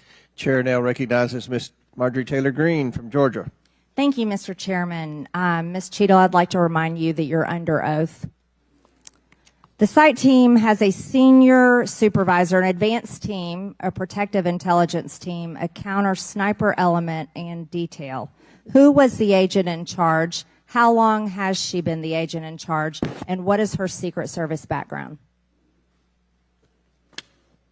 So I'm not going to provide a name. Why not? You're here to answer our This questions. forum, I'm not going to provide names of. You stated in your testimony, you said, I am here today to answer your questions. That is correct. Answer the question. I'm not going to provide names of our personnel. Why not? Today. The American people are demanding these answers from you today, Ms. Cheadle. I will do the best to provide you accurate information based on the facts that I have at this time. You're not answering our questions. The advance element coordinates with other intel or law enforcement partners, identifies threats and weaknesses at the sites and movements. We'd like a copy of the advance report. Have you brought it here with you today? We will comply with the request for the documentation that has been requested. When will that be, Ms. Cheadle? Because you should have brought it today. I am certain that our personnel are working on obtaining all of that documentation. I don't believe you, and neither do the people watching this hearing. You're not doing well, as Mr. Moskowitz informed you. You've been sitting here for over 3 hours, and I have you know the entire country is demanding you resign and demanding that you be fired if you do not resign. Things are not going well for you. You need to answer the questions. Was there a protective intelligence team, and what technical resources were utilized for that event, specifically drone or helicopter assets? There were a number of technical assets that were deployed for that event, and there was a protective intelligence team that was assigned to that event. Why was Crooks able to fly a drone over the entire area the day of the rally and the day of his assassination attempt? To my knowledge, he did not fly the drone over the entire area. How did he fly a drone over the area, period? Any part of the area? Again, I would have to go back and check the timeline of when that took place and when the event... Why didn't you bring the timeline with you today to answer our questions? I don't have all of the answers on the timelines based on the criminal investigation. Were you not prepared today to answer our questions? I am prepared to answer the questions based on the information and wanted to be able to provide. Do you have a timeline do you have a timeline at all from any of the day? I have a timeline that does not have specifics. That's shocking. That is absolutely unacceptable.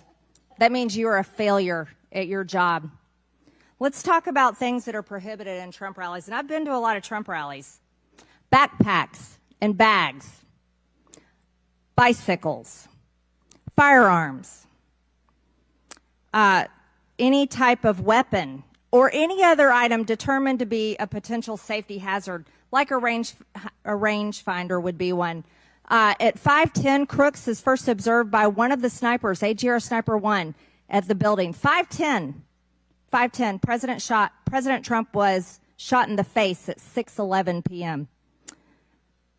5:28, AGR Sniper 1 takes a picture of a bicycle and 2 bags. Those belong to Crooks. 5:32, AGR Sniper 1 spots Crooks looking at his phone and using a rangefinder. 5:55, Butler ESU Command confirms receipt of photos and states they have been relayed on. 6:05 p.m., AGR Sniper 1 later communicates that Crooks is seen moving northeast in direction of Sheetz and that Crooks has a backpack. 2 minutes before the shooting, while President Trump has been allowed to take the stage, people see Crooks laying on his stomach in a sniper position on the roof, and they're yelling he has a gun, and they are trying to alert law enforcement and Secret Service. Why was Crooks not shot by the snipers? Why was he allowed to be there? As soon as the individual was identified as a threat, they were... No. What do you consider to be a threat? A man with a gun laying in a sniper position, a man that had a backpack, a man that had a bicycle, a man that had a rangefinder. At what point is he determined a threat? An individual with a backpack is not a threat. An individual with a rangefinder is not a threat. What about a man laying on a building that has direct line of sight of President Trump with a gun that people are screaming and pointing out? Is that a threat, Ms. Cheadle? Once that individual was identified, they were neutralized.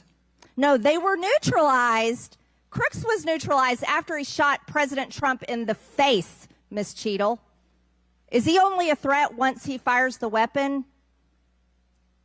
As soon as the counter sniper identified that individual, they were able to neutralize them. How were people in the crowd? Okay, then let's just take it this way. People under your command did not consider him to be a threat, yet people in the crowd knew he had a gun and considered him to be a threat.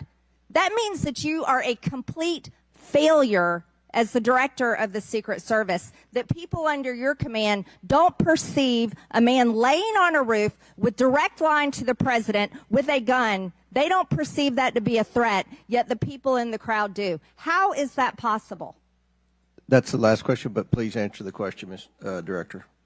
I'm not certain at this time how the information from the people in the crowd was relayed to any law enforcement personnel. No, you knew, that everyone knew.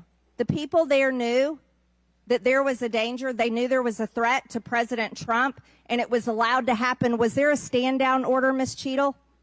Was there a conspiracy to kill President Trump? Absolutely not. Then how did this happen? And why are you still sitting here not turning in your letter of resignation?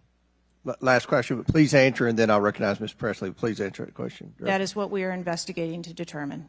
We're waiting for your letter. We are waiting for your letter of resignation, and you really need to consider doing that before you leave today. Chair now recognizes Ms. Presley from Massachusetts. Thank you.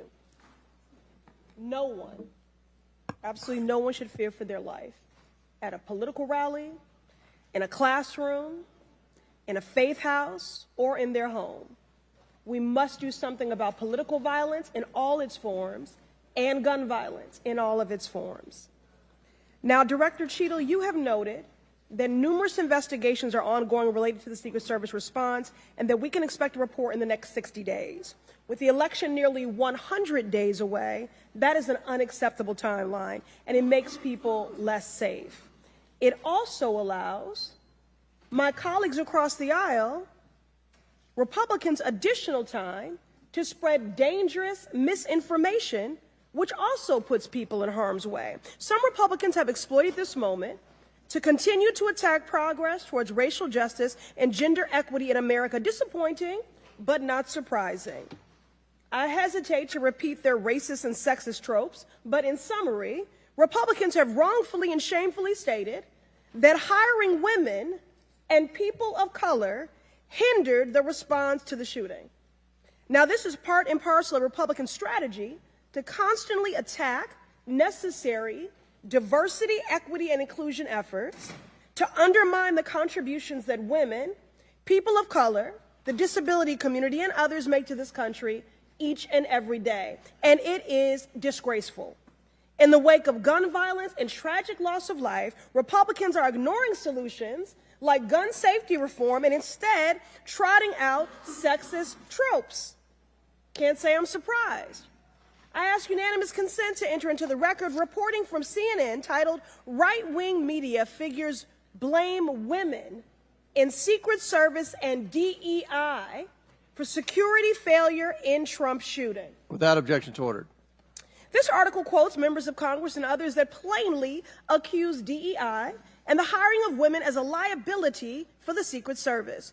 Women have been an integral part of the agency since 1971 and are held to the same standards as their male counterparts. To use them as a scapegoat during a time of crisis is shameful and it is dangerously divisive. In fact, based on recent publicly available demographic data of the agency, the largest demographic groups among special agents are white and male. But to right-wing extremists, the truth doesn't matter. The lies they tell to advance their anti-diversity agenda, which is a key theme throughout Project 2025, will only make the American public less safe and more divided. And every day, Director Cheadle, that you fail to give us answers, they are given more oxygen to make their baseless claims that women and people of color are responsible for tragic events. And that is dangerous too. Thank you. And I yield my remaining time to Ranking Member Raskin. Thank you to the distinguished gentlelady from Massachusetts, and thank you for those trenchant insights. I wanted to make the point that you were making and several of other members were making to bring it into sharp relief here. The very same day that Donald Trump narrowly escaped an assassination attempt, but an honored firefighter was gunned down and killed and other people were injured. There was another mass shooting that day, just several hours later in Birmingham, Alabama. 4 people killed and 10 wounded in a nightclub shooting. And you might think, oh, that's some kind of freakish coincidence. Not at all. We have more than one mass shooting a day in America. They are so commonplace now that they are barely reported in the national news. It's, of course, local news in Birmingham, Alabama, that 4 people were killed and 10 other people were shot and seriously wounded, being treated at the hospital. These things are a nightmare for the families of the victims who've been killed, for the families who have to take care of people who've been seriously injured and wounded.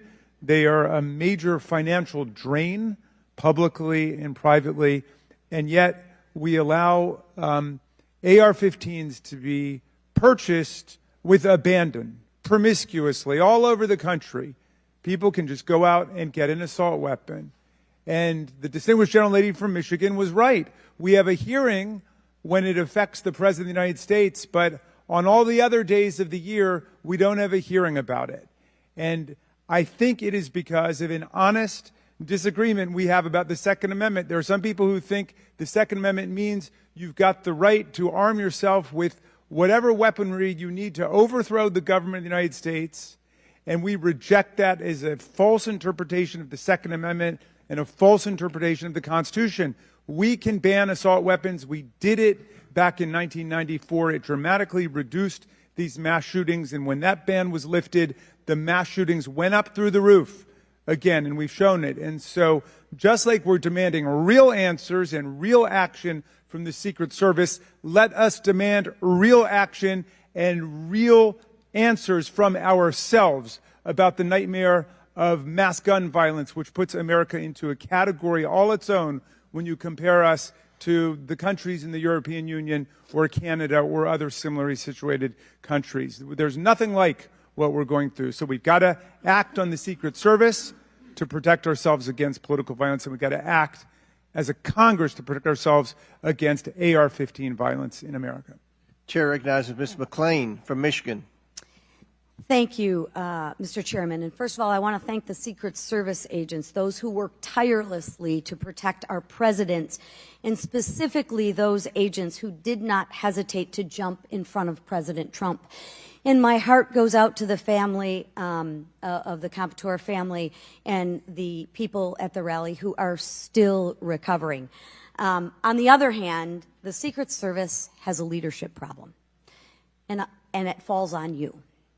And although I appreciate your hollow words that the buck stops here, I was actually hoping for some answers. Director Cheadle, you must answer to the American people if you want to stay in charge. It's really, really simple. You want to keep your job, right? Absolutely. Okay. The best way to keep your job is to answer the questions. Not play this shell game, not sing the Slim Shady song, wasn't me. I mean, come on. How long did you prepare for this hearing? I've been preparing for this hearing over the weekend and into last week. Okay, 5 days, 6 days? As soon as I was notified. And how long was that? About this hearing. Okay, 4 days? I began preparing. 4 days, 3 days? I'm not sure the date that I got the letter asking me to be here. What are you sure of? Are you sure the color of your hair? Are you sure the color of your suit? I'm just, like, tell the American people, what are you sure of? You don't even know when you started preparing for the hearing? I mean, the biggest hearing of your life, and you have no clue? You can't remember when you started preparing for this hearing? Can you understand why those words seem hollow to the American people who are supposed to entrust their faith in you? I assure you, the moment I received notification. But you can't remember. You got a little Alzheimer's, dementia going? I mean, what, you can't remember. I have several active investigations going on and an operational agency to run. Okay.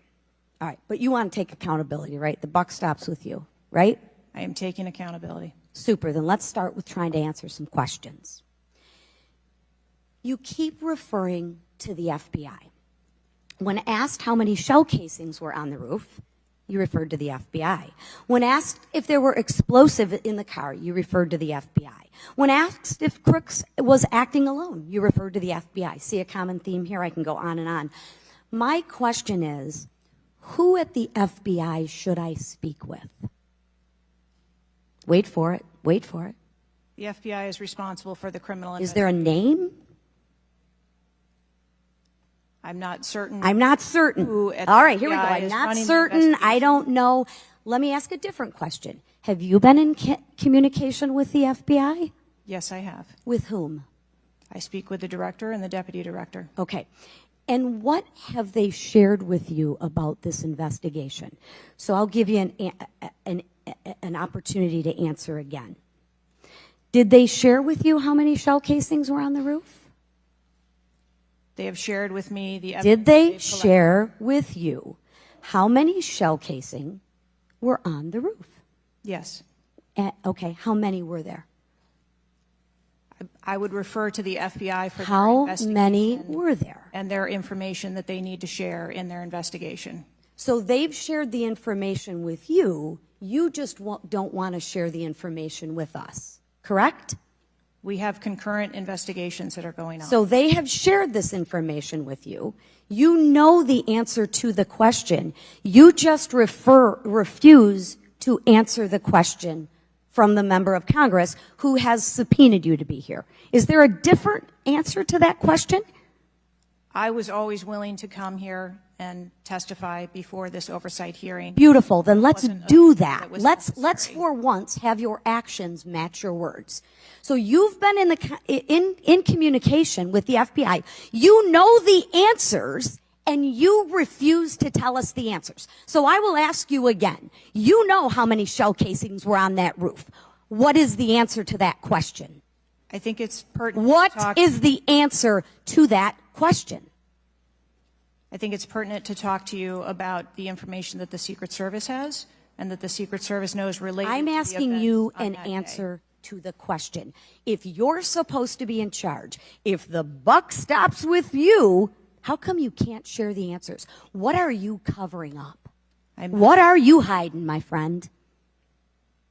I'm not covering anything up. Then why can't you answer a simple question? I would leave it to the criminal investigation to answer questions related to that. When you talk to the FBI and you ask them how many explosives, well, let me ask you, did you ask them how many explosives were on the roof? Did they answer that question? Or in the car, excuse me. Did they answer that question for you? Yes. Yes. So you know the answer to that question that my colleagues have asked you. But again, you refuse to give us the answers. You're playing this wasn't me. Well, I submit to you, if you can't, and it's not a can't, it's a won't. It's not a can't. It's not a I don't know. It's a I choose not to answer the question. Well, let me tell you, Ms. Cheadle, if you're going to lead, you need to lead. If you want to be in charge, then answer the question or step aside and have someone with the courage and the guts to answer to the American people the questions that they deserve answers to. And with that, I yield back. Chair now recognizes Ms. Boebert from Colorado. Thank you, Mr. Chairman. I'm going to continue down that vein. You have been here sitting today, Director Cheadle, definitively able to dismiss erroneous information and speculation. However, you are refusing to answer questions that we now know that you have the information for. You are saying that you are wanting to answer questions that the Secret Service has information to. Well, ma'am, you are the Secret Service. You are the director. You have said that you are the best for the job. So, I'm going to ask you some questions now knowing that you do have answers from the FBI, whom you have been passing the buck to this entire day.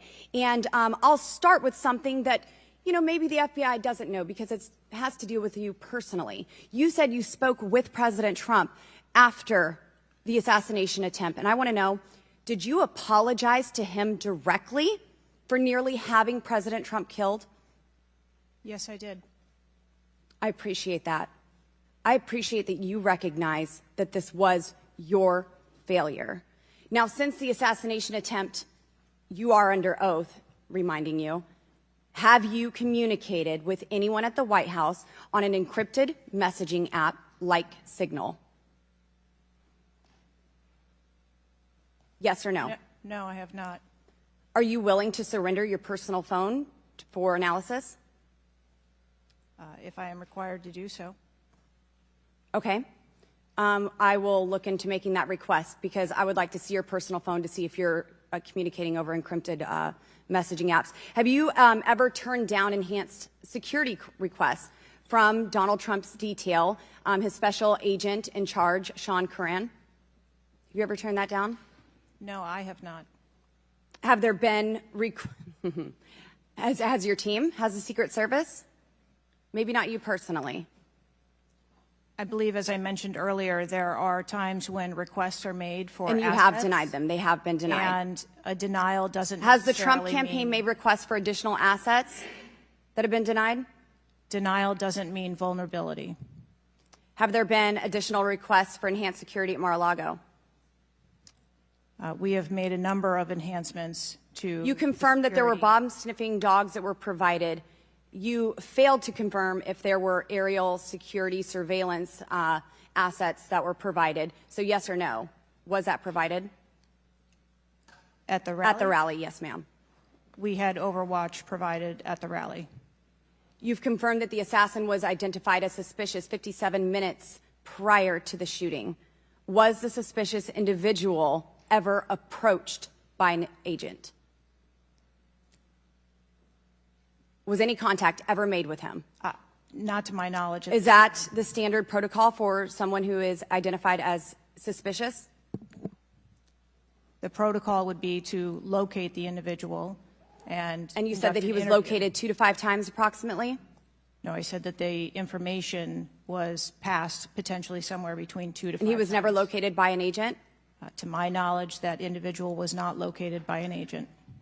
We have dozens of rally goers who have identified him and not one agent on the ground. There are many, many, many agents on the ground, local law enforcement, Secret Service. No one was able to identify him and have sights on and see him.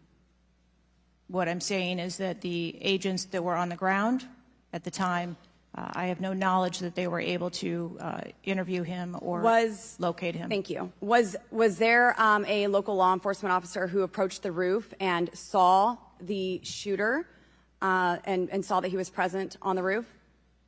That is the information that has been shared with me. Have you spoke to that local law enforcement officer? No, I have not. Are you going to?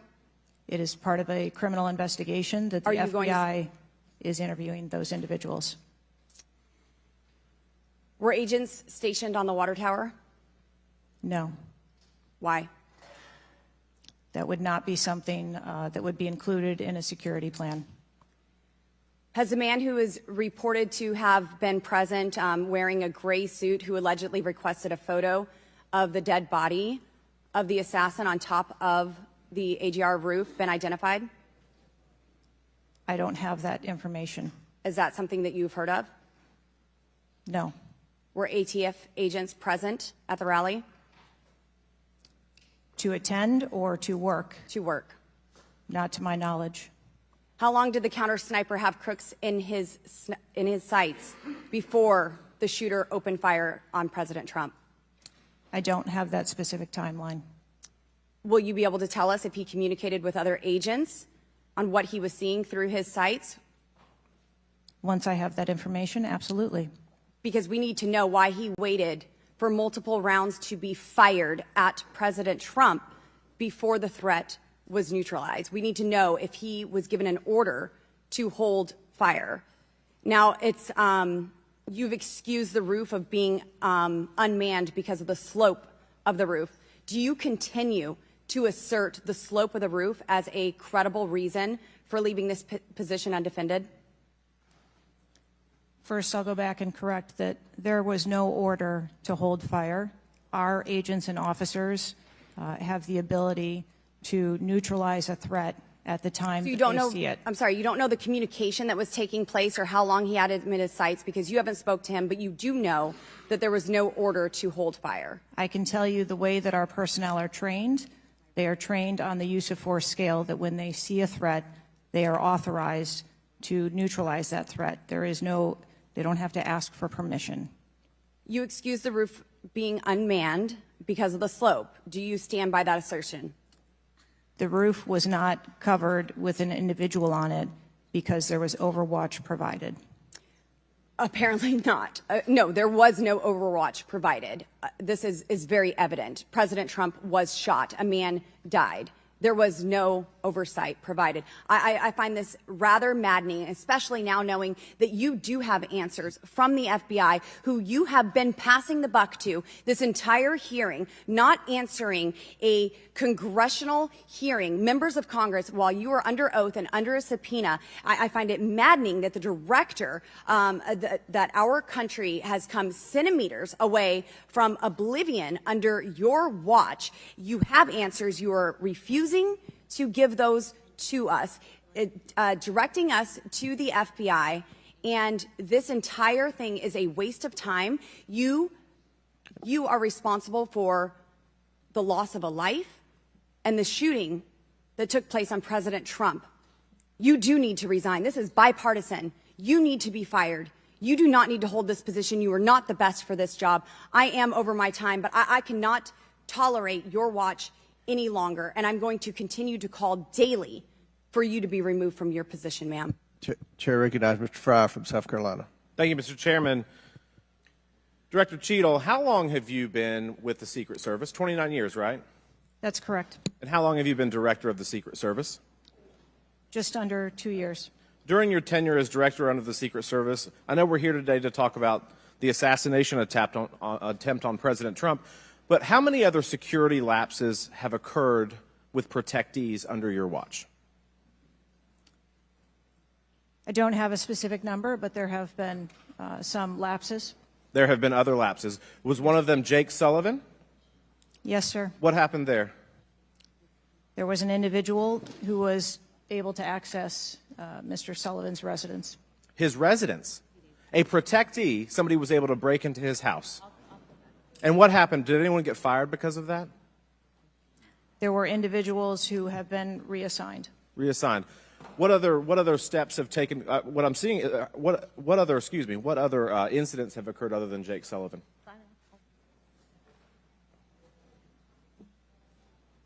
Was there an issue with the Secret Service agent and Vice President Harris? I would not call that a security incident. Well, it seems to me, I mean, you have security lapses with President Trump. You have security lapses with Jake Sullivan. You have issues with your personnel related to Vice President Kamala Harris. There seems to be a repeated theme here. Would you not agree with that? I think that we are talking about separate categories of incidents. Well, I would disagree with that. I think there's a repeated theme when you've got protectees and you're not upholding your core mission. Let me ask you something else. Does the Secret Service routinely record communications between and amongst detail? Radio communications? Any communication? Email communications are captured, as well as text messages, and then depending on the detail, radio communications are recorded. Does the Secret Service have recorded communications from the July 13th event? We do not have radio communications from that day. But you have text messages? We do have emails and text messages. Emails, okay, great. Does the head of the Trump detail or someone else embedded in this detail have command decision-making authority, or do they need to seek authorization from someone outside that detail? The head of the detail has the decision-making authority for things that are necessary for that detail. Is that standard for protection details? Yes, it is. Okay. Let me ask you something. During campaign events, is it common for the Secret Service to utilize other agencies? Yes, it is. What other agencies would be providing assistance to the Secret Service? There are a number of other agencies that provide assistance to the Secret Service during campaigns. We utilize personnel from the Department of Homeland Security. We utilize personnel from the Department of Defense, and we utilize local law enforcement partners. Are you on the same radios? Do you provide the radios to all the assets that are taking part in protection of an event? We provide radios to the personnel from the Department of Homeland Security that are assisting us. But not local law enforcement? Local law enforcement is working on their own radios. Are you on the same frequency? We ensure that we have counterparts in the security room, and so the local law enforcement will place one of their personnel in the security room with our personnel so that we have interoperability communications. Let me ask you something just about the timeline, because I think this is really interesting that we can't nail that down. I mean, I think there are lay people out there with more knowledge about the timeline than you seem to come before a subpoena in front of Congress. Was Mr. Crooks observed at the AGR building prior to the shooting? He was observed on the grounds outside of our perimeter prior to the shooting. At approximately what time was that? You don't have to give me the specific minute, but at approximately what time was that? I believe it was about 45 minutes or so prior to. Did the sniper team take a photo of Mr. Crooks? The local team did, yes, So it was a local team and not a Secret Service sniper? that took the photo. Okay. And did he relay that photo to Central Command? Again, it's an active ongoing investigation, so I want to make sure that I'm factual with the route that photo took and who that was disseminated to and when. What time did when did Mr. Crooks' status go from a suspicion, a person that was under suspicion, to a threat? When did that happen? And maybe not even a specific time, Director Cheadle, maybe a certain event that happened that transformed him from a person of suspicion to a threat. When did that happen?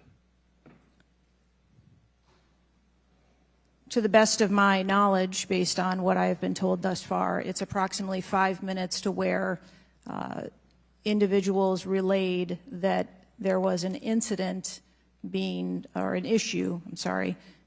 worked at the 3 o'clock of the president.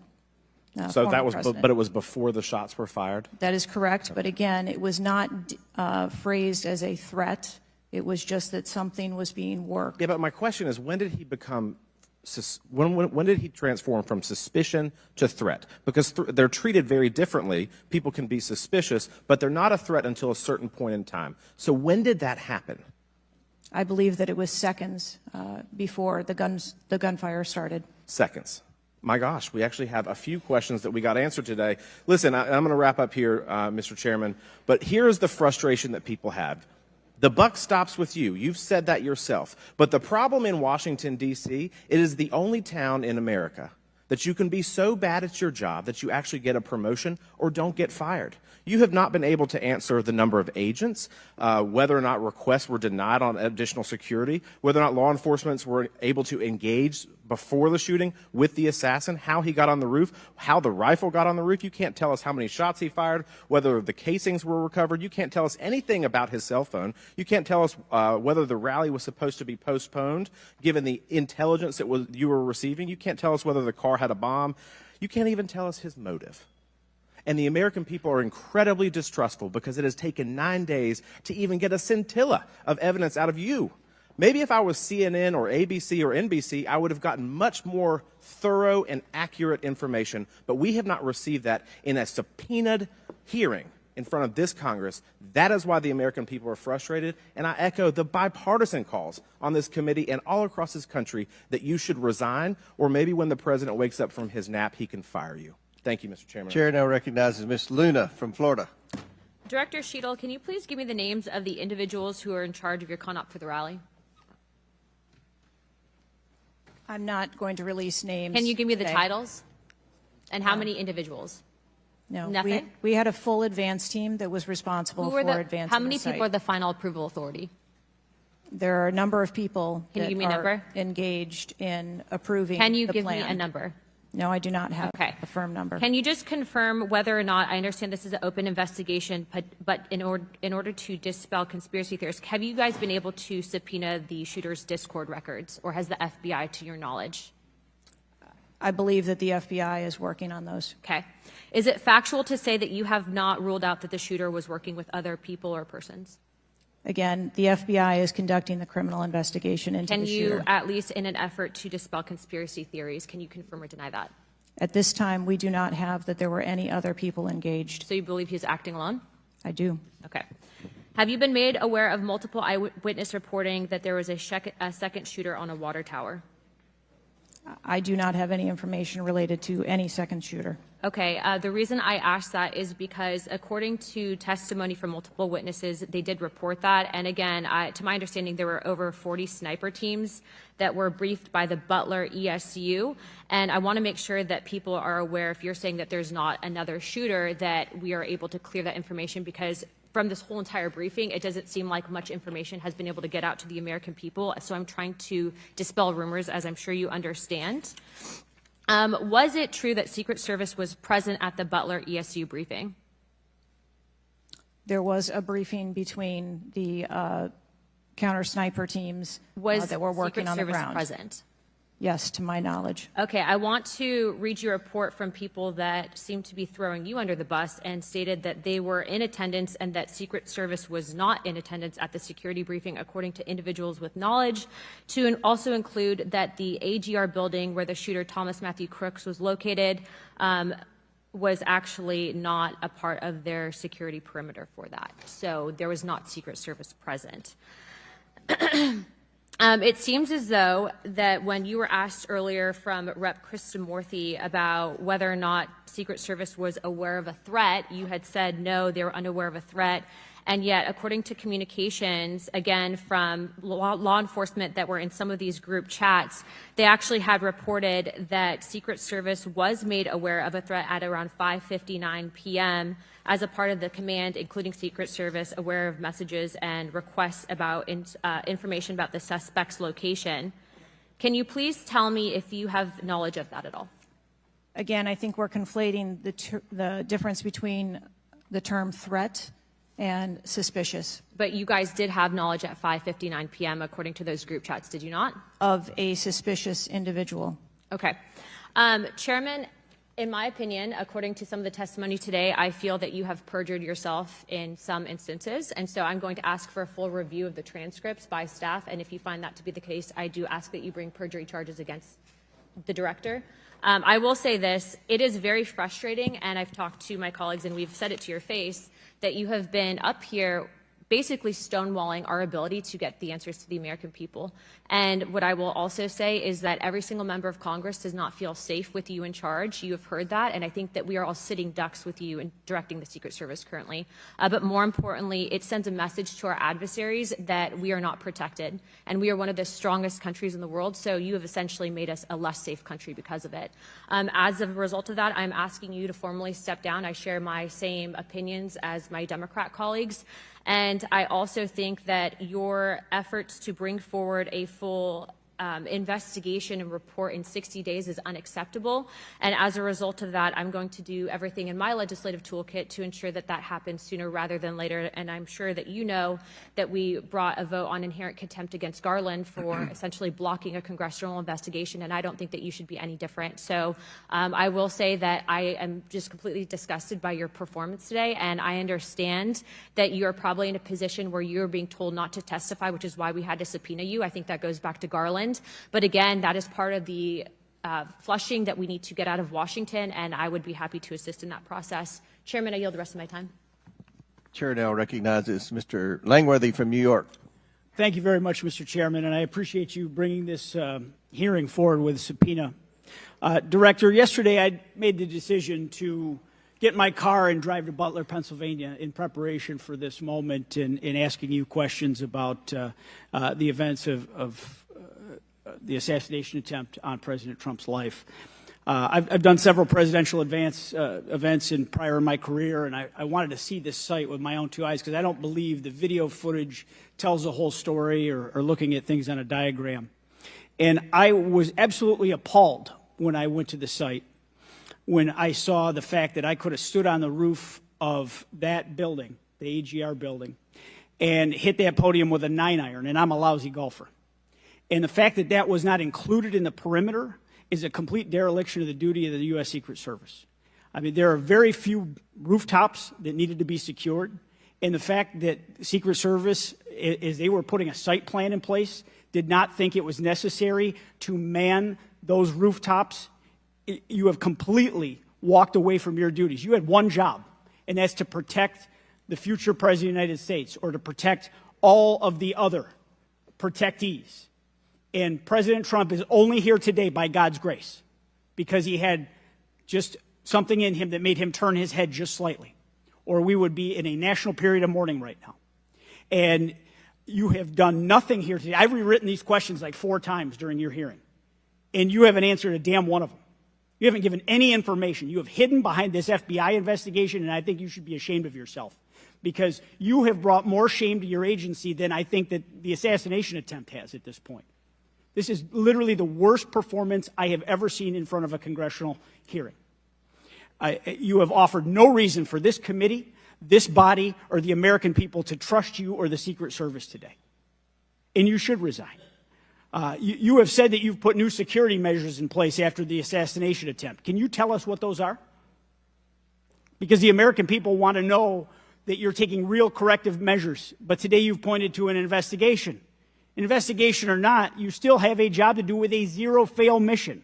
But so far, there's been absolutely no accountability, and you've admitted that here today. Not one person's been suspended. Not one person's been put on a desk. Meanwhile, we've got the most contentious of elections in our nation's history, and protectees are in danger because of incompetent leadership. Not the agents. The agents piled on President Trump to protect his life. Those are heroes. But the administrators running your agency, they're not right now. They're not doing their jobs. And you certainly aren't doing. The most appalling part of Saturday's events is the countless opportunities that Secret Service had to stop Crooks before he even got on the roof. At 3 o'clock, Crooks raised suspicion by entering the rally with a rangefinder. At 5:45, a cop with a Beaver County Emergency Services unit saw Crooks eyeballing the roof at the AGR International Building. And then at 5:55, Secret Service was warned of a suspicious person and identifies Crooks as a threat. This was all before shots were fired 15 minutes later.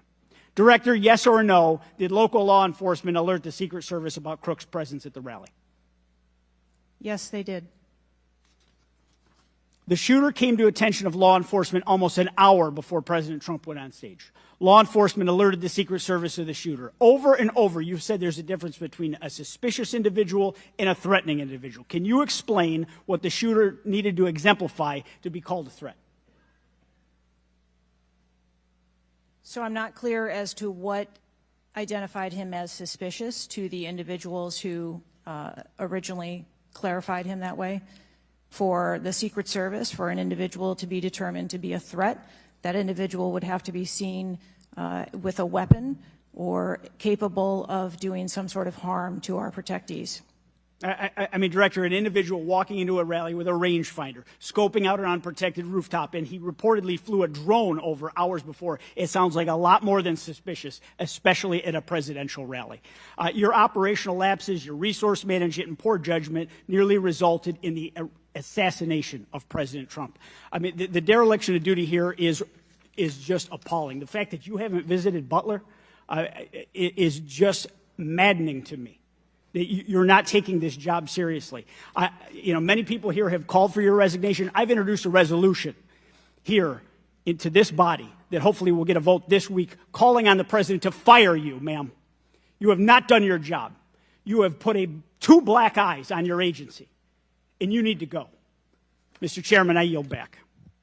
Gentleman yields back. Chair now recognizes Mr. Burleson from Missouri.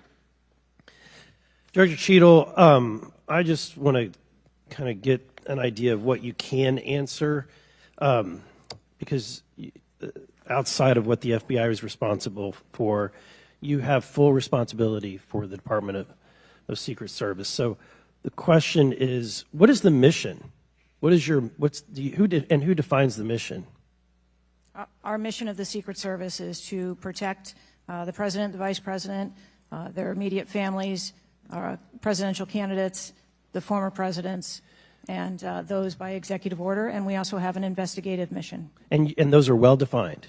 Yes, they Everyone within the agency understands the mission? Yes, they do. What about protocols and standards? Who defines the protocols and standards? We have a number of protocols and policies in place for the various missions that we have. So would it be safe to say that you failed the mission, the ultimate mission? I have stated repeatedly here today that there was a failure. What about specific failures within protocols and guidelines within the agency? Again, I am certain that the investigation that is being conducted internally as well as the external investigation. You said earlier in the hearing that there was either a communication, there was errors in communication or in operations. Could it be both? In both errors in operational decisions and errors in communications? I think the investigation potentially could identify both. So I want to talk about communications. Representative Boebert asked earlier about using encrypted apps, that you said you've not used, I guess, Signal. Have you used any encrypted app to communicate from your personal device? I do, on occasion, use encrypted apps to communicate. So you use some form of an encrypted app to communicate with people within the federal government, with local law enforcement? Whom are you communicating using the encrypted apps? Many times it's with colleagues and associates. So you're communicating with colleagues on a personal device? There are times that the Secret Service, when we work internationally with some of our partners, that they don't have the same texting capability. And you're not able to do that with your government-issued device? Recently, we have been able to install some of those apps on government devices. Okay. Let's talk about some of the things that we can get access to. I'm actually shocked that you are using your personal device and encrypted communication tools. I think that might be the most shocking thing that I've heard today. I didn't expect for you to say that. We have requested, this committee has requested multiple documents. And this is not, under the purview of the FBI, this is under your purview. We requested a complete list of all law enforcement personnel, including Secret Service, Department of Homeland Security, local law enforcement with the roles in protecting the president. And we requested that for us to receive that by July 18th. Did you provide that?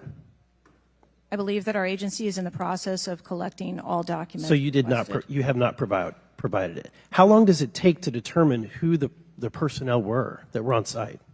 We are collecting a comprehensive list of all the documents that have been requested. We also requested all the audio and video recordings that your agency, not the FBI, but your agency has in possession related to the event. Did we receive those? Have you provided those at all? We are in the process of collecting all documentation requested. You're in the process, but you have not. Any memorandums or any internal communications related to the event? We requested that you provide that. Have you provided any of that? We are in the process of collecting the information that has been requested. Okay. So when can we expect to receive these documents? How long does it take to determine who was on site, who was being employed to be there to protect the former president? When can we expect that? How many days does it take to provide that information? We want to make sure that we have a comprehensive accounting of all of the documents that were engaged in that day, and we will make them available as soon as possible. I think transparency is the key here. It's shocking to me that we are communicating in a encrypted app to colleagues. I'm almost certain that violates some federal laws. I would like to clarify, you didn't ask me whether my communications were government work related or whether they were personally related. You're communicating with colleagues. I don't communicate government business with colleagues on a personal device. I communicate on my work device. Are you using an encrypted device on your work device? I am not. No encrypted apps? No, I do not. Okay. Thank you, Mr. Chairman. Chair now recognizes Mr. Waltz from Florida. Thank you, Mr. Chairman. Madam Director, please, I'd like to direct your attention to this video. And I sincerely appreciate the clarity on this. Can we turn up the volume, staff? I just want to ask you, because this has popped up. Republican Congressman Mike Walz, he said on social media on Saturday, and I'm going to read this for you because it does talk about you, Secretary. I have very reliable sources telling me that there have been repeated requests for stronger Secret Service protection for President Trump denied by Secretary Mayorkas. Your department has already pushed back on that, calling that absolutely false, but he is putting this on you. Can you respond to that, please? Well, that's a baseless and irresponsible statement, and is one that is unequivocally false. Director Cheadle, did you speak with your boss, Secretary Mayorkas? You fall under DHS. Did you speak with him on the 14th, the day after? Yes, I did. So you spoke with him before he made that statement? I spoke with him immediately following the incident. Did you inform him that all requests for additional resources for President Trump had been fulfilled? Or that it was false to say they had been denied? I informed him that the request for that rally that day had been fulfilled. Okay, you continue to answer that very carefully, because I made a broader statement. The agents that came to me made a broader statement that his permanent protective detail for years now have been asking for more. Is that correct? I do not have specific incidents of those requests. Is it correct that they've been asking for more? I have heard the same reports that you have.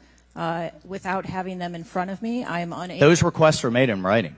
I mean, the agents are telling me they make them in writing. This isn't a verbal agency. Things are made in writing. I understand what you're saying. I don't have those requests in front of me here. I'm not asking if you have them in front of you. Are you aware that they were made?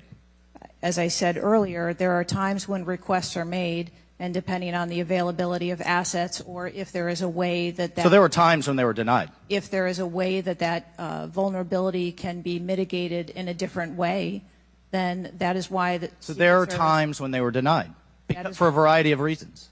That is why the Secret Service has a multi-layered and multifaceted security plan, so that we can pivot if So we need to. in the wake, in the immediate 48 hours of an assassination attempt on a former president, could be the next leader of the free world, almost had his head blown off, your boss says that's irresponsible and false to say things are denied. And you had talked to him. So did he just make that up on his own, or did you tell him that? We were speaking about the requests made at the rally. Staff, can we show the next slide, please? Then we have your spokesman. Did you sign off on this statement? That there's an assertion that a member of the former president's team requested additional security resources and those were rebuffed? This is absolutely false. In fact, we added protective resources and technology and capability as part of the increased campaign travel tempo. But next slide, please. Next slide, please, staff. We have the Washington Post article that then says we now have senior Secret Service officials saying there were at times when it was denied. So which is it? Again, there have been a number of conversations going on here. Did you sign off on that spokesman's statement? The spokesman's statement, I believe, was related to requests that were made. Did for you the sign rally. off on it? For the requests that were made at the rally. Did yes. you sign off on the statement before it went out? I sign off on my press spokesman's statement before they go out. I would hope you would in the wake of an assassination attempt. Yes. You did. Mm-hmm. Categorically false that any requests were made. You signed off on it. Thank you for that. Thank you for that clarity. Madam Director, how many press conferences have you held since the assassination attempt? We have put out press releases. How many press conferences have you held? Gone to the mic, taken questions from the public, from the media? How many? I have not held any. How many has Secretary Mayorkas held? I don't 0. How many has the FBI held? 0. How many has the Department of Justice held? I know you know the answer.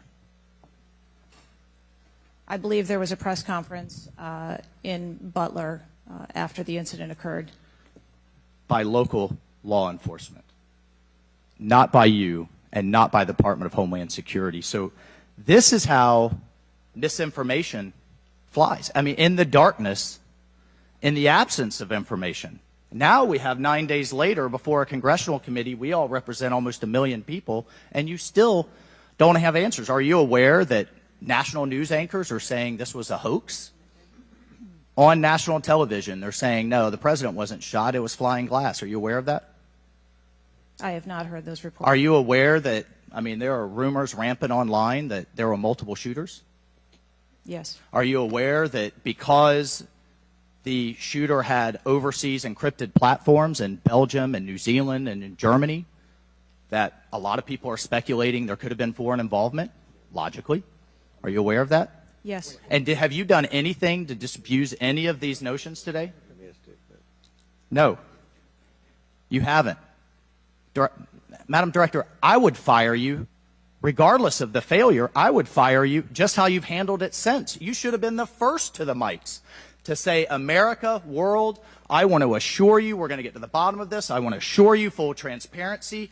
Our agency clearly had major gaps here, and I want to personally take responsibility and accountability. You should have been the first, standing alongside Secretary Mayorkas, and I would even go so far as to say have daily press conferences updating everyone on what we know. But you haven't had any of that.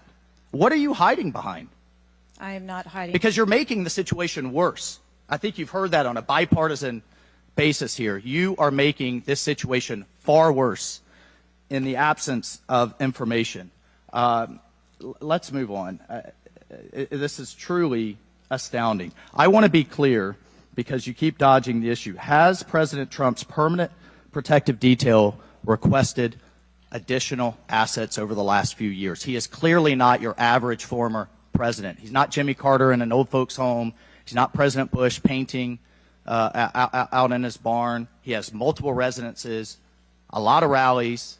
He's very publicly engaged, and he has a foreign threat in addition to domestic threats. Have they requested additional resources? That's the last question, but please feel free to answer. Thank you, Director. Thank you. We have continued, as I stated earlier, to increase over the past year the assets that are at the former president's residence and supplied to his detail. Mr. Chairman, if I could just ask for one more indulgence. It is clear you have not been to Butler, Pennsylvania. Leaders lead and should be on the ground. You have not been there. Instead, you went to the RNC, but you weren't originally even going to go there. Where were you originally scheduled to go besides the RNC, a national special security event? I was always scheduled to go to the RNC. Mr. Chairman, I would like to enter into the record that the director was scheduled to go to Aspen, hobnobbing around with, I don't know what liberal elites go to Aspen. That was where you were originally scheduled to go to speak at a forum. I was scheduled to go to the RNC. I was going to leave the RNC for 24 hours and return back to the RNC. I hope, as your predecessor, Julie Pearson, with a security incident on the White House and under the Obama administration and Reagan's Secret Service detail lead, I will hope you would have the dignity for the sake of the agents in the service to resign. Gentleman's time's expired. Thank you. I'd like to enter a few things into the record. First of all, the remaining articles that Mr. Biggs was wanting to enter into the record, without objection, so ordered. Next, I have a written statement from Representative Mike Kelly of Pennsylvania. His district includes Butler, and he has a written statement that we'd like to enter into the record without objection, so ordered. A bipartisan 114th congressional report titled United States Secret Service, an Agency in Crisis. This was prepared by former Oversight Committee Chairman Jason Chaffetz and former Ranking Member Elijah Cummings. And lastly, the issue subpoenaed compelling Director Cheadle's appearance at today's hearing without objection, so ordered. That concludes our question segment. I want to thank the Director for your testimony today. I now yield to the Ranking Member for closing remarks. Thank you very much, Mr. Chairman. And Director Cheadle, I also want to thank you for your patience over the course of what must have been a very long and trying hearing for you. It has been an unusually encouraging hearing and an unusually depressing hearing. And what's encouraging, Mr. Chairman, is that we came together to issue a strong statement deploring and categorically denouncing political violence in America.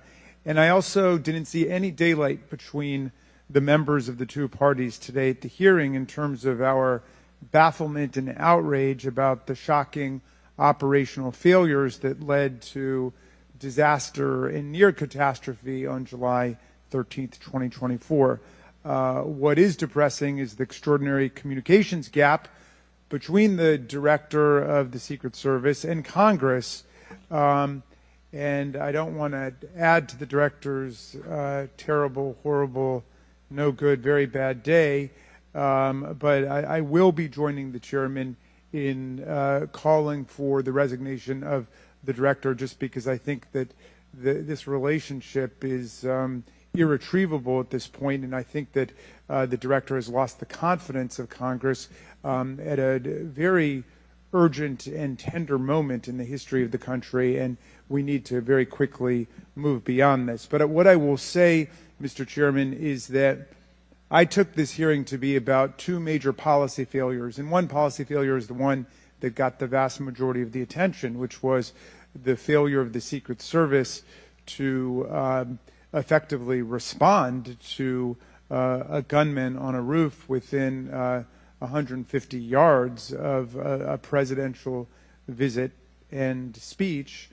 But the other failure is on the part of Congress, because the mass shooting that took place in Butler, Pennsylvania, is replicated all over the country every day. And in fact, as I said, Mr. Chairman, it happened that evening in Alabama, in Birmingham, Alabama, where there was a mass shooting where more people even were killed and wounded than were killed and wounded in Butler, Pennsylvania. So it's true, the president, the former president, and a handful of people who get the Secret Service protection are the only people in America we thought were safe from an AR-15 attack. It's clear that they're not safe either, and we've got to get to the bottom of that.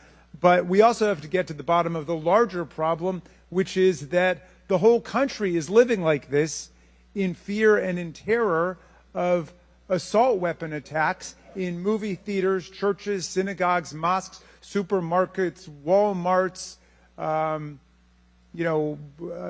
any place where an audience or a public gathers. And the worst was in Las Vegas, where a gunman got up on a roof and then just mowed down 60 people below him and wounded hundreds and hundreds of other people. So we've got to deal with that problem.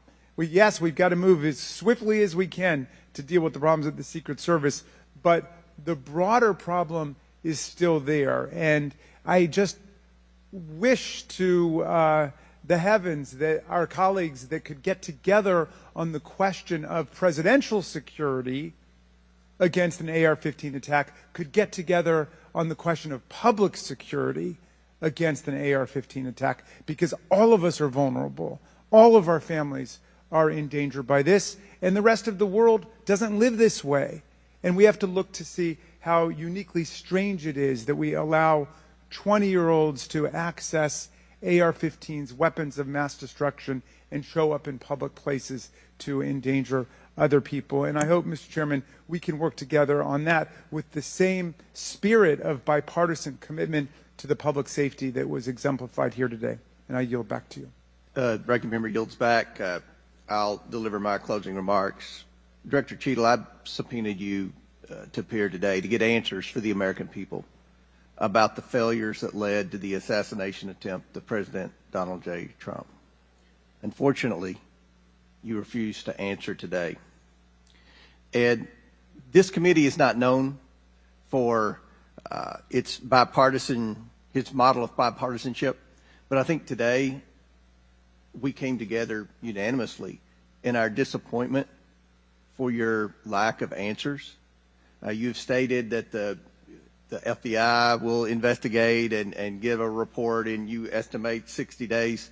We've been waiting for months and months for lots of different bits of information from the FBI. We have no confidence in the FBI. The majority of this committee has no confidence in the FBI. I sincerely hoped that the hearing today would give not just Congress confidence in the Secret Service, but the American people would have confidence in the Secret Service. We don't have confidence, not just in Congress, but I don't believe the American people tonight when they go to bed are going to have confidence that the Secret Service is the best it can be at protecting President Biden, at protecting the First Lady, at protecting President Trump, at protecting their families. That's what the primary role for the Secret Service should be. And some people have said and speculated, well, there needs to be more money and more employees. As I stated early on, $3.1 billion. I believe next year it's going to be $3.2 billion budget. Over 8,000 employees. If the Secret Service is spread too thin in doing things like inspecting counterfeit, which is what the Secret Service was created to do, was to inspect counterfeit money and things like that with the Treasury. If it's spread too thin, then we need to come together in Congress, and I think we can do that in a bipartisan way to narrow the focus of the Secret Service, to protect the leaders of our country, to protect our elections by protecting our candidates. And I don't believe we have any confidence that you can do that as the leader of the FBI. I sincerely hope that we would adjourn this committee hearing and have confidence not just in the Secret Service, but in you as director of the Secret Service. But we do not. Taking responsibility requires a lot of things. It means providing transparency. It means answering simple questions. It means providing a specific timeline of July 13th to this committee and the American people. I mean, it's been 9 days.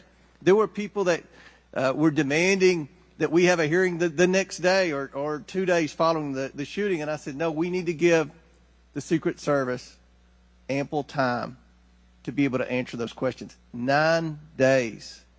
9 days. And I don't think we answered very many questions that the American people have. I don't think there was I've never said this before, and I've presided over a lot of hearings. I don't think there was one question asked by anyone that the average American hasn't already asked at a diner or at church or at a ball game. The American people have questions. They deserve answers. Congress deserves answers. You were subpoenaed today to provide answers, and ma'am, you did not do that.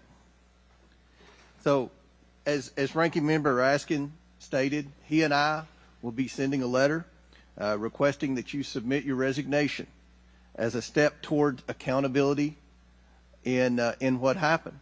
And one of the biggest frustrations that many of us have, especially on this side of the aisle, is that there's never accountability in this administration. And when you look at the debacles prior to July 13th, I mean, it would be hard to beat the withdrawal in Afghanistan, the debacle there, and no one was held accountable. To this day, no one has been held accountable for that. But here we have clearly video showing people notifying the police, and the police are blaming the Secret Service. The Secret Service are blaming the police. Homeland Security is blaming everybody.